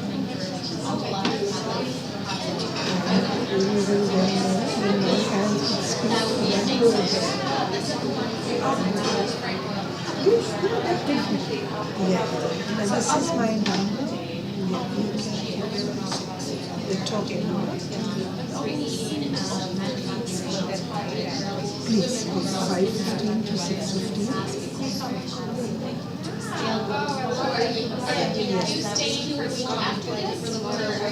During my day, there are only 2 sessions. Plenary and supplementary.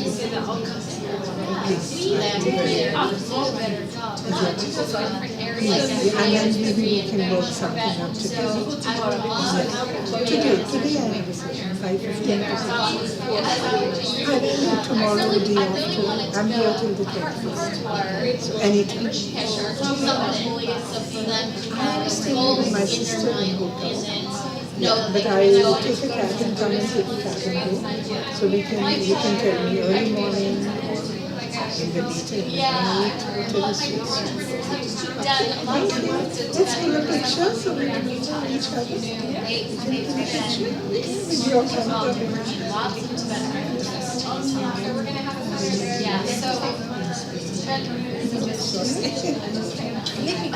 I'll just, I think without. I'm going to have a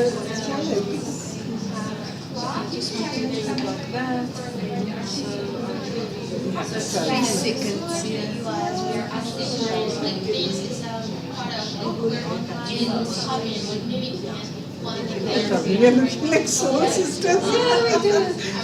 Just beautiful. Beautiful. Please come. I'll type that. No, That's fine.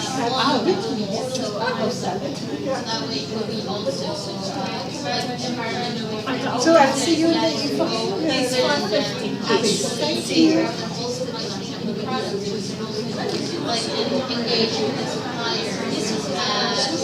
Yeah, I'm going to serve myself something.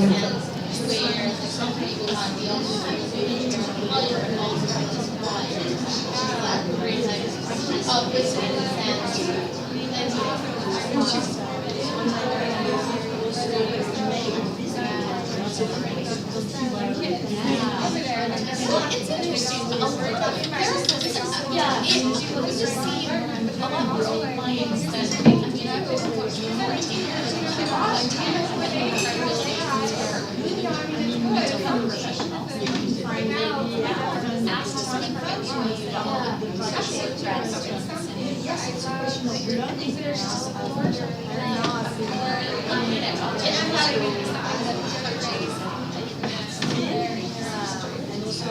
Yes, and we thought about a lot of things that are really into environmental use for 5,000 years. Yes, and you know, and right there, like, I think that if you had practical work, like, I like to do as a coach, like, practical love, because we have, like, like, work with your clients and things like that, they don't really have, like, that way to your like, for them to have better health,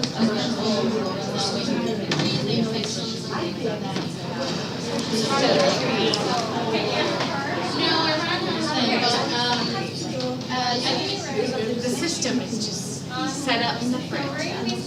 My husband is in charge of all the behavioral health medicine in Utah. You can't meet it. No, you can't. He works for the one that owns Kmart and all the Mountain Stars. But I think that So he's really involved in the whole behavioral health industry too. It's set up the way it is, and it's going to take a long time for any changes to happen in the system. Like you said, you noticed these changes, and I think that's I mean, my certification classes lately are all therapists. No, this is my company I'm working for. I came as an individual, but my company is very supporting of me coming here. So, yeah. What does your company do? I'm a lawyer. A lawyer, a solicitor. I'm a lawyer. So. Actually, you're a lawyer.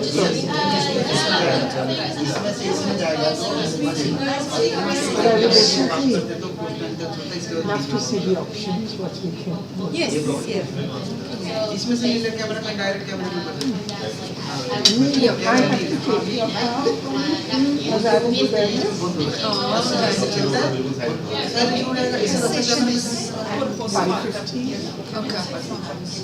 So I'm doing it with one hand.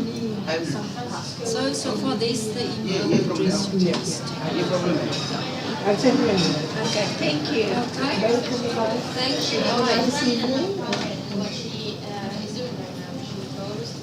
I teach and train. I'll definitely contact you. Yeah, that's why the moment I saw wellness, I and I'm certified to give international certificates. Because I'm working now with the Beauty and Wellness Center here in India. The National Skills Development Corporation. Yeah, please. To help build them. So can I meet you? I'm going to be here. Can you give me your Indian number? I don't have an Indian number. Okay. Contact me there on the email. Okay. Because I'm going to be here on the 22nd. Are you in India on the 22nd? I'm meeting with the people tomorrow. Okay. National Skills Development. Okay. I'm meeting with them tomorrow, but then we're leaving on Saturday morning. You're meeting them tomorrow here? Yes, in Gurgaon. Okay. What time? 11. 11. Do you want me to join you? No, I have a second. Yeah, Just a meeting with them. Actually, what you do is that you sit with them, meet with them, and then we can. Because they want to build up more than just beauty, not just hair and makeup. Yeah. All these Wellness. things. Yeah. So please, sir. Okay, sure. Can I write another email? This email is hacked. I didn't change the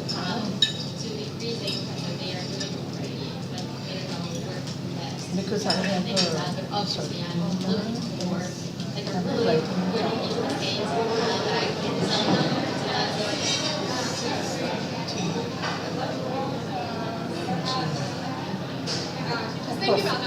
So happy.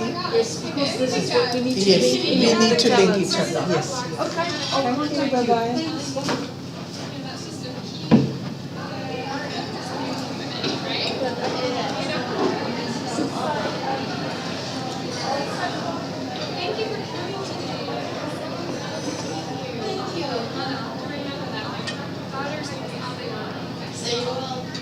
And I will send you information. Like right now, for one of the projects, like I'm doing, working with K3, we are running a week. They developed a tool that measures domestic violence and violence against women. We were actually looking for like speakers that could help and like share their stories. So I will look. Yeah, I'd be happy to. Yeah, I will send you the information. Okay. Yeah. Sorry, you're a speaker. I'm excited. Are you interested in that? Yes, that's amazing. Thank you so Fabulous. much. Okay, Perfect. thank you. We'll see you around. Okay, we will. Thank you. Thank you.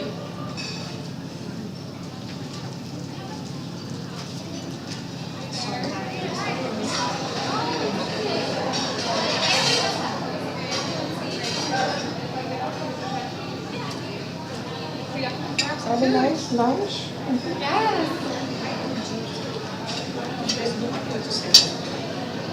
Oh, the guys that are coming back. So you haven't started? Kuljeet, they wanted to meet you. Hi. Somebody There's wanted to a meet lady, you. Mahima. Huh? She she wanted to meet you because I think she's your co-panelist. I've told her what you wear. Yeah. Okay. I can do this myself, I can put it on. No, but you need people, and everybody is having lunch right now. Yeah, that's the thing. I can put that. So nobody is going to come in just because मेरा तो topic ही गलत बाहर रखा है उतना लोगों ने. Because I came to know later. We saw that because we came. I was like, अरे वाह, they didn't even update that. There's been quite a confusion. Yeah, because because you mentioned it yesterday. So you were like, I think we should have a bunch of games. I was scared that I finished. Very nice.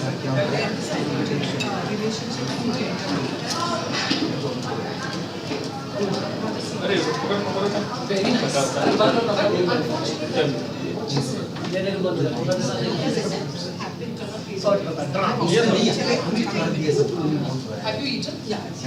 So I'll just go and grab my. Yeah, do.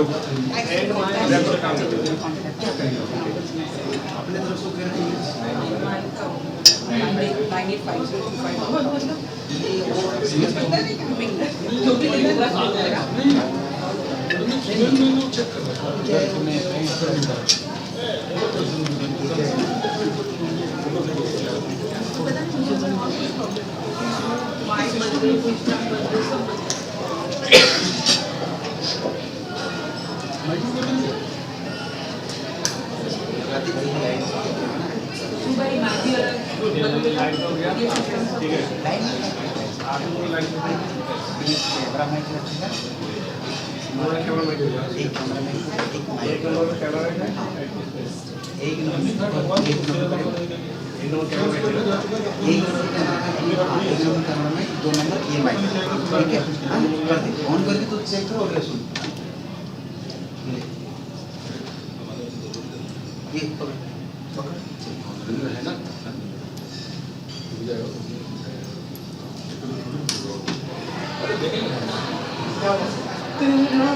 Hello hello ji hello जी अभी है ना सुनो सुनो अभी मैं बाद में करता हूँ बोले हेलो जी आई से टाइम हेलो हेलो जी हेलो जी ये कैमरा में क्या है हेलो जी ये माइक है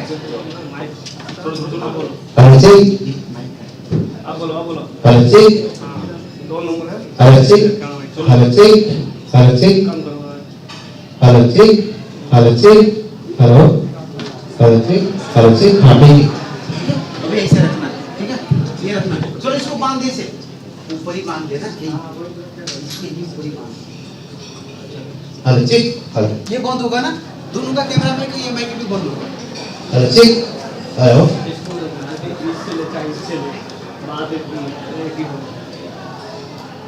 हेलो जी हेलो हेलो जी इसको नीचे गिरा इसे था पहले कर दो हेलो जी क्या हुआ इसी में है ना हाँ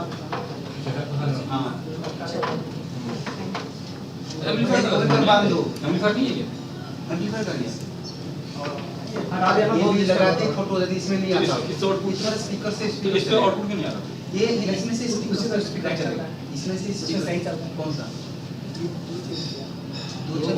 नहीं इससे आउटपुट लगा टाइम नहीं चल लगा नहीं इसमें लगेगा नहीं आउटपुट जो इसमें से नहीं आएगा नहीं आएगा हाँ ये इसमें आएगा या कैमरा पे मोड लगा नहीं वो अलग नहीं सब एक ही जैसा है अलग कुछ नहीं उस वाले का ब्लैक जा रहा है बस हवा बस ना शाम को ये इसके हैंड ओवर कर दो और चेक हेलो जी इसको चेक कर लिया हेलो जी ठीक है हेलो जी मैं नहीं कर चेक कर ले क्या चीज उसे चेक करो चलो हेलो जी एक बार चेक कर ले काम नहीं कर ले हेलो जी हेलो हेलो हेलो ठीक है हेलो ऑन तो होने दो कैमरा ऑन तो होने दो हेलो हेलो जी हेलो हेलो जी हेलो हेलो इसके जो ऑडियो कट रहा है इसका ऑडियो जो कट रहा है इसका फ्रीक्वेंसी इतना दूर तो नहीं कटना भी चाहिए क्यों कट रहा है चलो यार बोलो इतना तो नहीं इतना ये इतने पास बोलता है हां एकदम ठीक है हेलो जी कर दो हेलो बढ़ाओ ना इसको बढ़ जाएगा ये तो किसी ने तो आ ही नहीं रहा ऑडियो एकदम ठीक है ये यार देता हूं बंद कर दीजिए हम ज्यादा बात करो अभी तो मैं करवाता हूँ। देखो कर देना कुछ नहीं। अभी इसके बाद कोई बोलेगा कुछ बोलेगा। आप बोलो। हाँ कर लो आप ही बोलो। हाँ बोलो बात नहीं। हाँ माइक सुनना चाहिए।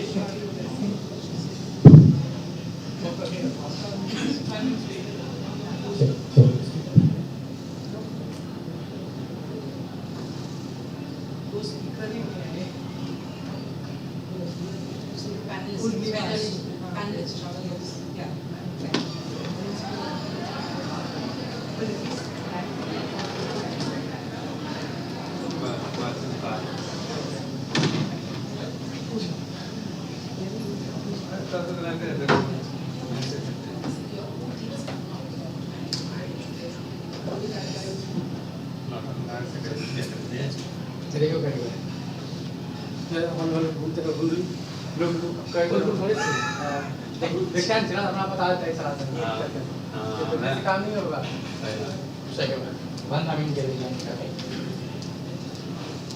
क्या है क्या?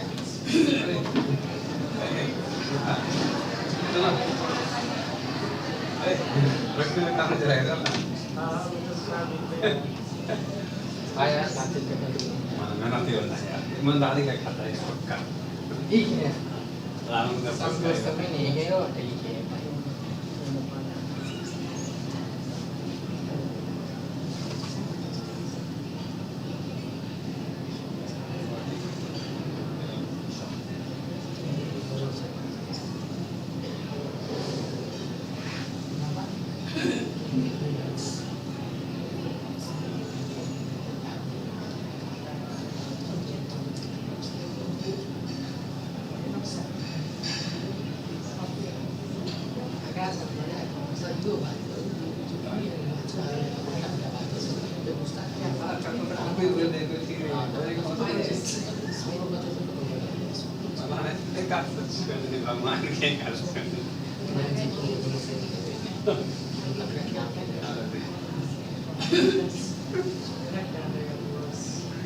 Coach किस क्या देता है?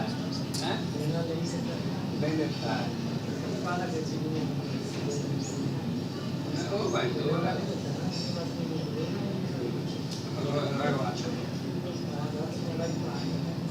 भाई आज से बस इधर तक है। मैं आज नाम ही नहीं मानता है जब इसके बाद बोल रहा है जवाहर पास। हाँ।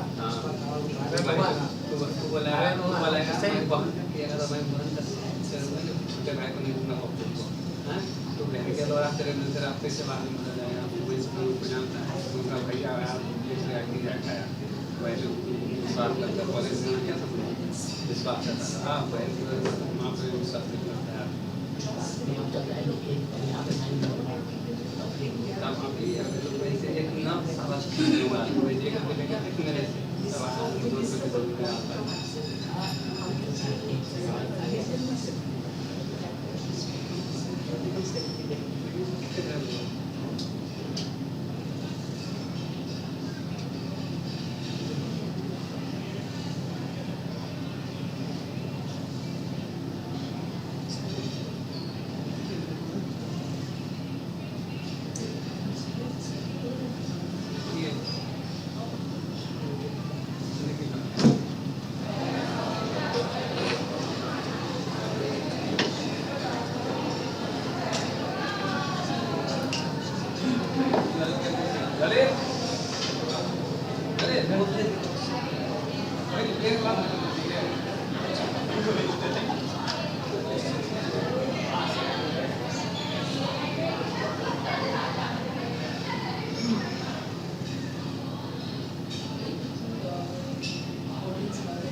हमारे लिए भी बहुत शेयर करना पड़ता है तो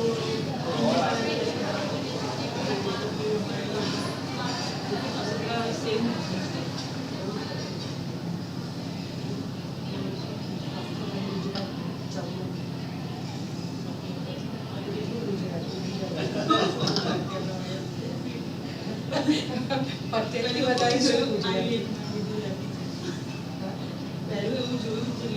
છે ગુજરાતી ચાલો સારું ભેગું કરવું પડશે ગુજરાતીમાં સ્પીચ આપજો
ફિટિંગ કરી દે છે કેડી છે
Good afternoon, all of you.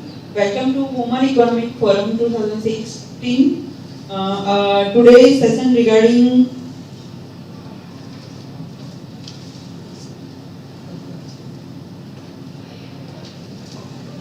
understanding relationship through gender difference. So our lead speaker is Chola Patel. She is a psychotherapist from India. So please welcome ma'am.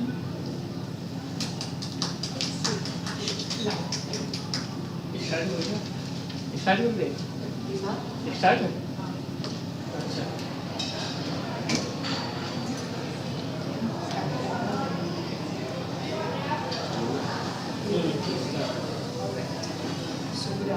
to everyone, and today we have a topic which is rather interesting, understanding relationships through gender differences.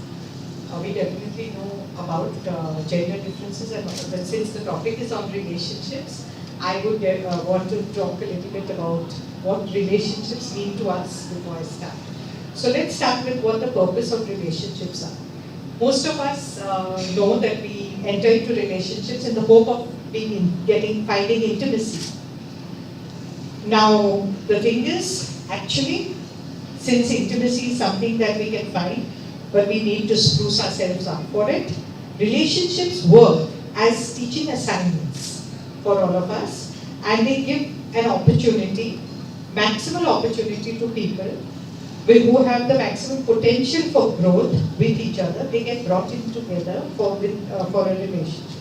We know that we have different types of relationships. We have some which come in for a reason, some which come in for a season, and then there are lifetime ones. So relationships that come in for some relationships are intense teaching and learning situations, while other relationships are lifetime ones that offer you unlimited opportunities for growth and learning. As we know, learning is not easy, nor is it fun. So when we talk in terms of learning, we talk in terms of factors like gender differences. When they come in, it makes it even more challenging. If we can understand gender differences a little more, I'm sure we'll be a lot more comfortable and curious in our relationships. So are gender differences actually a result of nature, which is our biology? Or are they a result of nurture, which is culture, our stereotypes, and the roles we play? We know that our bodies are different, that's for sure. But are our brains different too? Well, our brains serve our bodies, and in that way they are different because they look at everything a little differently. So with different genders, we have a different way of perceiving the world, and we also have a different imagination.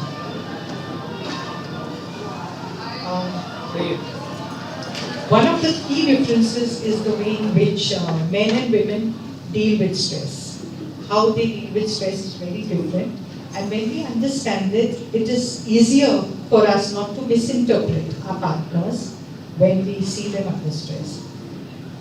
UCLA conducted a study a while ago to see how men and women deal differently with stress. The study was done, and it was one of the first of its kind, because till then only men were studied as to how they deal with stress, and women were not studied, primarily because they would have different moods and menstrual cycles and different hormonal things. So they thought it's difficult to study women under stress, so it hadn't been done before. But the results were pretty startling. What they found is that what they studied was the resilience to life stressors, which is our daily challenges, problems, emergencies, deadlines that we face. And it was measured by the stress levels, which is the cortisol levels in a person's body. The findings were that women under moderate stress, their brain is 8 times more active in the emotional part than men. And therefore, they tend to be under stress more reactive. The hormone, which is known for related to stress, the testosterone, it reduces stress in men, but what it does in women, it reduces the level of oxytocin in women. That's a nurturing hormone. So they are not able to be as nurturing as they were when they are not any kind of stress. Routine activities, nurturing activities, caring, sharing, loving, all increase and stimulate the oxytocin in women. Men need 30% more testosterone in their bodies than women do, in order to cope with day-to-day stress. Now, look at the picture.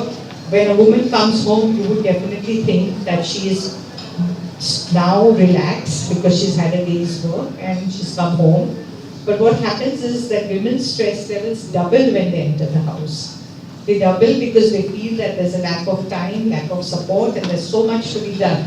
They come into the house, they open the door, and they see their husband or their partner sitting on a couch watching television, watching a cricket match or a football match. What happens? Anger. Lot of anger.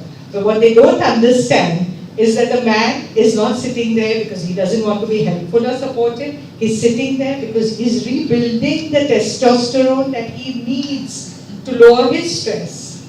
And that happens when he watches something that's new and exciting, when he's doing something that's challenging, when he's solving a problem, when he's sacrificing for a good cause. That is why sometimes women get angry with their spouses. Why are you helping others? But of course he's helping others. Again, he's rebuilding testosterone. So if we did understand gender differences, it would allow for a lot more compassion, a lot more adjustment, and definitely more harmonious relationships. So what men and women want in relationships is, there are some different qualities and some similar qualities too. Men seek partners who are youthful and sexually attractive, as opposed to women who seek value men's experience and his occupational achievements. Men rate sex more important than love, and women rate love more important than sex. The interesting thing is both emphasize affection and companionship, and men give greater emphasis to sacrifice and dependency themes, whereas women give greater importance to their partners being independent and self-reliant. So we have all these, and some of these we have heard, and we've known as stereotypes. I think we all know what stereotypes are, and with genders, they're even more common. There was a study done by Brody and Hickman on stereotypes, because they do affect our perception. And what they did was they compared how stereotypes and self-reports, how close and connected they are. What they found is men are more accurate in their perception of women than women are in their perception of men. That means women are more influenced by stereotypes than men are. Several reasons for this happening. Women rely on stereotypes because media does a lot of it. Okay? Self-help books, they're all targeted towards women. So there are books which are things like men won't ask for directions and women can't read maps. Then they have books like she wants a ring and I don't want to change a thing. So these things are targeted, and they make generalizations of both genders, and they contribute heavily to stereotypes. The other thing is men do not communicate very much. So women don't have an option. They use stereotypes as an alternate resource to understand their man. So this is some of the reasons why stereotypes come. Falling in love and communication. Let's see how men and women differ in that. It's interesting that the author has the term pragmatist and romantic. And according to the author, basically a romantic person is one who believes in true love, who believes that love is all-encompassing, lasts forever, is strange, incomprehensible, comes once in a lifetime, and conquers all barriers. And now, can you believe it that men are more romantic than women in that? Women tend to be more pragmatists. They believe that they can love many people. Economic security is more important than passion, and some disillusionment is possible and it does accompany marriage. So women have a different take on it. Women are more likely than men to report on various symptoms of love. They have a feeling of euphoria when they're in love. They feel they're on cloud 9. Everything looks and smells beautiful. Whereas men tend to fall in love more easily. The speed at which men tend to fall in love is far greater than women, partly because of the romanticism, as well as partly due to the fact that physical attractiveness is an important part. They are more visual than women. For women, sharing of intimate feelings are a hallmark of a close relationships, and for men, they are less expressive. Women tend to establish intimacy by discussing problems, showing concern and empathy, whereas men would rather seek straightforward solutions to problems and useful advice. I think this is one of the things that I come across a lot in my marriage, when I'm counseling married couples, is that they feel the husband just doesn't listen to them. Because every time they start to say something, he offers a solution. But like I said before, there are so many issues in marriage and relationships that can easily ironed out if one really recognized and understood the differences in gender and how they think. So, stark and real. Now these are some of the statements that would come across annoying to when women make them. And I think it would be annoying to men, primarily because it shows a lack of trust and competency. And I think women do say things like this and men do get angry and irritated. On the other side, there are sentences by men which, when women are looking for empathy and nurturance, instead of that, they kind of get, they feel invalidated, their feelings are completely invalidated. So this is differences in gender left, which is the way in which genders speak. Different genders have a different speech, a different dialogue, a different dialect. And it comes across both in their verbal statements like this, as well as in non-verbal. A lot of non-verbal things also that are different. When women and men are together, actually women would like if a man looked at them, paid, and that denotes attention. If he's paying attention to them, look at me when you listen to me. But for men, not necessarily that much eye contact would actually make them feel uncomfortable, and they might even feel, is she really flirting with me or is it just this? So there are so many differences between women and men that we need to, if we did understand them, communication would become far easier. So let me give you an example. If a woman says, we never go out to a man, what she means is, I feel like going out, I want to do something together, we always have a great time together, I love being with you.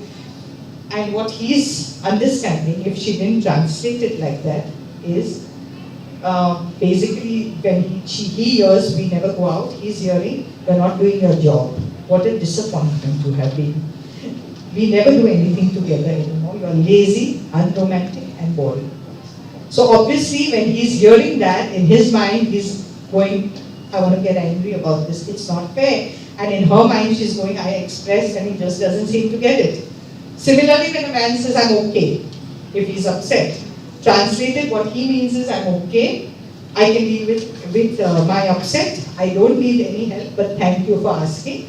And without that, what she hears is, I'm not willing to share any of my feelings with you, I do not trust that you can be helpful. So this is the reason.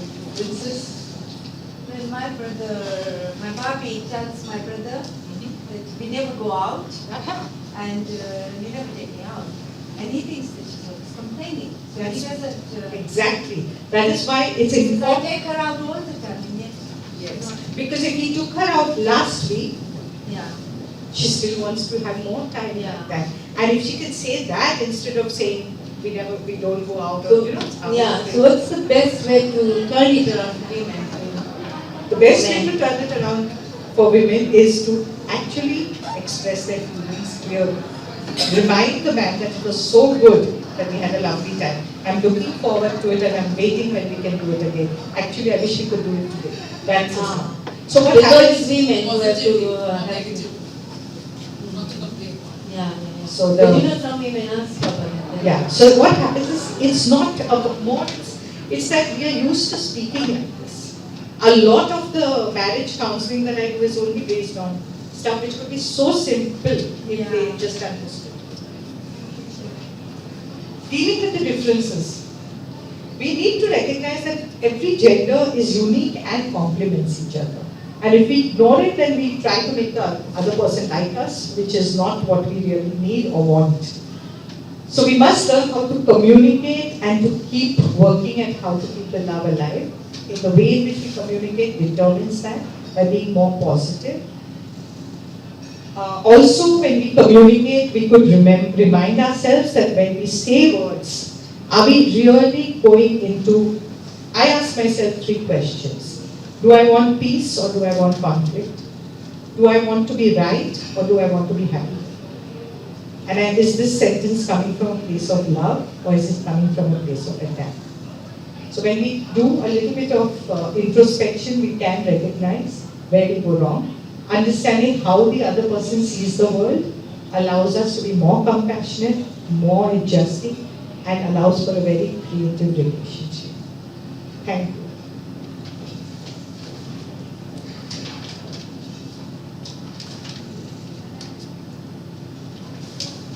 Any questions? Yeah, That's the fun part. Yes, Okay, thanks. I mean, it's really good the way you have explained the differences. But basically, I think when I came to this one, you know, what I meant was like relationship through gender differences. And I was thinking about, you know, when some women feel that they're men instead of women, the inner. So I thought that's what we'll be talking about the LGBT. So perhaps, I don't know, are you going to touch base on that? The gay and the lesbian side or something? Yes. Would you like to know something about that? No, perhaps. Because even how do people deal with it? Because I know you are in a relationship. yes, but I think even within those relationships, they do tend to take on one of the two roles. Yeah, Because yeah, again, like I said, genders are unique and complementary. Right. So when we do have that kind of thing, each gender has its own reasons. Mm. So even if it is a gay relationship, usually there's a masculine side and a feminine. Yeah, it is. But what happens? What are the resistance and how do people deal with the family members and all that? Yes, the resistances are tremendous. I think socially it's very stigmatized. It is going to take a long time to accept because the primary understanding of people was that relationships like those were for reproduction and for intimacy, and mostly reproduction. So what happens is that they do not understand why two people would come in contact with each other if they're not serving the purpose. So how is India reacting to the social needs of LGBT? India, definitely we are having a lot of trouble, but there are now, the minds are opening up, and I think it's the exposure to the West.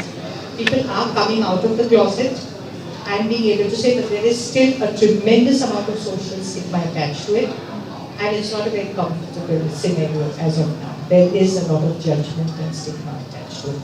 Okay, because we find in UK, we manage women organizations and we get a lot of women who come to our center where they're going through identity crisis and the abuse within the lesbian relationship and how we deal with it. So I don't know if there's anything available in India.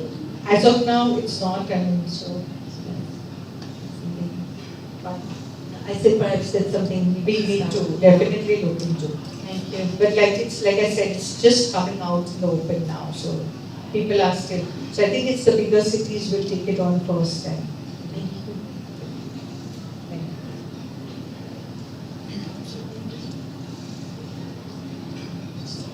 It's such an interesting subject. Yeah. We have a look at the timing, I think, because we came earlier. And a number of women, because I think it's publicized strongly. Oh, So I went back and it said something about the grandparents and all. No, the grant was earlier session. Oh, okay, we came at 1:30 and I went back. It was put out. Yeah, it was because of the lunchtime. But it was a next session earlier. So I think. sorry, what any topic talking about? Sorry. Understanding relationships through gender differences. Sorry. Understanding relationships through gender differences. Oh, we've come to the end of it. You done? Yeah. What time? 1:35. Oh, no, I want to go to the 2:45 one. Yes, yes. I didn't go.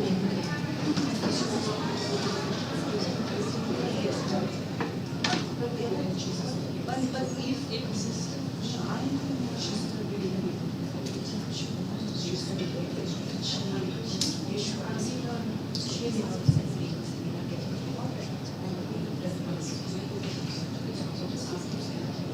Yes.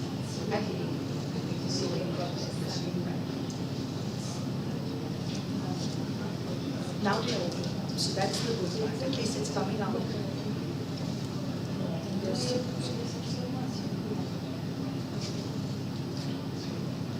No.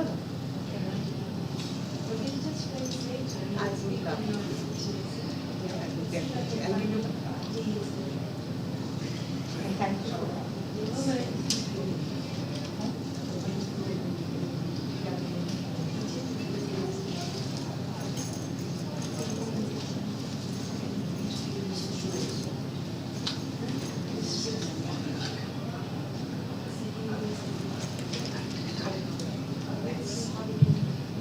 Thank you, ma'am.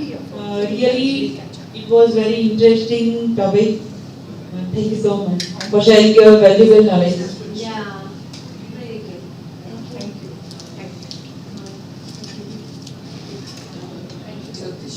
Yeah, she said it. Yeah, thank you.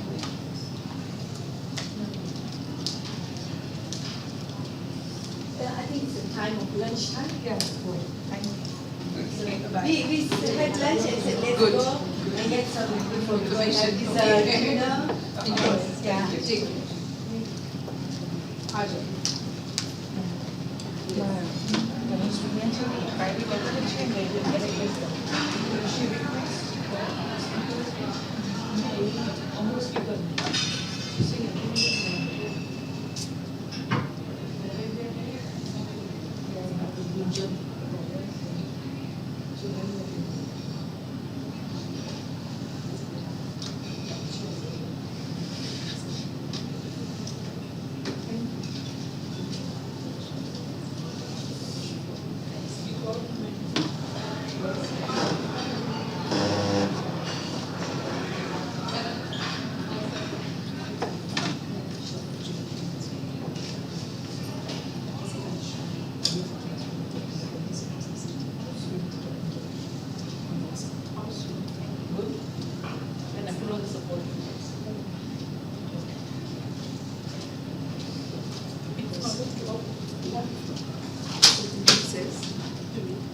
Let's work first.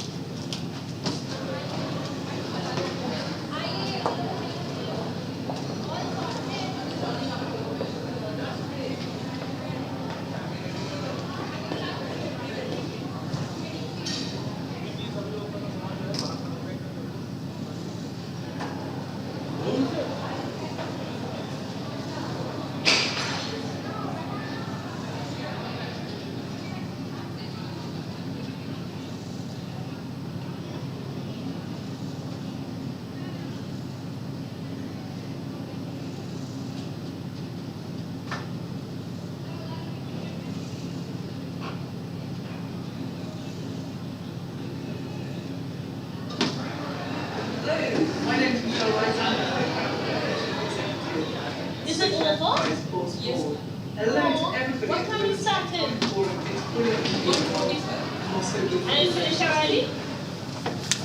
Just 7 years ago. Is it We support charities and social enterprises in the UK and globally to change and grow.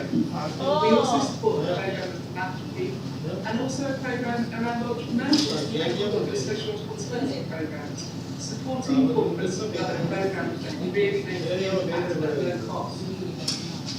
For obvious reasons, I got very interested in female entrepreneurship. Being a female founder myself, I was a bit overwhelming at times.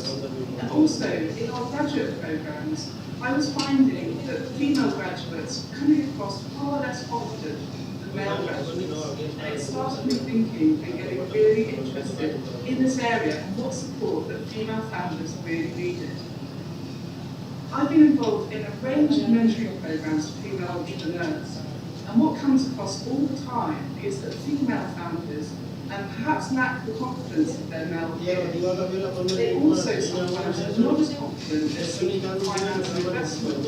And quite often, clients tell me that that's because they're actually more honest than their male peers in terms of where their business is, but can sometimes go against them in terms of winning funding.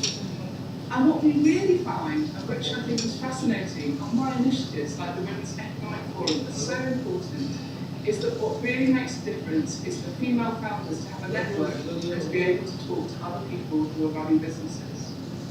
I set up a program supported by the Bank Santander 2 years ago for mentoring for female founders, which has been hugely successful. And it's a very simple concept. For me, what's needed is that you need to be able to have a role model, somebody that you can learn from, that's been there, that's done it, that's bought the t-shirt, and that has really gone through the pains of growing successfully. That's been great as this. And that's why I'm so pleased to be involved in the Women's Economic Forum. It's the network that's important, and learning from other female founders that can truly I'll call you back about Hi dear, I'm just coming. Okay. Yeah, 2 minutes. The pen drive was left behind. Okay.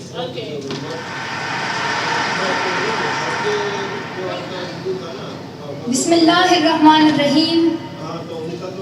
In the name of God, the most merciful, the most beneficent. Your Majesties, Your Royal Highnesses, distinguished members of the Norwegian Nobel Committee, dear sisters and brothers, today is a day of great happiness for me. I'm humbled that the Nobel Committee has selected me for this precious award.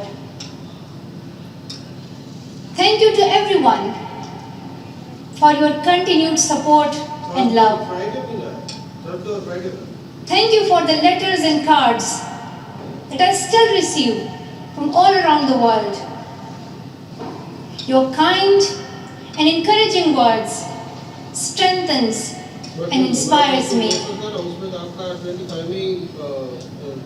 I would like to thank my parents for their unconditional love.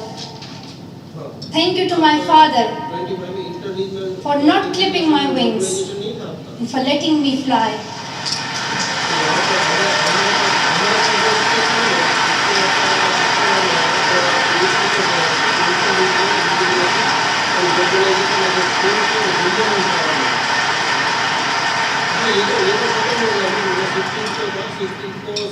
Thank you to my mother for inspiring me to be patient and to always speak the truth, which we strongly believe is the true message of Islam.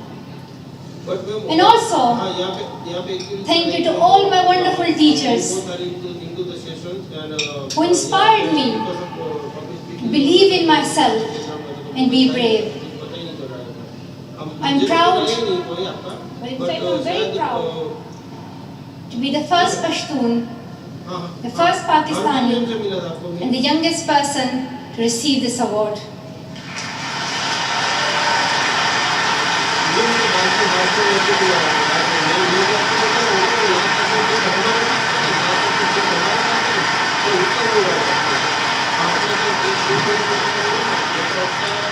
Along with that, I'm pretty certain that I'm also the first recipient of the Nobel Peace Prize.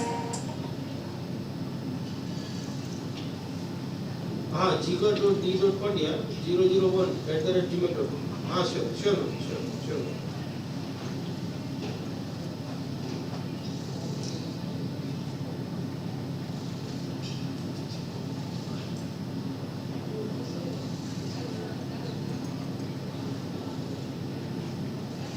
April 5 को दिया गया था ना? Ma'am को April 5 को तो मैंने नहीं भेजा था आपको। April 5 को तो हाँ आप बोल रहे हो ना? Who still fights with her younger brothers. उसके बारे में तो मुझे कुछ पता नहीं कि I want there to be peace everywhere, but my brothers and I are still working on that.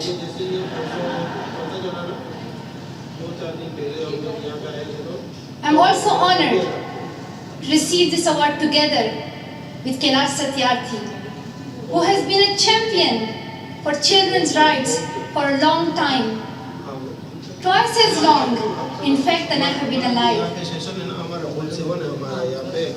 I'm proud that we can work together.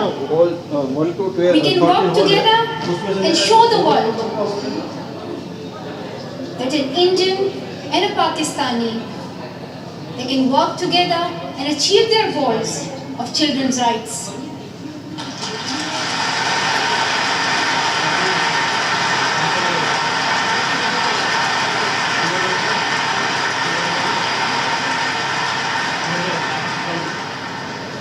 Ma'am, can I call you back?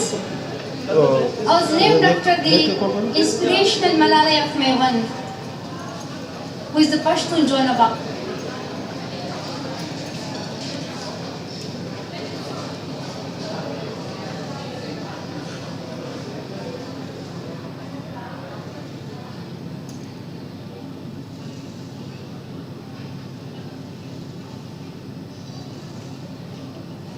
Hi, I'm Anchal Bhatia, a clinical psychologist by education and entrepreneur by profession, but really a patient advocate by passion. I look forward to speaking to all of you at the Women's Economic Forum on how your mind affects your body and how you could be the masters of your own destiny. I, in fact, am on a mission to bring about change in the healthcare system, change in the way modern medicine is practiced. So come join my quest to try and merge science back with spirituality. For I believe life is by choice, not by chance. Choose well. Hi, I'm Anchal Bhatia, a clinical psychologist by education and entrepreneur by profession.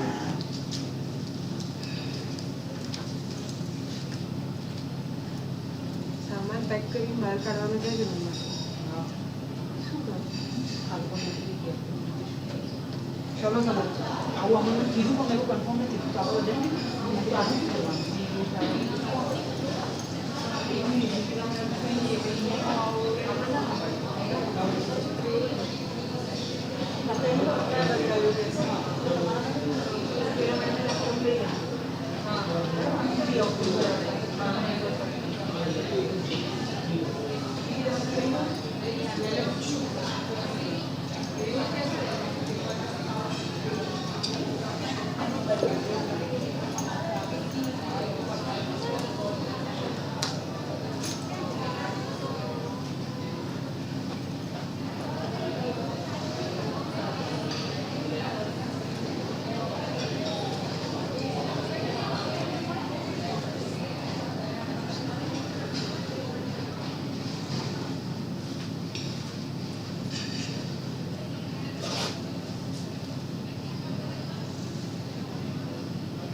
कितना strength है उसके according वो over वाले decide करेंगे कि कितना कितने team को देना है, क्योंकि आपके एनालिस्ट कितने वो हमें पता नहीं होगा, इसलिए मुझे पता नहीं होगा, उनको पता होगा, इसलिए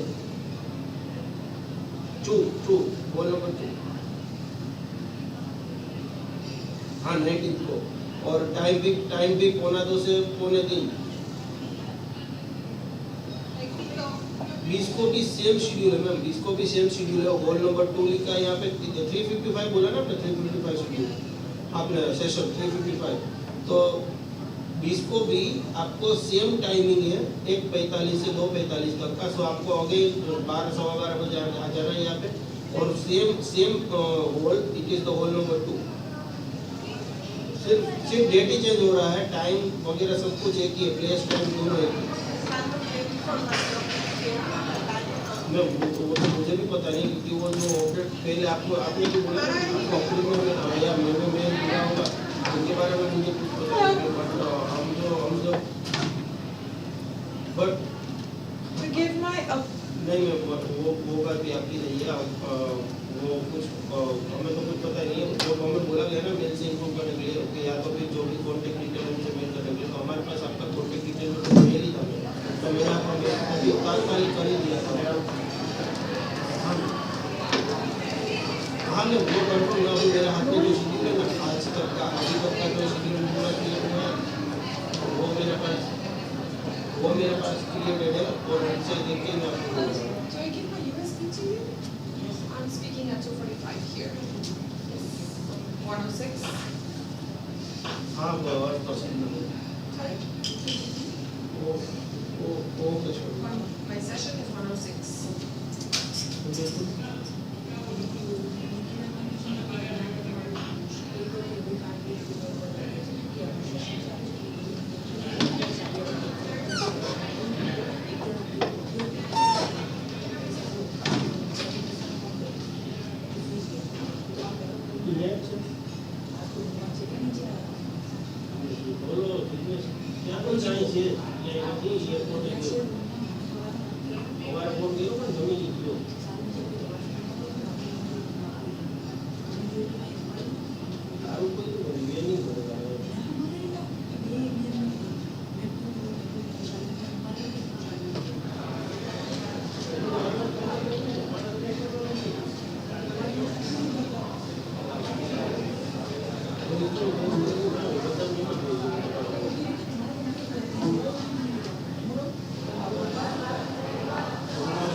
सर इनका लाइव स्ट्रीम चल ही रहा है, आपको you can find out through the YouTube.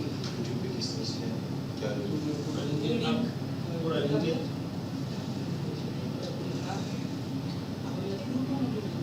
पर ये नहीं तो आप लोग साइट वेबसाइट में लाइव स्ट्रीमिंग जैसे नहीं होता। रिसर्च एक काम कीजिएगा, बाजू में मीडिया रूम है, मीडिया रूम नहीं मीडिया रूम चलो थैंक यू। ओके हर एक में हाँ एक में जी जी ज़्यादा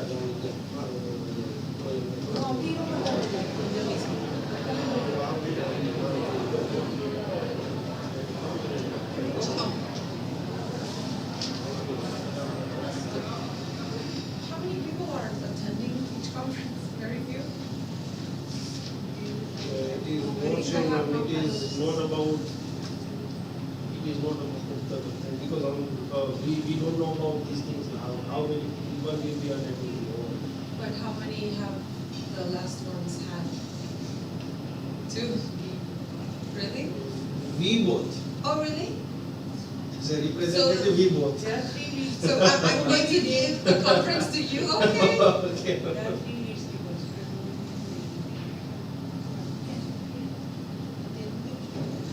But we have to get it so they can record it? Live streaming. So, but we have to, You have you to don't conduct cancel your- it even though nobody comes. You have to, it's up to you. Oh. Whether you want to go through your session or not, it's up to you. It is not compulsory to conduct this session, or it is not compulsory that you have to cancel this session. It is up to you, what will you want to do. No, I'll do it. I mean, if it's live stream, it's gonna be recorded, right? Live stream too, live stream from the Live stream laptop. and the Live- recording? Both things are. Okay. Well, people back home will see, alone.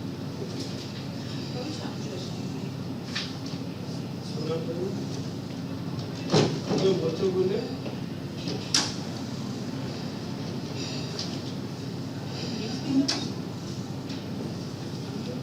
Patricia. Patricia. Patricia. Yes.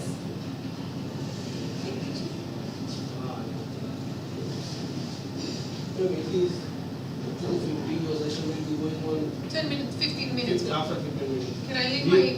Yo, ma'am, can you keep it with Yes, of course. because we both are not here for 10 minutes. Oh, for 10 minutes. No, I'm gonna be here. We will go I'm gonna sit down. Okay, sure.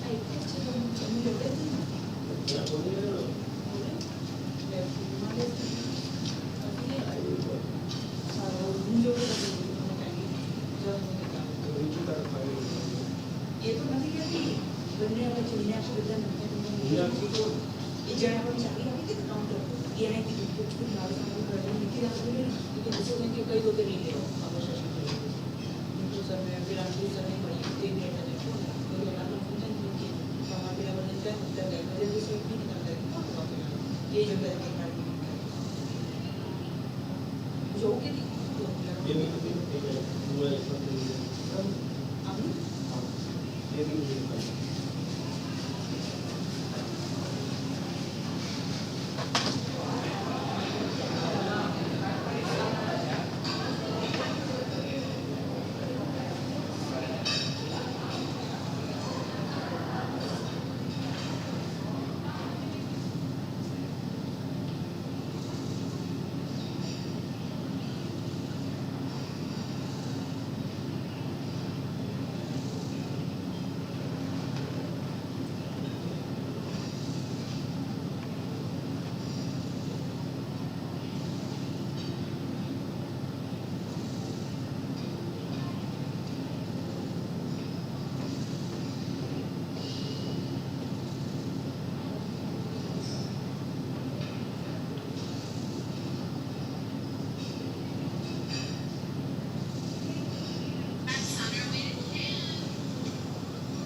A big hello to the All Ladies League and the Women's Economic Forum.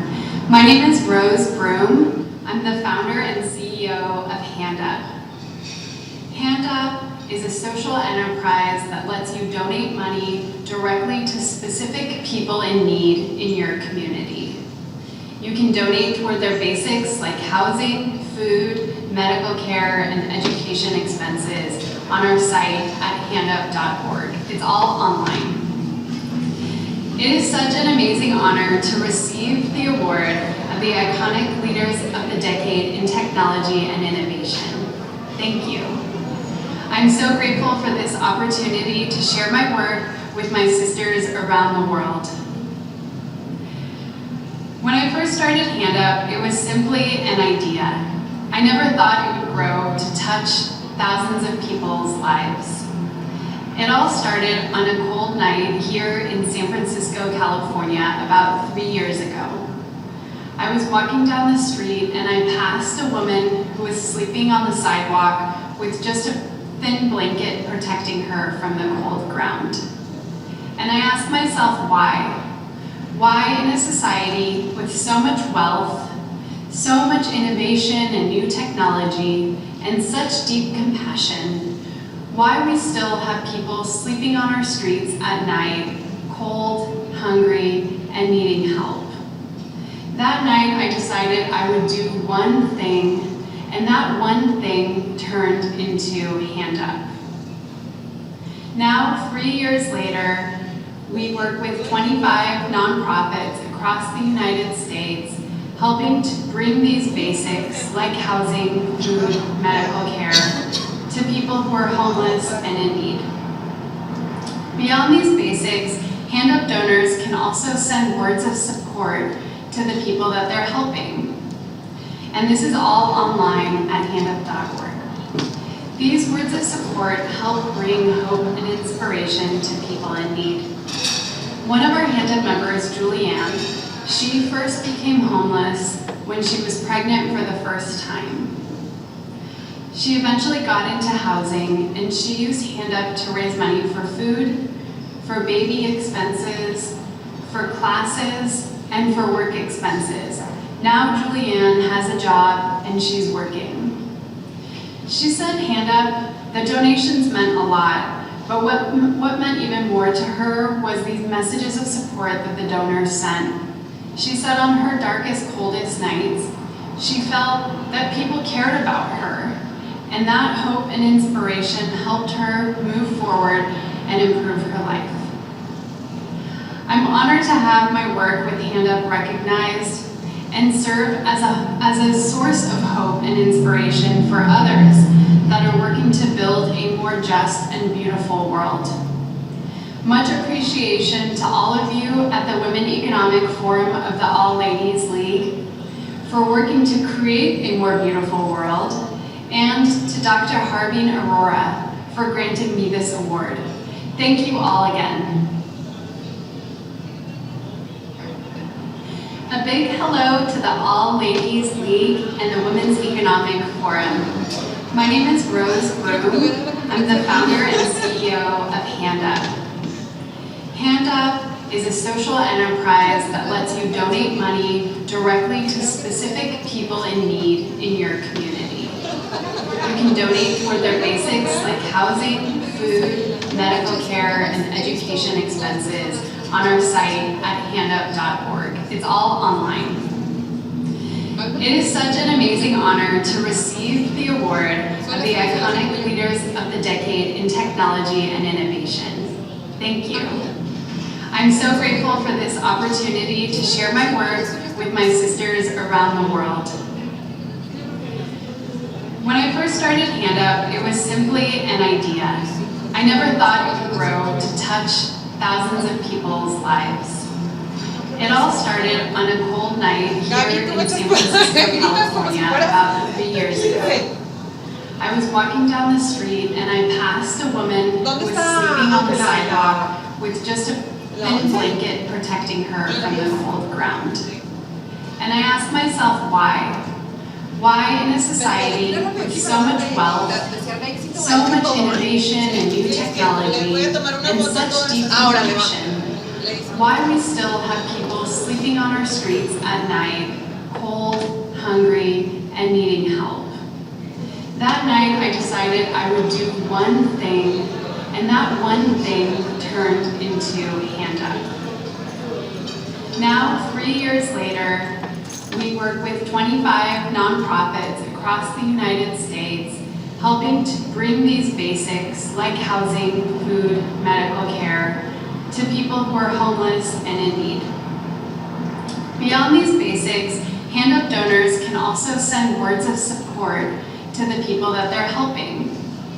And this is all online at handup.org. These words of support help bring hope and inspiration to people in need. One of our Hand Up members, Julianne, she first became homeless when she was pregnant for the first time. She eventually got into housing, and she used Hand Up to raise money for food, for baby expenses, for classes, and for work expenses. Now Julianne has a job and she's working. She said Hand Up, the donations meant a lot, but what meant even more to her was these messages of support that the donors sent. She said on her darkest, coldest nights, she felt that people cared about her, and that hope and inspiration helped her move forward and improve her life. I'm honored to have my work with Hand Up recognized and serve as a source of hope and inspiration for others that are working to build a more just and beautiful world. Much appreciation to all of you at the Women Economic Forum of the All Ladies League for working to create a more beautiful world, and to Dr. Harveen Arora for granting me this award. Thank you all again. A big hello to the All Ladies League and the Women's Economic Forum. My name is Rose Broom. I'm the founder and CEO of Hand Up. Hand Up is a social enterprise that lets you donate money directly to specific people in need in your community. You can donate toward their basics like housing, food, medical care, and education expenses on our site at handup.org. It's all online. It is such an amazing honor to receive the award of the Iconic Leaders of the Decade in Technology and Innovation. Thank you. I'm so grateful for this opportunity to share my work with my sisters around the world. When I first started Hand Up, it was simply an idea. I never thought it would grow to touch thousands of people's lives. It all started on a cold night here in San Francisco, California, about 8 years ago. I was walking down the street and I passed a woman who was sleeping on the sidewalk with just a thin blanket protecting her from the cold ground. And I asked myself why.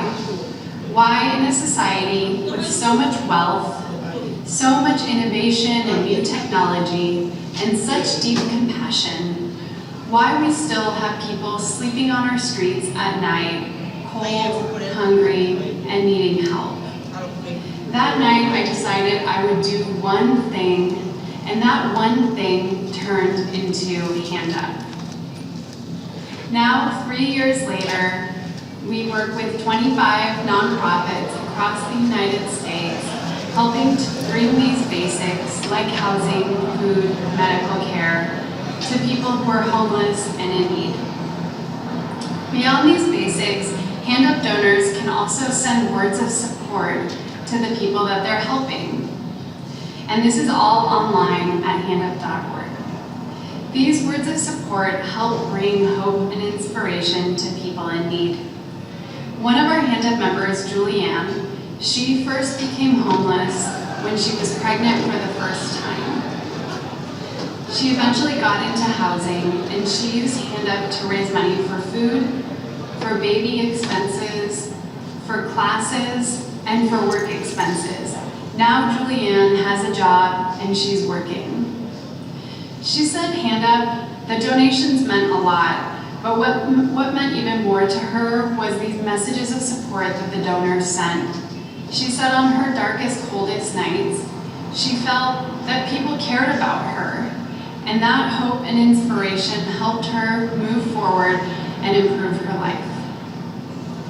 I'm honored to have my work with Hand Up recognized and serve as a source of hope and inspiration for others that are working to build a more just and beautiful world. Much appreciation to all of you at the Women Economic Forum of the All Ladies League for working to create a more beautiful world, and to Dr. Harbeen Arora for granting me this award. Thank you all again. A big hello to the All Ladies League and the Women's Economic Forum. My name is Rose Broom. I'm the founder and CEO of Hand Up. Hand Up is a social enterprise that lets you donate money directly to specific people in need in your community. You can donate toward their basics like housing, food, medical care, and education expenses on our site at handup.org. It's all online. It is such an amazing honor to receive the award of the Iconic Leaders of the Decade in Technology and Innovation. Thank you. I'm so grateful for this opportunity to share my work with my sisters around the world. When I first started Hand Up, it was simply an idea. I never thought it would grow to touch thousands of people's lives. It all started on a cold night here in San Francisco.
Ah, there you go. Ah.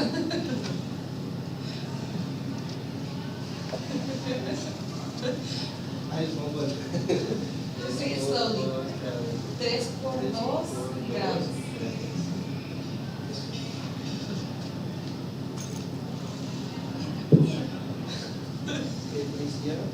Patricia Hernández. Just say Patricia Hernández.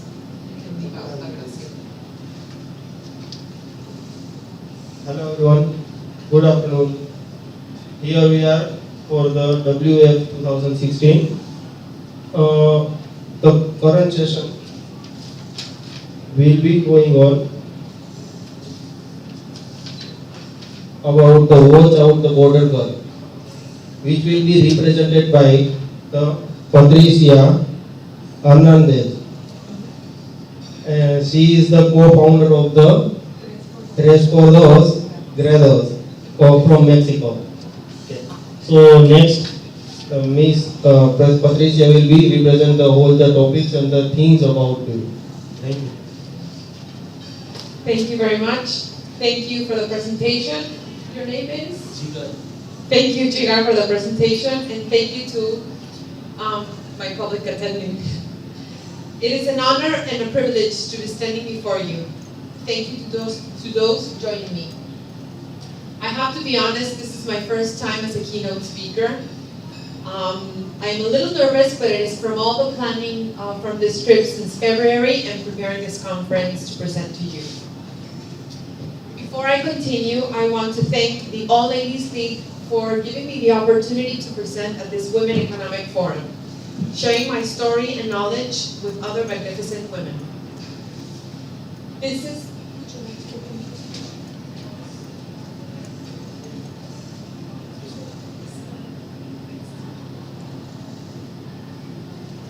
the first year that representatives of Mexico are participating in the Women Economic Congress.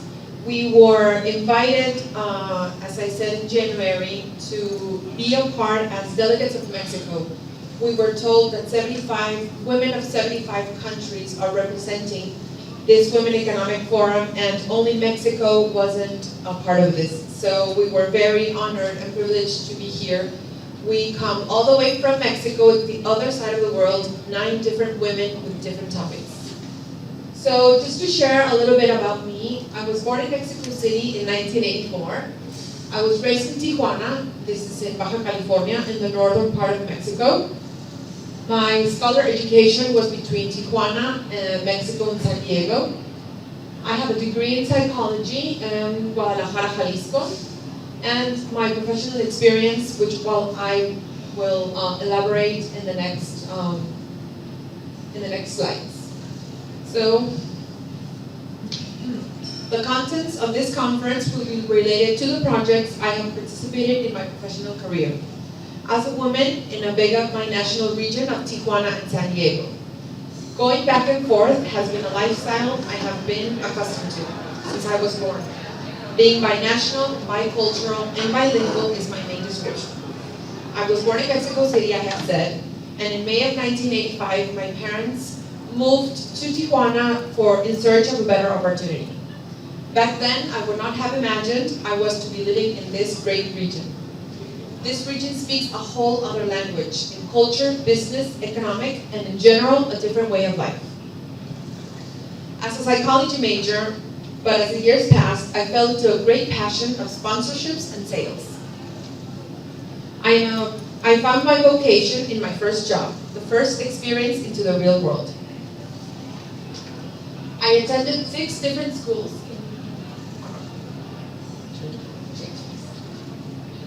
I attended 6 different schools back and forth Tijuana and San Diego.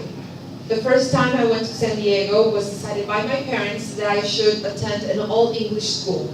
This was the best option to reinforce the language. It was a shock that I wasn't going to be able to speak my native language, which was prohibited in the classroom and in our free time. How was I able to express what I had to say in a language I was only beginning to comprehend fully?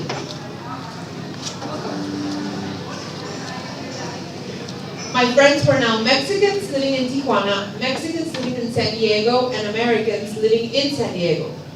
After a few months speaking in both languages, it was absolutely normal. I would hang out with them after school, and I had both plans in both parts of the city, and I had movies in San Diego and parties in Tijuana. I grew accustomed to this. It became part of my routine, and I obviously saw it natural. I began to acquire Mexican and American traditions. I started celebrating Martin Luther King Day and Dia de Independencia as well. No wonder when I visited my family in Mexico City, when they asked me how I was, I spoke both languages, and they called me apocha, which is a slang term used for people who speak both languages.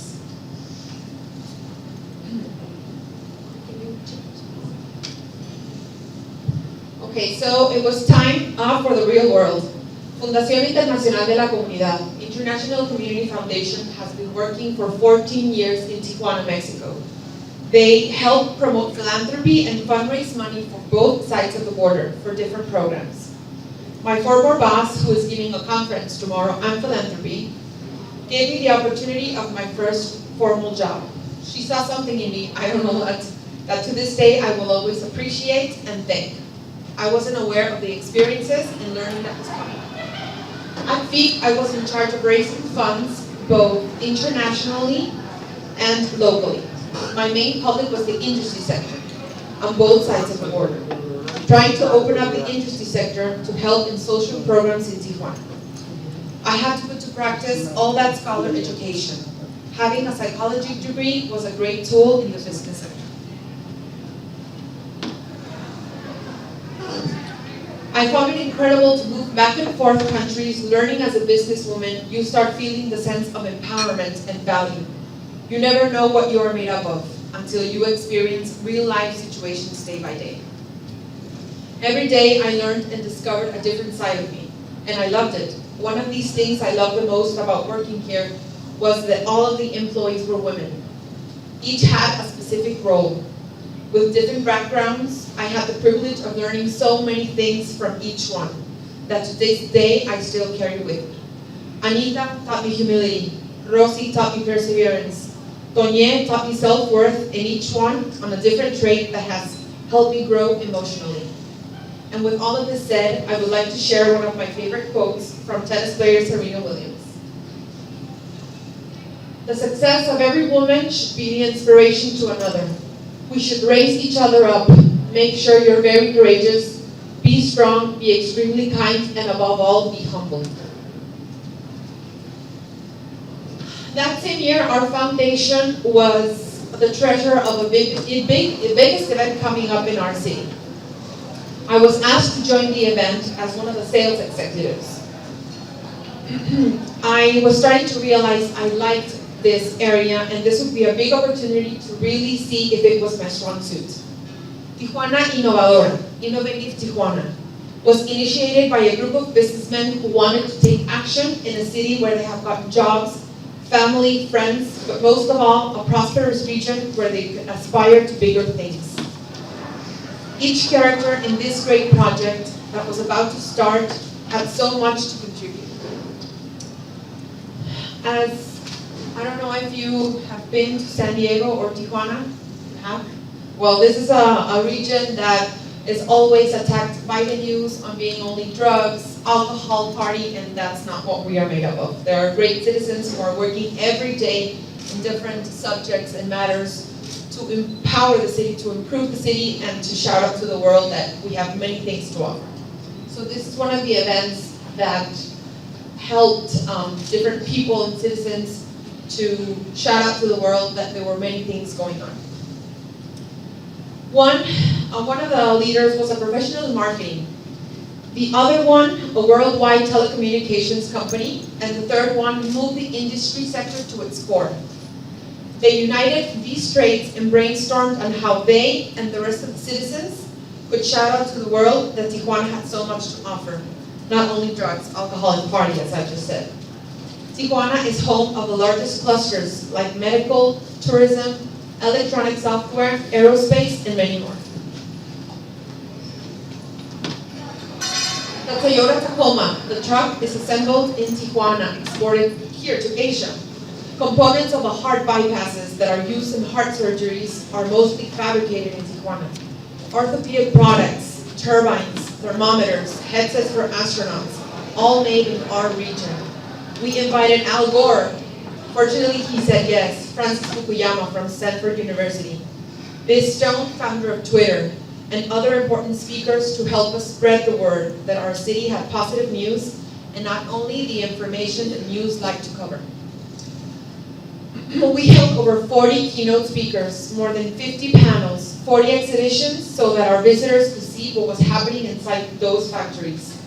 And alternate events like Bailar, which is to dance, to demonstrate that a city that sings and dances is a city full of energy to show off what it was made of.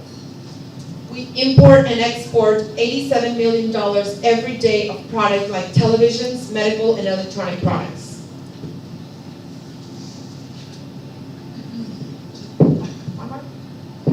This picture is an example of two of the exhibitions in 2012. We had brands like Yosera, Toyota, and Sony that are showing off the products that were fabricated and distributed in our city. We had 40 exhibitions throughout the venue, so students, entrepreneurs, businessmen, and public in general could visit and have an interactive and dynamic experience. The event lasted 11 days. It was full of activities and exhibitions to see.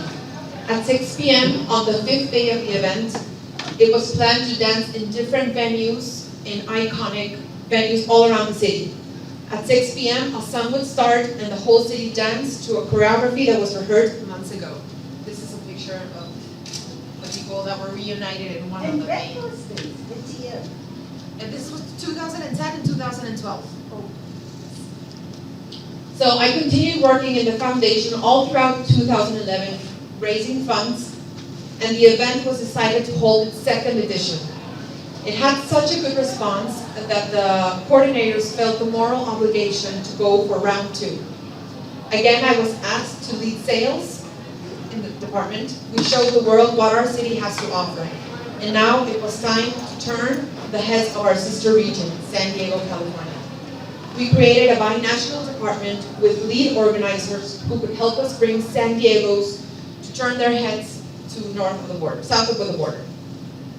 It was impossible to believe that only 6% of Americans living north of the border had never crossed to Tijuana, just 6%. California's economy is strong because of Mexicans, and we needed to strengthen alliances, not only in the shopping districts. And we held events for bi-national networking. We also needed to promote new vocations for the young that had a different vision of life. There are so many careers that can be explored, not just being a lawyer or an engineer. We held over 70 free workshops dedicated for different sectors. All these workshops were for free. In each edition, we gave students the opportunity to volunteer in all of the areas of the organization. We had over 300 students in each edition.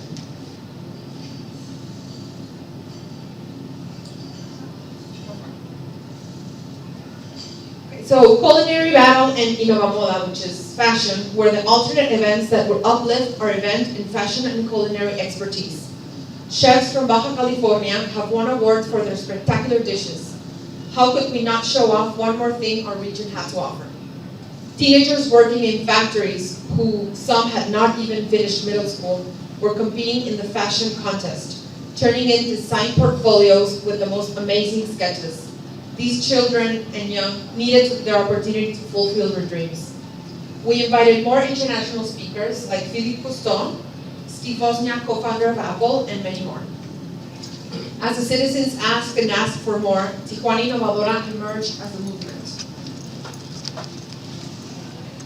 Working year-round and not only as an event every 2 years, Tijuana Innovadora woke up and gave a voice to those projects that needed to raise a hand and get noticed. It served as a platform so that all could get together and help each other. This is a picture of Casa de las Ideas, the House of Ideas. It is one of my favorite movements. This house was built in the middle of a canal in Camino Verde.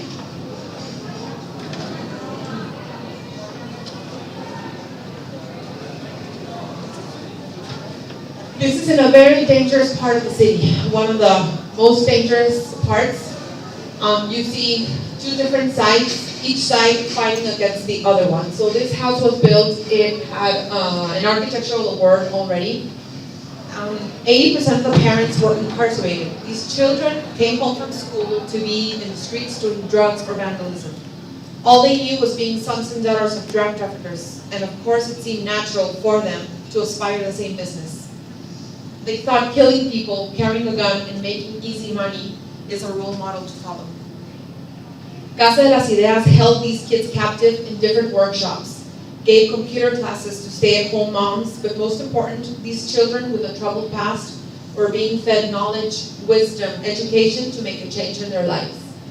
One of the things that is very curious, you see 4 people standing in each corner of the house. I approached one of them and asked why they were there. They said, "Did somebody put you here as a job?" "No, I'm just here every day taking care of the house." So it's really amazing to see that there's no scratch in the whole white building, no graffiti. The whole community is now taking it like their own, taking care of it.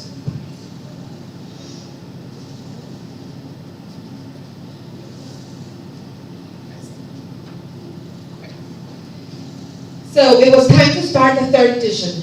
It was difficult to raise expectations from the previous 2 editions.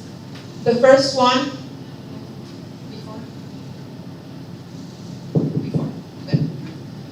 it was the first time The first one being the first time, of course. The second was expected because of the commotion that the first one left. Now we had to cover another subject crucial to our mega region.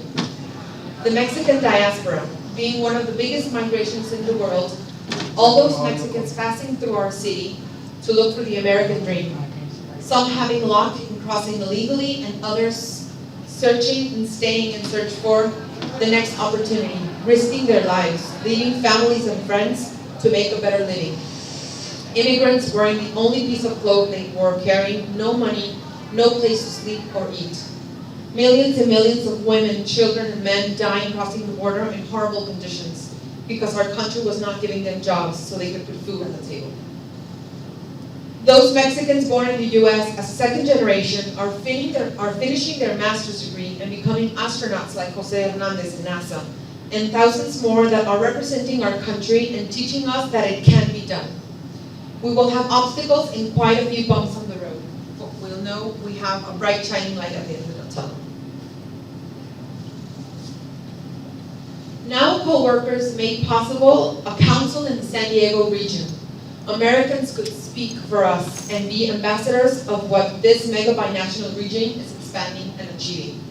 Meetings in San Diego are held every 3 months. Both Mexican and Americans, leaders in the region, can bring together actions to make a stronger impact and really get things done.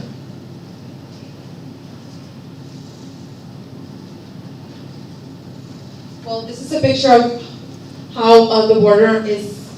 We have Tijuana on the right side and we have San Diego on the left side. We are just separated by a thin wall. It is very impressive when you are going down that street, which is Avenida Internacional. You can see both sides.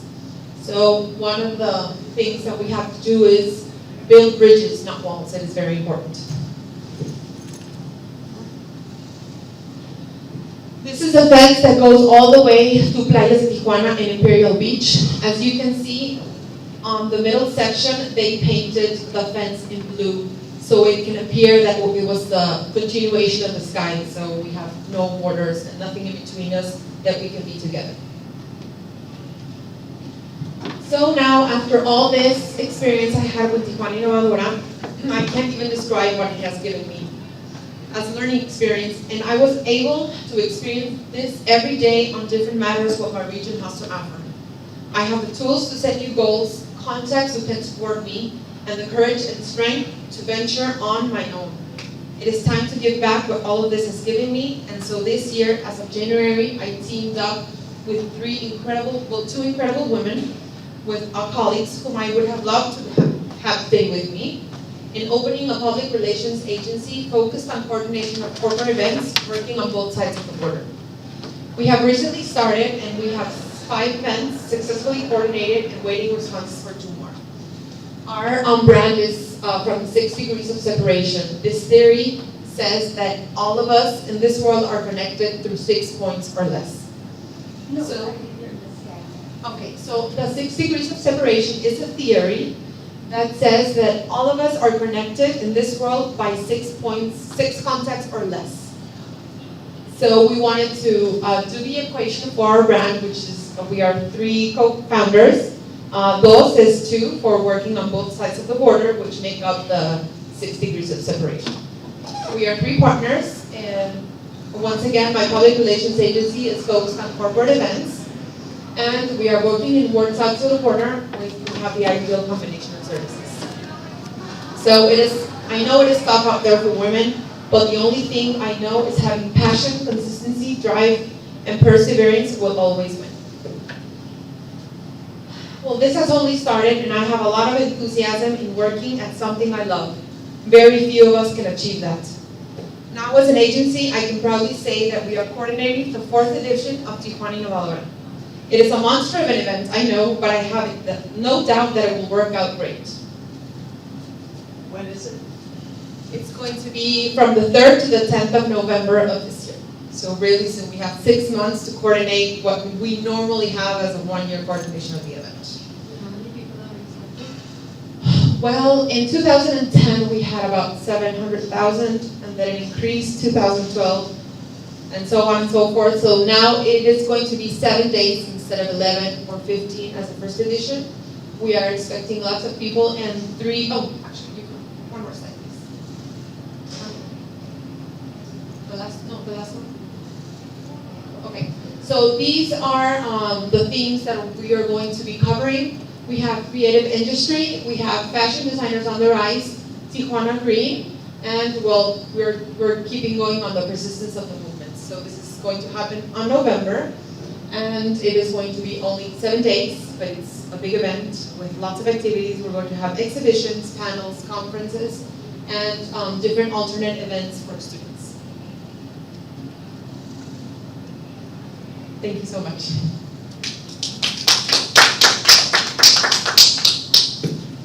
Do you have any more questions? So as somebody who is working on both sides of the border, what are your key learnings in adapting to different cultures? That is one very interesting question. We get this question asked a lot. What happens is we speak a different language, not as in English or Spanish.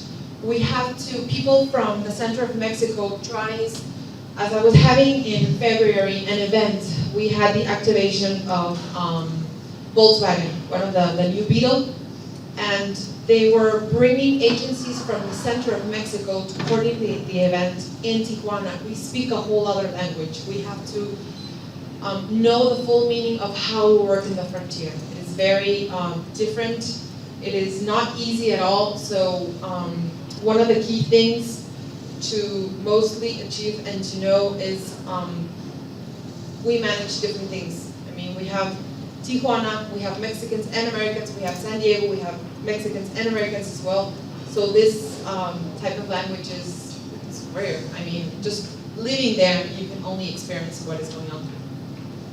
How different are the needs of your Mexican customers versus the American versus Central Mexican? Well, for starters, people who are in Tijuana, it's almost an obligation to learn English, obviously, because, well, as I was saying, I was in middle school in San Diego, and then I went back in high school to Tijuana, and then I went back to San Diego.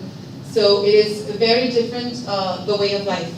I mean, I have been living there for 29 years now, so it is a whole other experience to be living in this, going back and forth. It is very rare that when I speak to people in Mexico City, they say, "Are you going to San Diego? How many times do you cross?"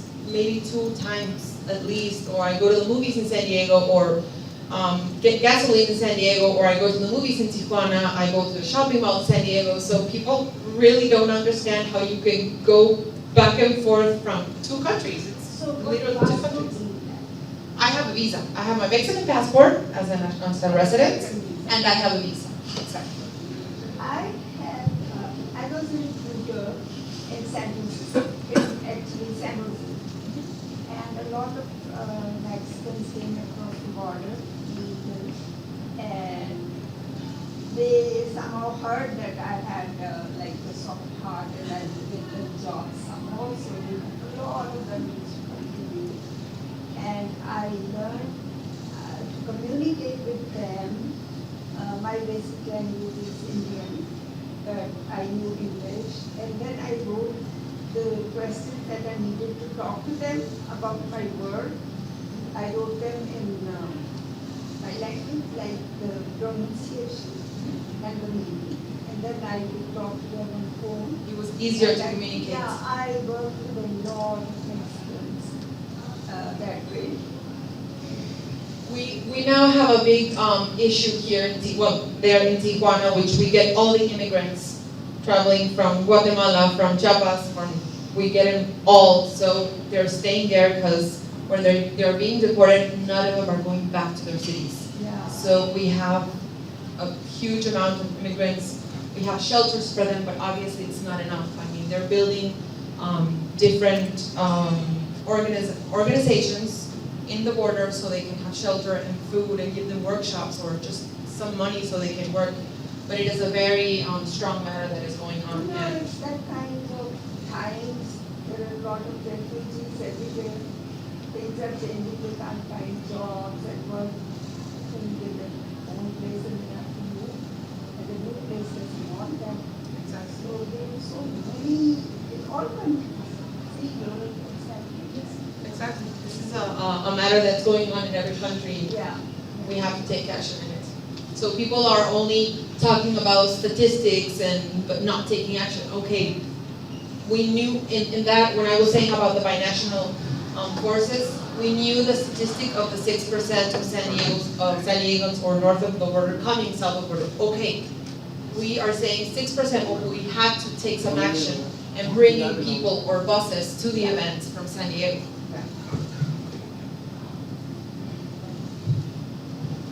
Any more questions?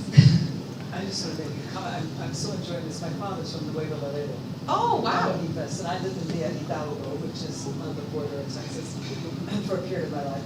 And and all my cousins that are still in Mexico, all the way there, and they live exactly the lifestyle that they just described. So actually, I'm very lucky to live in this region. I mean, people don't see it, and obviously, as I grow up, I see how fortunate I am. But it is a great region to be in business, school, and lots of other subjects. Thank you. And all the best for your Thank you. We're a little bit nervous. I shouldn't be here. I should be over there coordinating the event, but luckily my two associates are there planning the event, so I'll be back in time. And it's just so refreshing to see your positivity. Thank you. It is quite strange. Yeah, last year I was working in an incubator for new businesses. I was happy, but I knew I wasn't fully expanding my potential. So in January, when I talked to my associates, and we started writing down how our brand was going to be and what we were going to do. We didn't even have an office. We were going to work at home.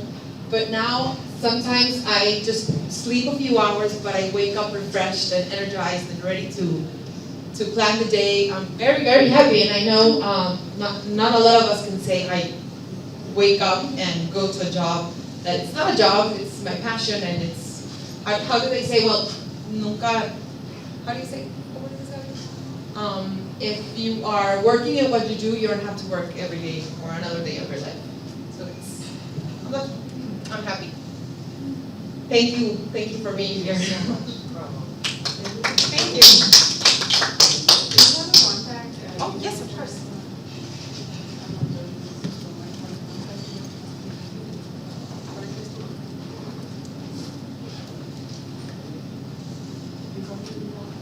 No, this is my first time, and I hope not the last. Here you go. There's my phone number. It's area code 52. That's the yes. There you go. Thank you. Nice to meet you. Thank you for assisting. Yes, of course. Yes, please. So you go how often? Okay. Oh, okay. Great weather. Oh, well, hope to see you there then. What are the dates again? From the 3rd to the 10th of November. My daughter now is a center program. Oh, really? Oh, very close by. Oh, wow. Oh, wow. Thank you, Cynthia. Very nice to meet you both. My name is Amy. Okay. If not, write me an email. Okay. Just maybe the phone doesn't go through. Okay. Thank you, Amy. Are you together? Yes, she's coming. She comes from Mexico as well. From Tijuana? Yes. Okay, great.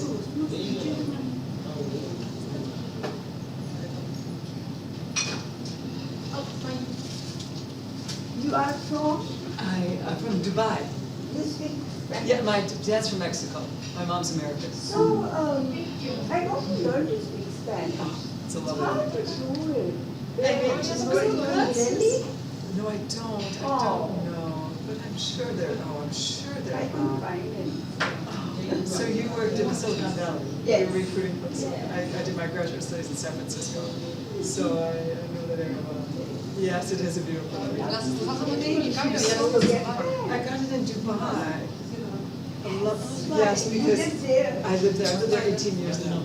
Yes. Yes. I love it for what it is, you know, it's so international because of being a mixed background. And I'm very comfortable because it's so international.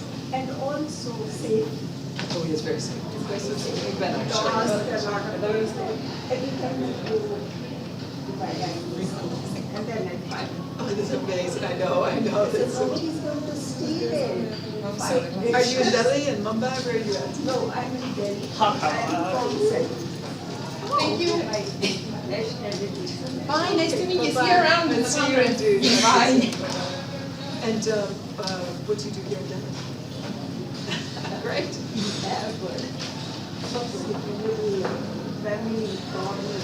Okay, so it's very nice. Oh, that's why you're so early, you'd be in the US. Oh, I see. And what drew you to come to this talk today? Just the piano connection. Fantastic, me too. Well, because my father grew up on the border and I lived on the border for a period of time. I know the scene and I just, I've been to Tijuana a few times, so I thought, yes, I have to. Yeah. Yeah, amazing. All right, well, look, what's your name? Amy. Amy. Oh, Amy, I'm Cynthia. Let me give you my card. Cynthia Gonzalez. Okay, I'll give you mine, and if I come to Dubai, Why not? Let's have a little drink.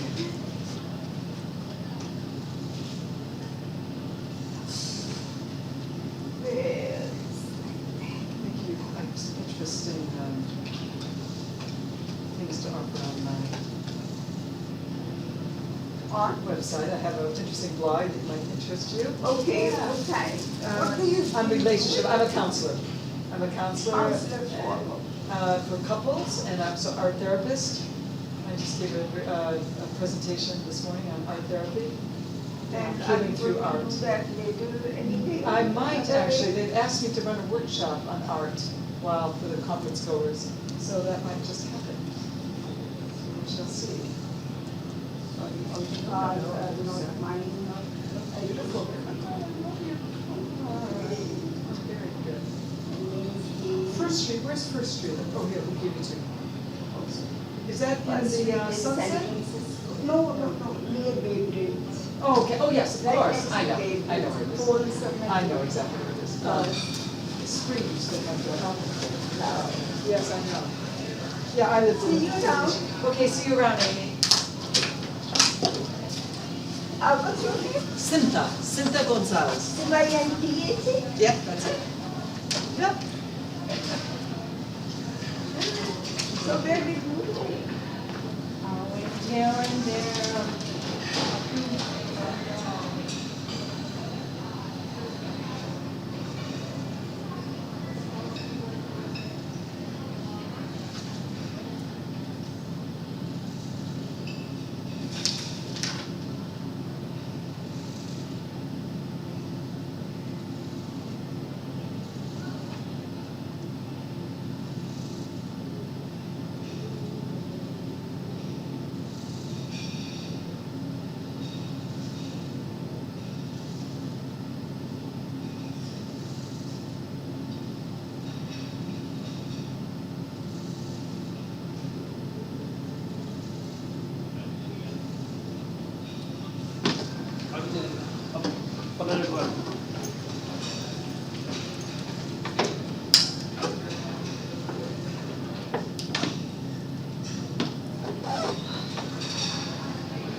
Camera आपका भी है नहीं?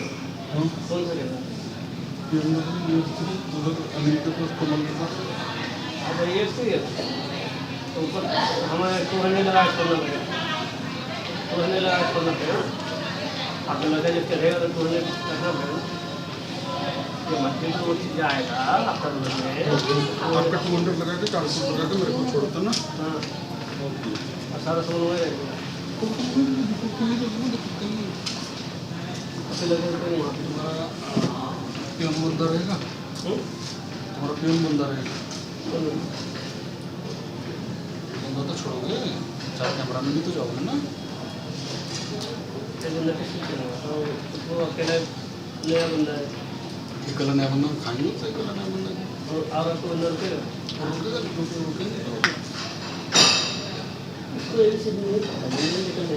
पता नहीं वो भी आज नहीं सोया है अजय आते बोला कि बहुत कुछ बोले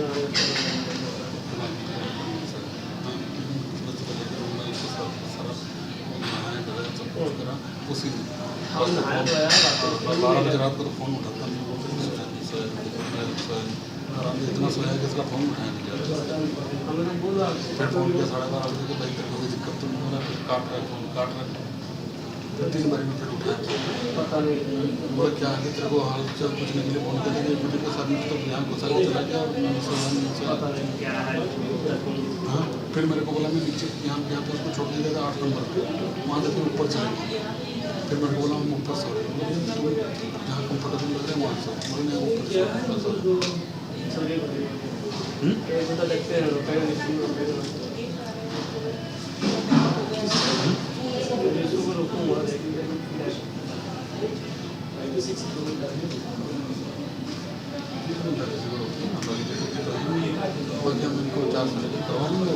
तुम्हारा बंदा जो होगा तुम्हारा सामान खत्म होगा, सामान लेकर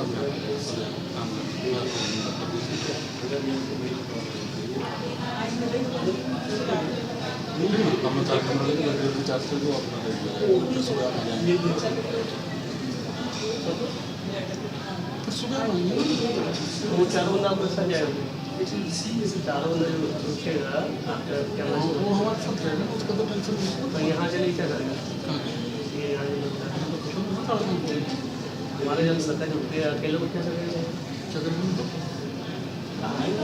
लड़का छोड़ दे अकेले, हमारा एक लड़का मेरा एक लड़का रुकेगा ना,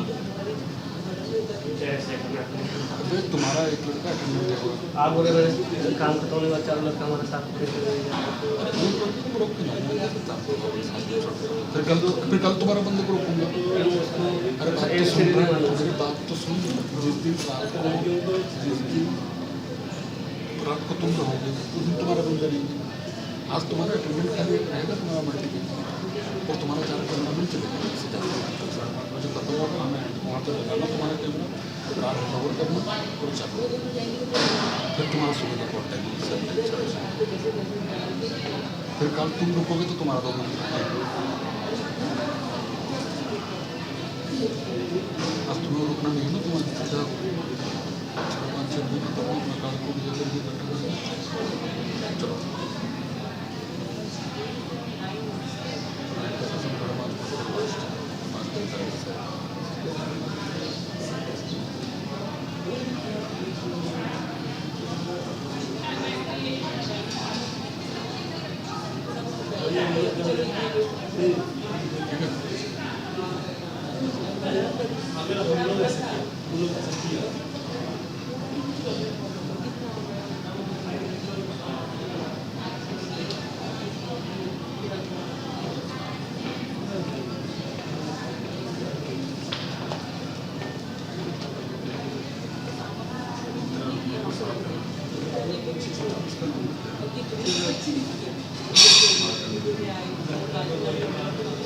और जो भी रखूँगा कैमरा नहीं करेगा, आराम से करेगा, अंदर जाके सोना सोएगा।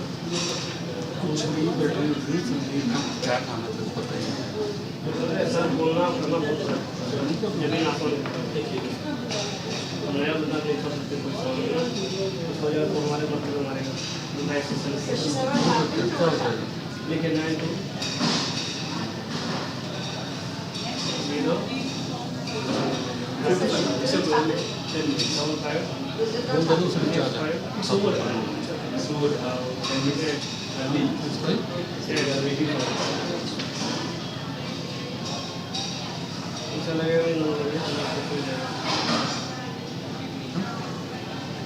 ब्लैक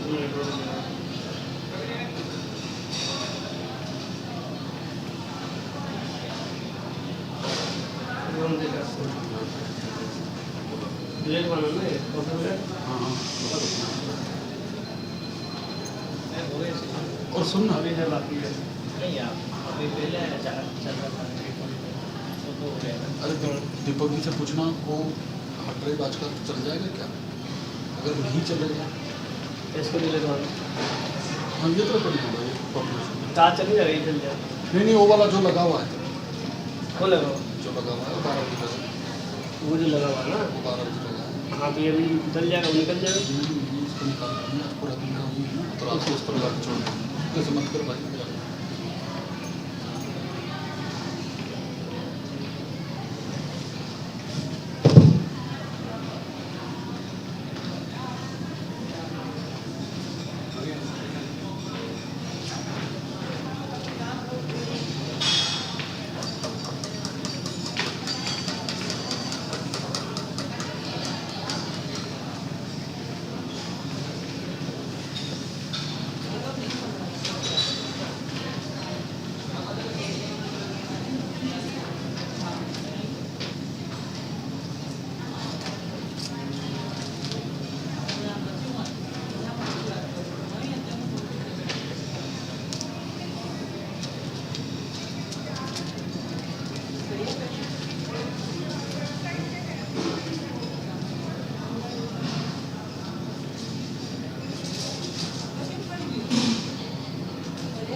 इसका रेट चाहिए तो उन्होंने भेजा एक बड़ा वाला जो बड़े वाले कार्ड के लिए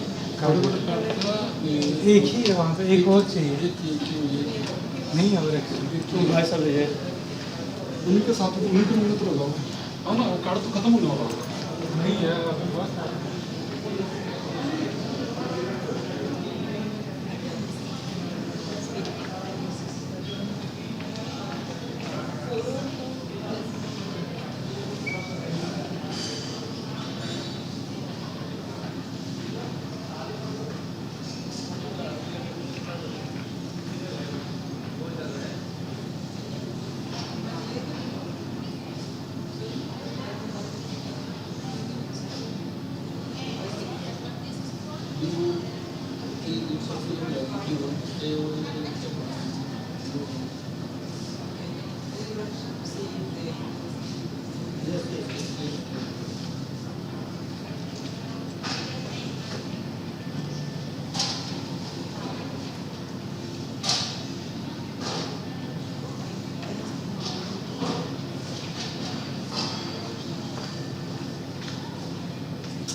ચાલુ ને આપવાની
Reception ही आगळ आसा.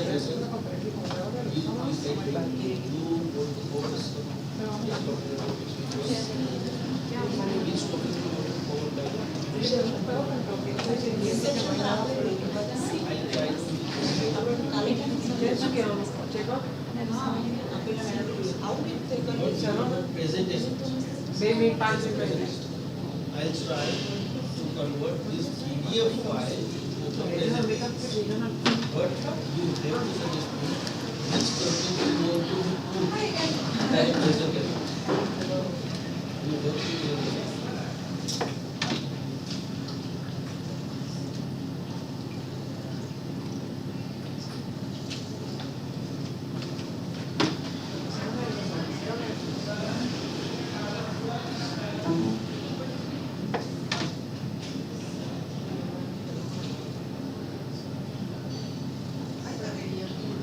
This is the video presentation. This one is the video. Both are a different type of the files. Yes, this is the PowerPoint. Yes. And your file is the PDF file. You have the PowerPoint? Yes, that's it. Cynthia, do you know, besides the link on live, do you know where they are putting the sessions recorded? Yes. So beyond that, no. I record like recordings once. No, so they're putting it on the live feed and then recording it. But they told me one of the other conferences, they told me that the session was being recorded and they put it on the webpage, but I don't know which. That I don't know how to. I looked myself. I didn't see They're gonna put it on YouTube, but I don't think today or. Probably not yet. Yeah, I don't know. I know. Okay, so when I searched around myself on that. Yeah, thank you. You're welcome.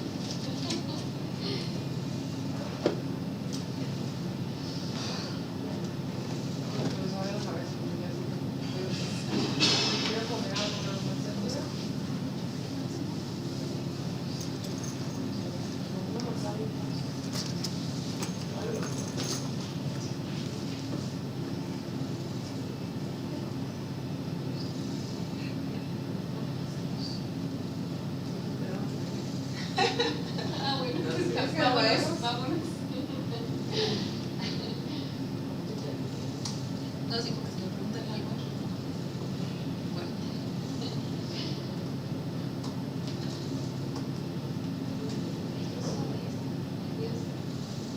Pero sí tenía ese y luego se fueron a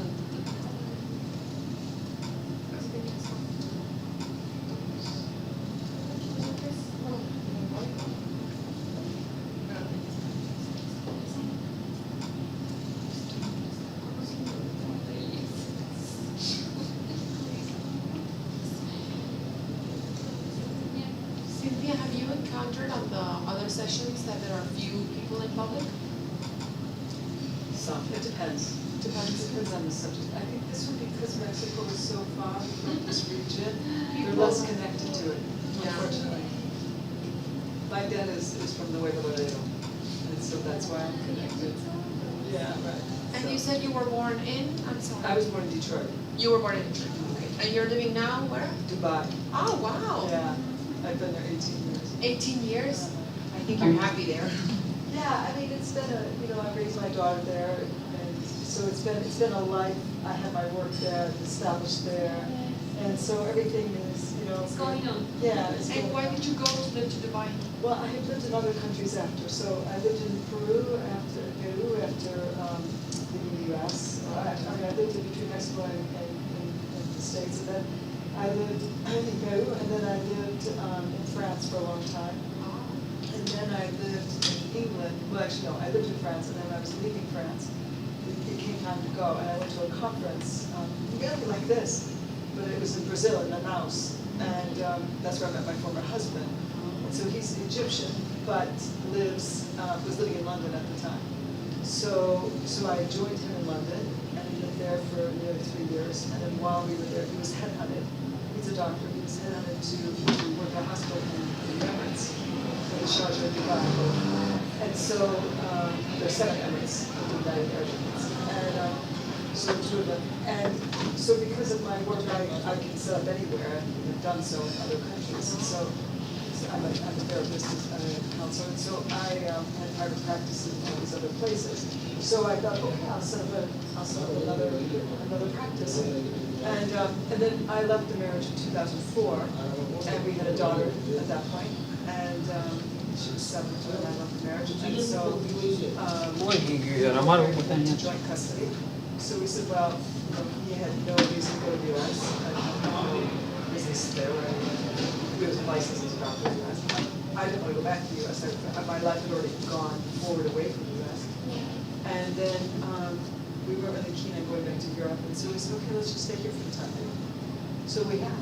So that was also part of it. Not that I was kicking and screaming like I don't want to be here. No, I mean, it was just life flowed beautifully there for both of us. And your daughter is how So she old? just moved to Santa Barbara in September. So she's turning 19 next week. Oh, So wow, she's she's in 18. college now. So she's attending college in Santa Barbara? Yeah, UC Santa Barbara. But you're still living in Dubai? Yeah.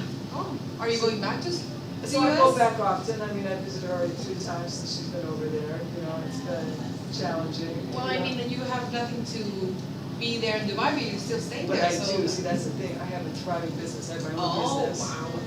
Yeah. No, I meant in a familiar Yeah, aspect. definitely. Family I aspect. don't. But because I've been there 18 years, I have such a soul family there. Of course. I have some Wow, that's great. incredible. You're very soul- international. I am, and that's the problem, like, in one way, like, I don't know if I could ever live, well, I don't think I could ever live in the US again, you know, and that's it, so I don't know, I mean, you know, but I don't have to decide that right now. Yeah, you grow away from it, but you go back and We'll forth. see. And if I can imagine if I ever do base there again in any form, I'll be in and out all the time. Of course. Because that's my life, so. I want to visit Dubai one day soon. It's a trip, it's a phenomenon, it's a phenomenon. I bet. The I fact bet. that this thing just shot up, it's kind of it's different, but it's not in some ways. It's like Las Vegas in some ways. Yeah. The glam, the rich, the craziness, the wildlife, the nightlife. Ostentatious. The ostentatious, the underground pornography, I mean, the prostitution, you know, there's all this underworld, you know, like, you know, the Russian mafia, you know. There's this whole underworld there, but at the same time, unlike Vegas, I mean, it has a sea and has this amazing, well, Vegas has desert. Yeah. It's, you know, I swim, and it's very liberal. Dubai is extremely liberal for the region. You know, we're on the border of Saudi Arabia, and it's night and day. Literally course, night and day. yeah. So. I was seeing statistics that, what movie did I see? Oh, have you seen the movie Suffragettes? No. It was the time when women couldn't vote in Yes. London. And they're saying in 2015, women are still fighting for the right to vote. I mean, still fighting in 2015, it's Absolutely. unbelievable. Well, see, you have to remember there's a context. There's a whole, like, Kuwait was the first country in the Gulf that got the right to vote in 2006. The Emirates did get the vote, but it's a joke. You have to be approved to even vote. It's like, are you kidding me? It's like, are you kidding me? It's like a joke, and so because they got pressure. In these times, it is a joke. But see, again, the context. Dubai is a benevolent dictatorship. So, you know, I mean, well, the Emirates, not just Dubai, the whole Emirates is a benevolent dictatorship. So you have progressive leaders, relative, and they're smart. They know that everybody will fly out of there, you know, and won't really want to be there the same way. And maybe they fall back into tradition. Well, definitely in the identity. I Well, mean, it's it's the not just same tradition, thing it's that the Quran. happens. It's the Quran. There is no such thing as separation of state and religion. Tradition, I think, At all. fights over the political or Yeah, laws. but it's tradition, but it's not even, it's deeper than that. It's religious belief. It's belief. So the Sharia law is Quran based. So it's Quranically dictated. The only thing they don't do is they don't chop off hands, but everything else they adhere to. So all the inheritance laws, all the divorce laws, all the family law, all the like investing, Islamic investing, all this, all of it is dictated as that they consider the Quran as the ultimate way of life. So that's why there will never be a total separation of state and religion now. And so in fact, all of the countries show it, and it's also extremely patriarchal and interpretive in distorted ways half the time, you know. So you've got this whole thing going on. So in terms of the women's right to vote, there's the religion piece, but there's also the fact that it is a dictatorship. So they don't want anybody to vote, really. like right to vote. It's like They're gonna lose control of it. right. So they do these like pacifist kind of like, okay, we'll pacify you, pacifying measures, like, okay, we'll give you a little right to vote over here and you can vote on this. Keep quiet, calm them down. Right. Yeah. But because it's such a wealthy country and because the dwindling percentage of the population, so they're only 12% of the entire UAE population. And they're having less kids than before because now the women are more educated, having businesses, and I'm more like, I don't really want to do this all the time, like have 5, 8 kids instead of 2 or 3. And so the population is definitely growing, and of course it's being dwarfed by all this huge invasion of foreigners coming to live there. I want to go now more than ever. It is. It's a 4-hour flight from here. It's so close. I mean, I've been to India so many times because it's so close. I have so many things I do here, and it's. What's your favorite city here in India? I mean, different reasons. I love Kerala. That's down south. It's very tropical, very beautiful. You know, I also love Khajuraho. Khajuraho is not far from here. It's where they have the sacred tantric temples. Beautiful. It's tiny. It's a little town, and it's it's a gentler energy of India. You know, Delhi and Mumbai. But these Can we stay 2 more weeks? I know.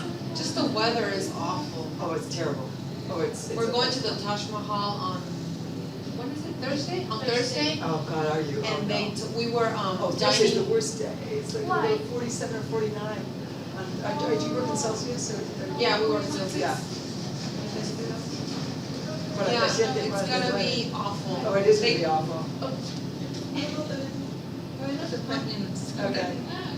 Yeah, no, the Taj, I mean, plus, yeah. It's gonna be awful. I mean, I think it's like, there's no solution really. There's no even like, I was gonna say bring ice packs, but then they'll melt. Well, they told us to put water handkerchiefs and put it on our necks and our heads.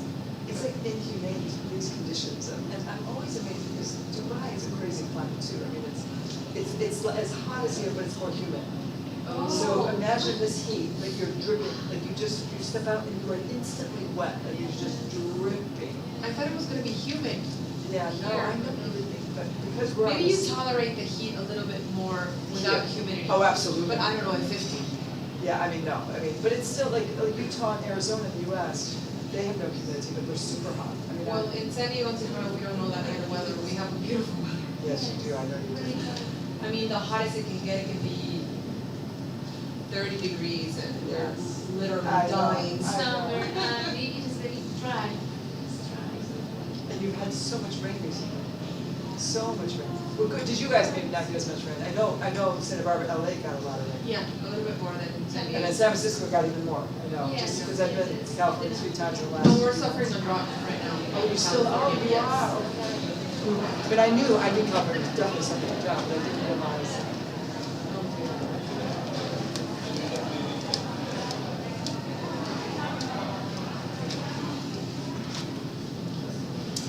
I'm sorry, you guys don't have better drought. I'm glad.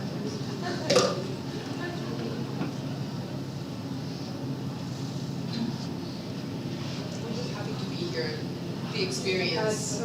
How did they even find you, or how did you find them? WEF? My former boss, who came, excuse me, she's giving a conference tomorrow. She was executive director in the International Community Foundation. Can I explain? And she is a council member at the Kyoto scholarships in San Diego. And she knows Lily. She's a U.S. citizen from China. And she told me Lily. So she said, Doña, you're going to receive an email from Dr. Abinabora inviting you to a conference in New Delhi. My former boss, whatever. She came home that night and she saw the email and we saw your experience and your background.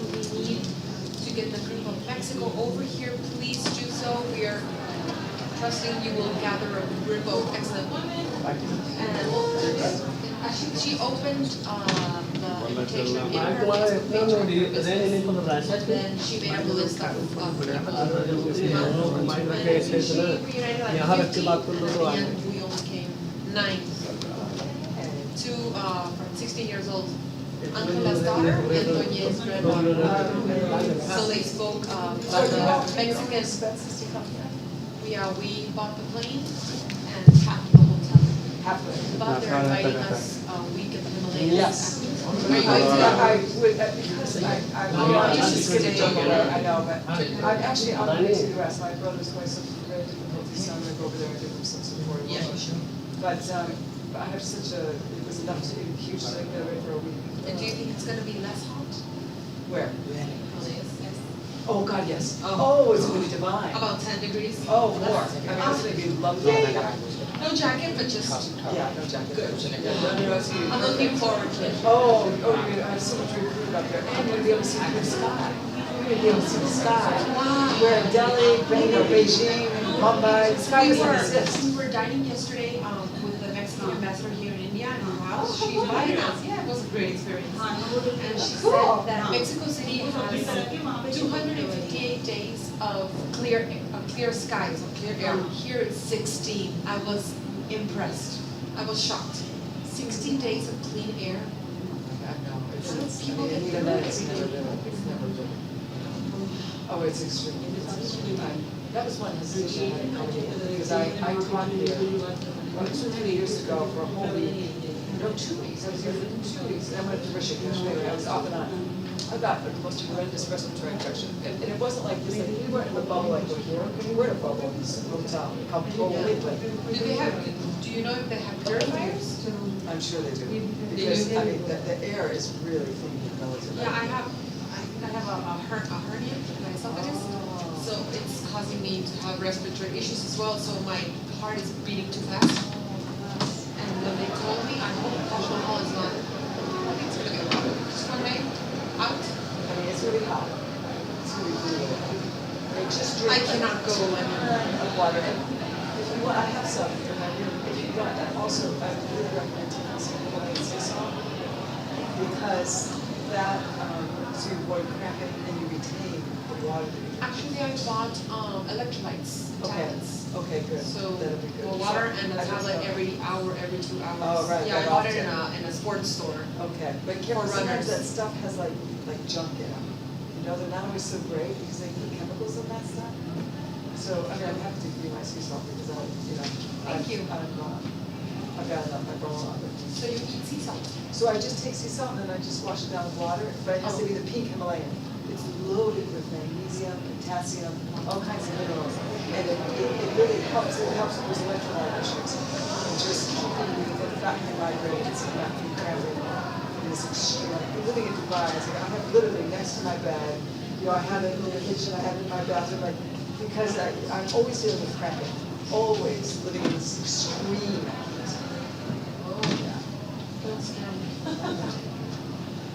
So Thursday is going to be the hottest day? See, I can't get it. I don't remember. Oh, Do you have a password for the? Yes, it's the same as it's WEF 2016. All in undercase. Undercase. Lowercase. Oh, okay. WEF 2016. Lowercase, yeah. That's the password. Okay. So I will tell you because I have a weather app. Yeah, 45 maximum. Oh, well, that went down. It was supposed to be 47. 2 degrees. I don't know if it's a huge difference. You can definitely.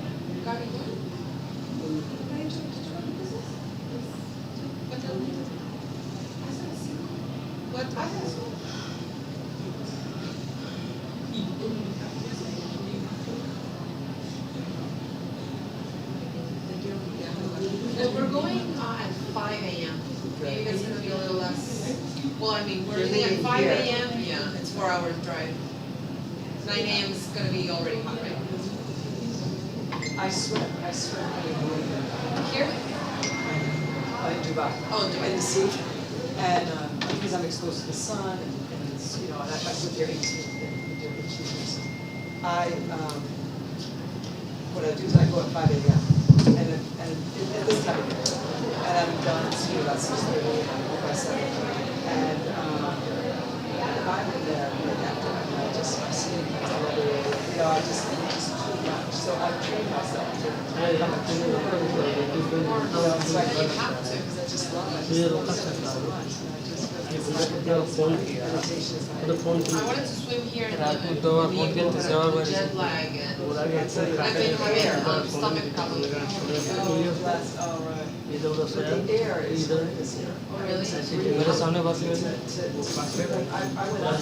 Room में नीचे से और अच्छा And you can't even swim? अच्छा सोया मैंने पूछा कुछ दिक्कत तो नहीं हुआ तुम्हारे अभी वही बात करेंगे वो रात से करते हैं तुम्हारा You're already in different time zones and, you know, just, I would, I mean, there's a gym, there's a good gym. It's Yeah, so yeah. and I complain about the weather in Mexico City. It's intense, but I think it's, no, it's not as bad as here.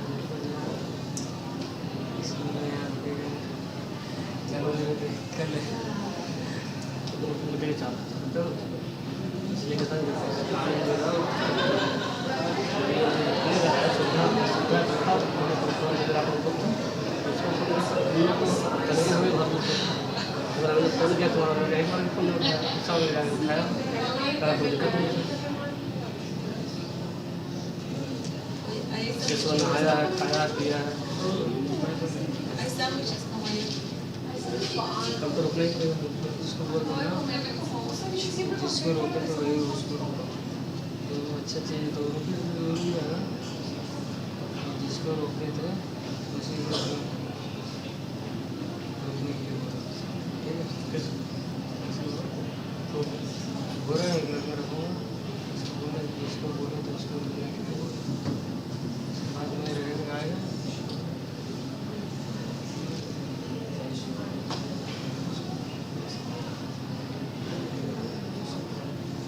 समस्या समाधान करने की समस्या बताने को ना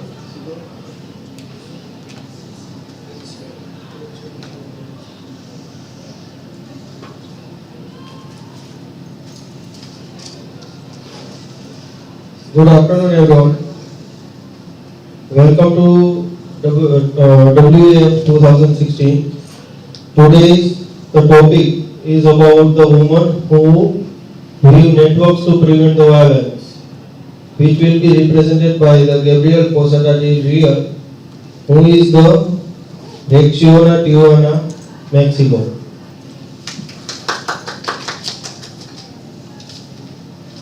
Good afternoon. Thank you for being here this day. I'm going to read because my English is not good, and I hope you enjoy the presentation.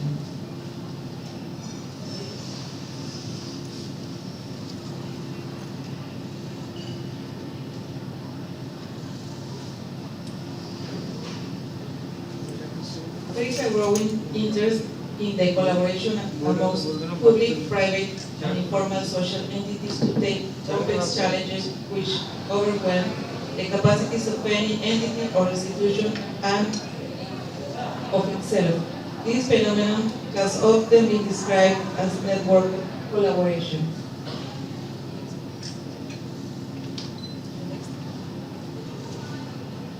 Next, please. Theoretically, it is the government's role to lead and orchestrate or direct the behavior and actions of public and private entities to solve pressing social issues. It is obvious, however, that government cannot fully control all entities nor hold them entirely accountable.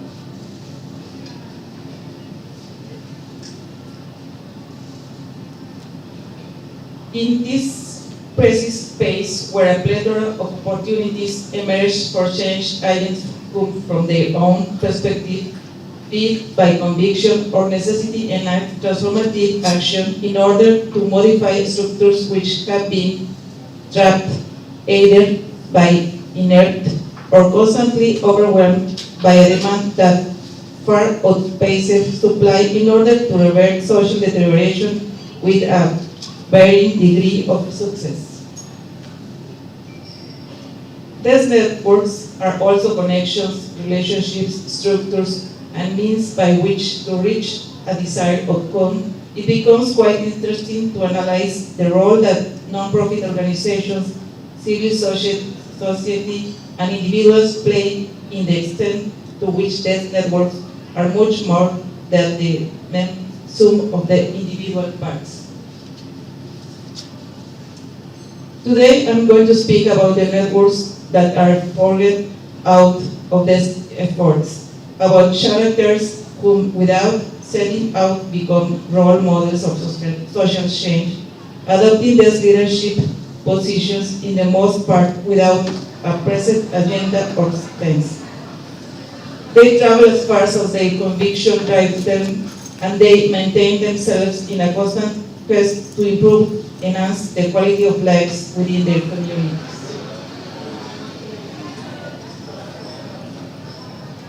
I live in Tijuana, a city located in northernmost corner of Mexico, next to the Pacific Ocean and sharing the border with the most powerful state in the United States, California. It is here due to its population of roughly 3 million inhabitants and its brief existence of 125 years that a real laboratory city has emerged. These strategic locations have not always been to the city good fortune, as in the years between 2007 and 2009, Tijuana underwent a strong and persistent streak of drug trafficking, related violence, which significantly affected the entire population. In this moment, a series of citizenry movements arose. One of them was, the next one, Reacciona Tijuana, Tijuana Reacts. It was a platform which searched via an open call on both social media and public spaces to raise awareness about the responsibility we all carry as citizens to do something. It was our desire to incite individuals with the desire to imagine the city within a different terms and a framework other than that of violence, in order to become creators of definitions. The goal was to empower citizens, offering them an active role with the possibility of transforming the course of history of the city. For many of us, Tijuana became the corner that reflected the dreams of a country seeking peace. As a founder of Reacciona Tijuana, and later on as the local head of Crime and Violence Prevention Program funded by the United States Agency for International Development, USAID, the last 5 years I have had the honor of participating across networks of citizen participation, public art and social prevention of crime and violence. Here I have come across a great number of WEFers whom, without particularly differing in relation to the part of position they represent, share a common philosophy, the proper grassroots revolutions. Here are some examples. In 2011, we met Alma Teresa in Camino Verde, one of many informal statements in Tijuana. While living there, she was in charge of coordinating some 30 neighbors who were working on a project funded by the federal government, in which we were invited to participate. We decided to join this effort as Reacciona Tijuana, a public collective art, where artists, professors, volunteers, and students for the arts school at Universidad Autónoma of Baja California.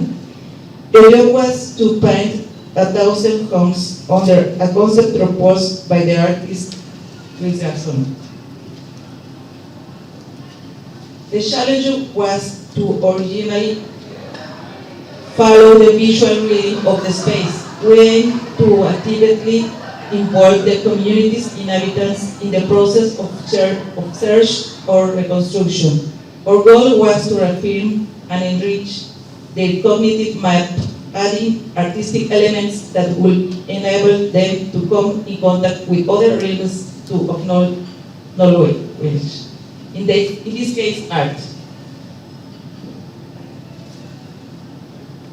The environment drove us permanently readjust to changing circumstances. Without a doubt, the fact that we could really on Alma Teresa, guidance, and empathy, and the people that trust her as analytic experts were key factors in advancing the project. As a consequence, we organized 2 workshops, building the ideal city, and let's talk trash, let's come on an agreement. Exercise of a citizen-led design derived from the most pressing situations in the community. Residents were invited to participate in the building of a scale model of their neighborhood that would reflect the ideas and dreams of everyone. The goal was to let them imagination room and the hands build. In this manner, parks, libraries, bridges, and community centers emerged all over the vast community that borders the empty canal that both divides and connects Camino Verde. It has been 5 years. The next, please. Next one. It has been 5 years and Alma Teresa is still there. Her activism is unyielding. It's unstoppable. For the last 4 years, she coordinates and orchestrates with and without resources. Everything happens at the Granja Transfronteriza.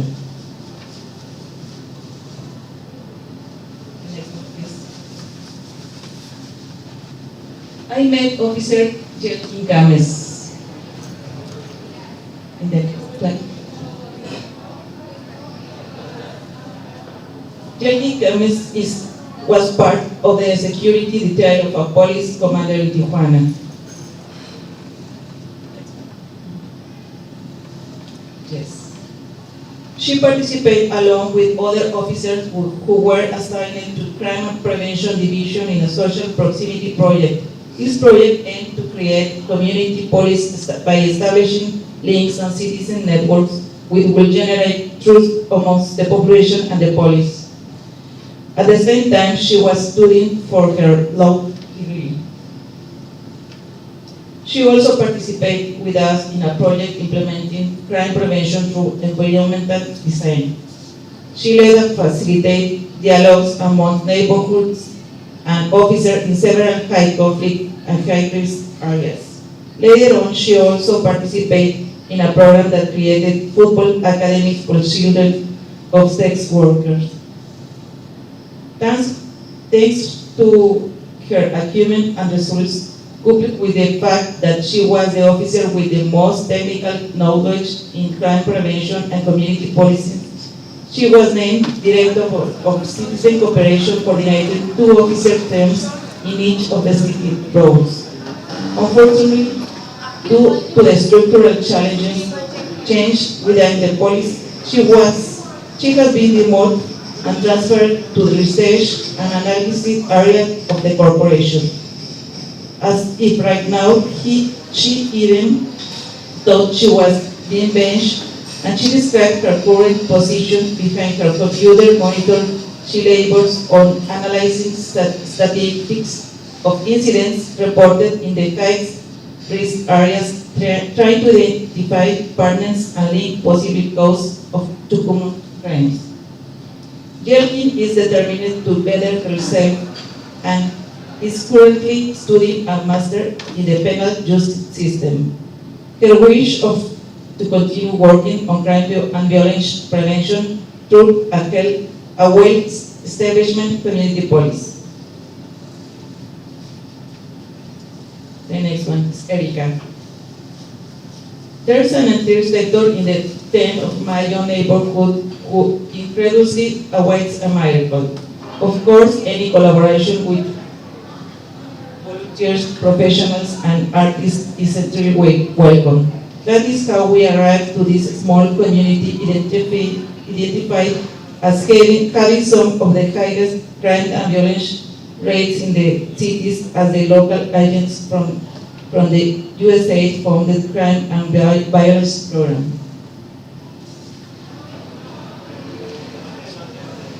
Live beside the citizen network of community improvement of RESIMEC as a Spanish initials read out, there is a small neighborhood convenience store.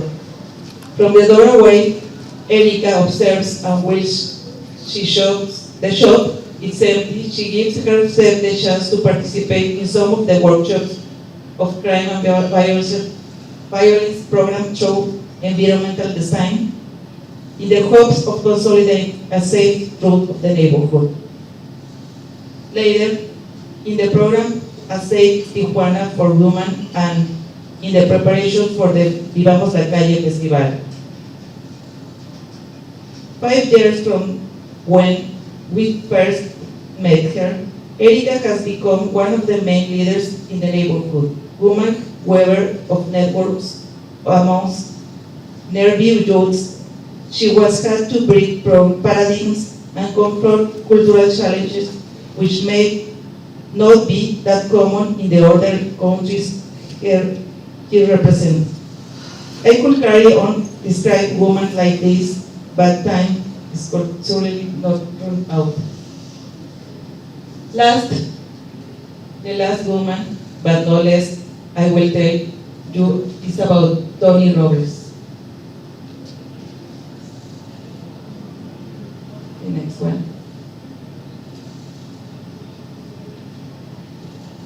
She has been working over the last fighting for basic human rights such as being able to live a life free of violence. She was gone from a long story of private practice and professional development as part of non-governmental organizations participating in a plethora of forums and debates, and is now for the first time upon the insistence and support of many of her friends. She is an integral part of a citizen lead proposal to govern the city in a non-partisan and participative manner. The conclusions. Government institutions are overwhelmed and will be unable to achieve the goals we have not reached. It is up to us citizens to continue to organize and weave this vast net that fortifies the social tissue, making us resilient of the spikes in violence so that we can achieve higher quality of life. How may we make this network stronger and more efficient? How may we visibilize these efforts? I leave you these reflections looking forward to your feedback and input. Thank you.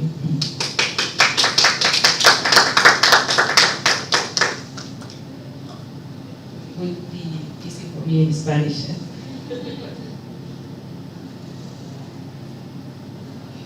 There's the information of those projects. Reacción a Tijuana, Vivamos la Calle, Comité Municipal para la Prevención de la Violencia en Tijuana. And if you want to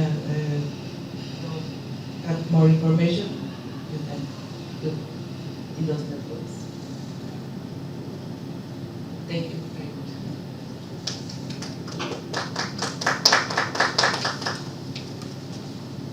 Can I ask a question? Puedo hablar en español, no sé si everyone's just, others are going to speak. Just what, just around the corruption, la corrupción, and how does that, the work with the police or with the authorities, or, how does your organization work with that whole level? Sí. ¿Puedo contestar en español? Pues sí, hay un grave problema de corrupción dentro de la policía. There's a great problem of corruption inside the police force. Pero la policía está haciendo algunos esfuerzos y por eso tiene un programa de prevención del delito. The police are making great efforts in this organism as prevención del delito.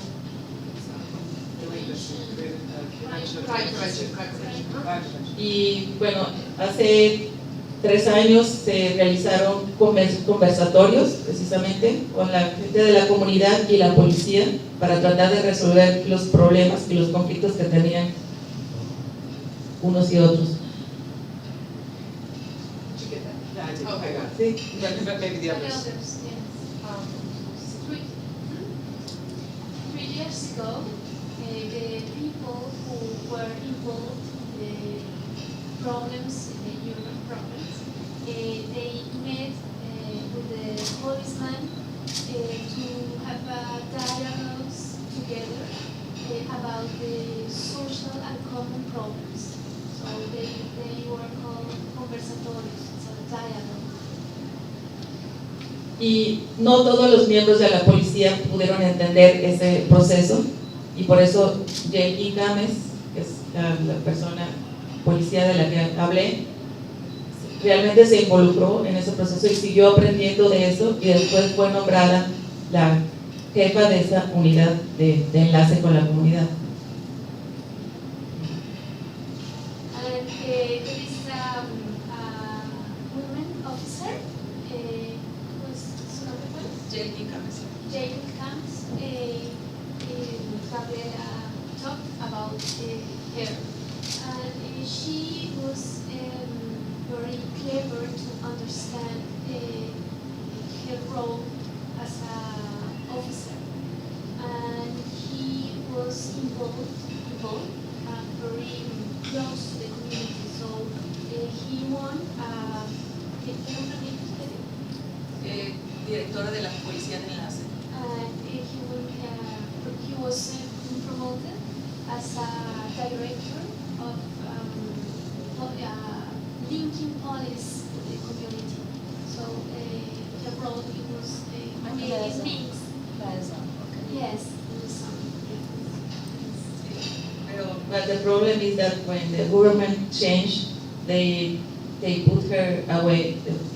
And it has been too many changes, and sometimes she have a best position, and if the director changed, they put her in other position. But I know her from 6 years ago, and she has been changing, but she's preparing herself. Was it strictly political? Why? But it Yes. sounds like she was so effective and one that could reach. Yes, she is very effective, and the thing is very nice is that she's very young. She's like 27 years old, and she's preparing herself. Now she's making a degree, and I'm sure that in some more years she can be the director of the police in Tijuana, and that's very, very good. She and the women that I just mentioned, they are going to be, they are very important for the city, and very few people know their labor.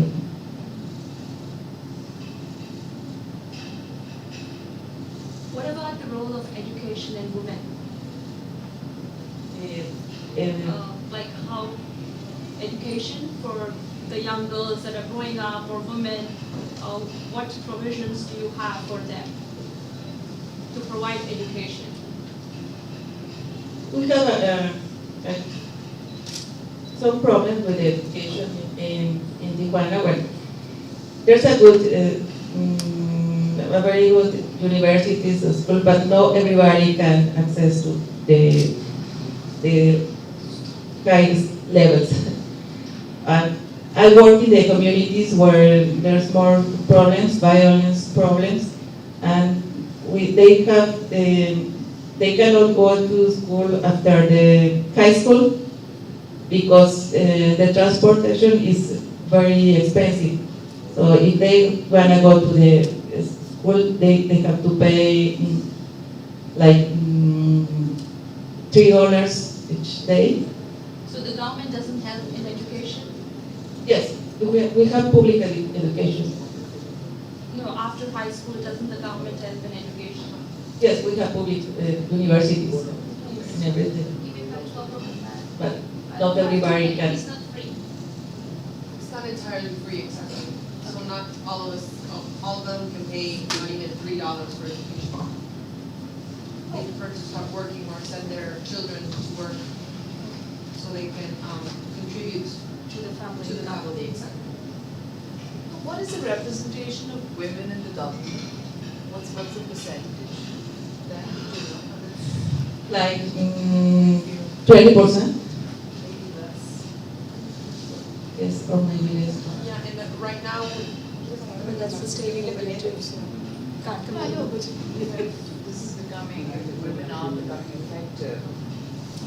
I mean, that's the state here too, so it's. In most cases, it's Sweden yeah, perhaps, exactly, yeah. exactly, we have the same, Yeah, same except matter. Sweden, I think it's Yeah, pretty except, much the case pretty much the everywhere case else. everywhere. Right now, with the political parties, we're holding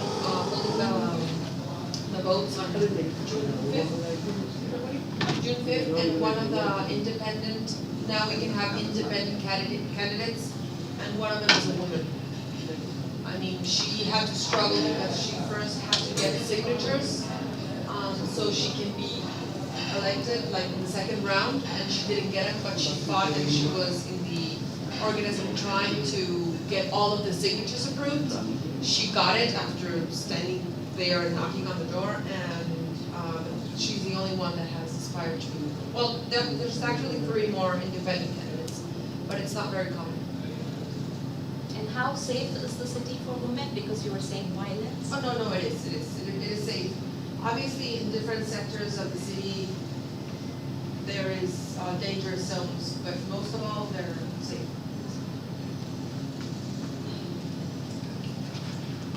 In those areas where I work, it's not very safe for the women.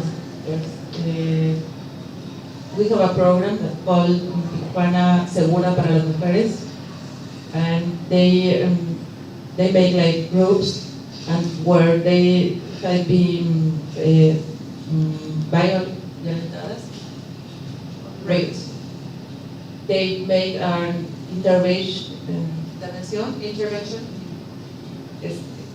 para hacer como huellas de intervención. Ellas hacen en los espacios donde han sufrido algún acto de violencia y se reúnen ahí para hablar del problema, y porque en realidad como que la violencia está como normalizada. Okay, so these women that have suffered rape and abuse, they coordinate other women so they can have counseling for them. So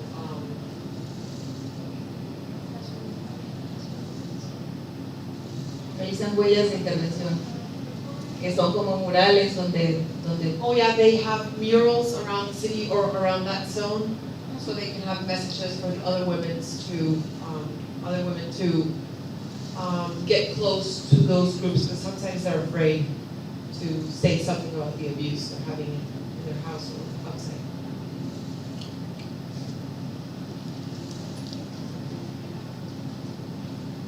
Thank you very much for being here. Thank you.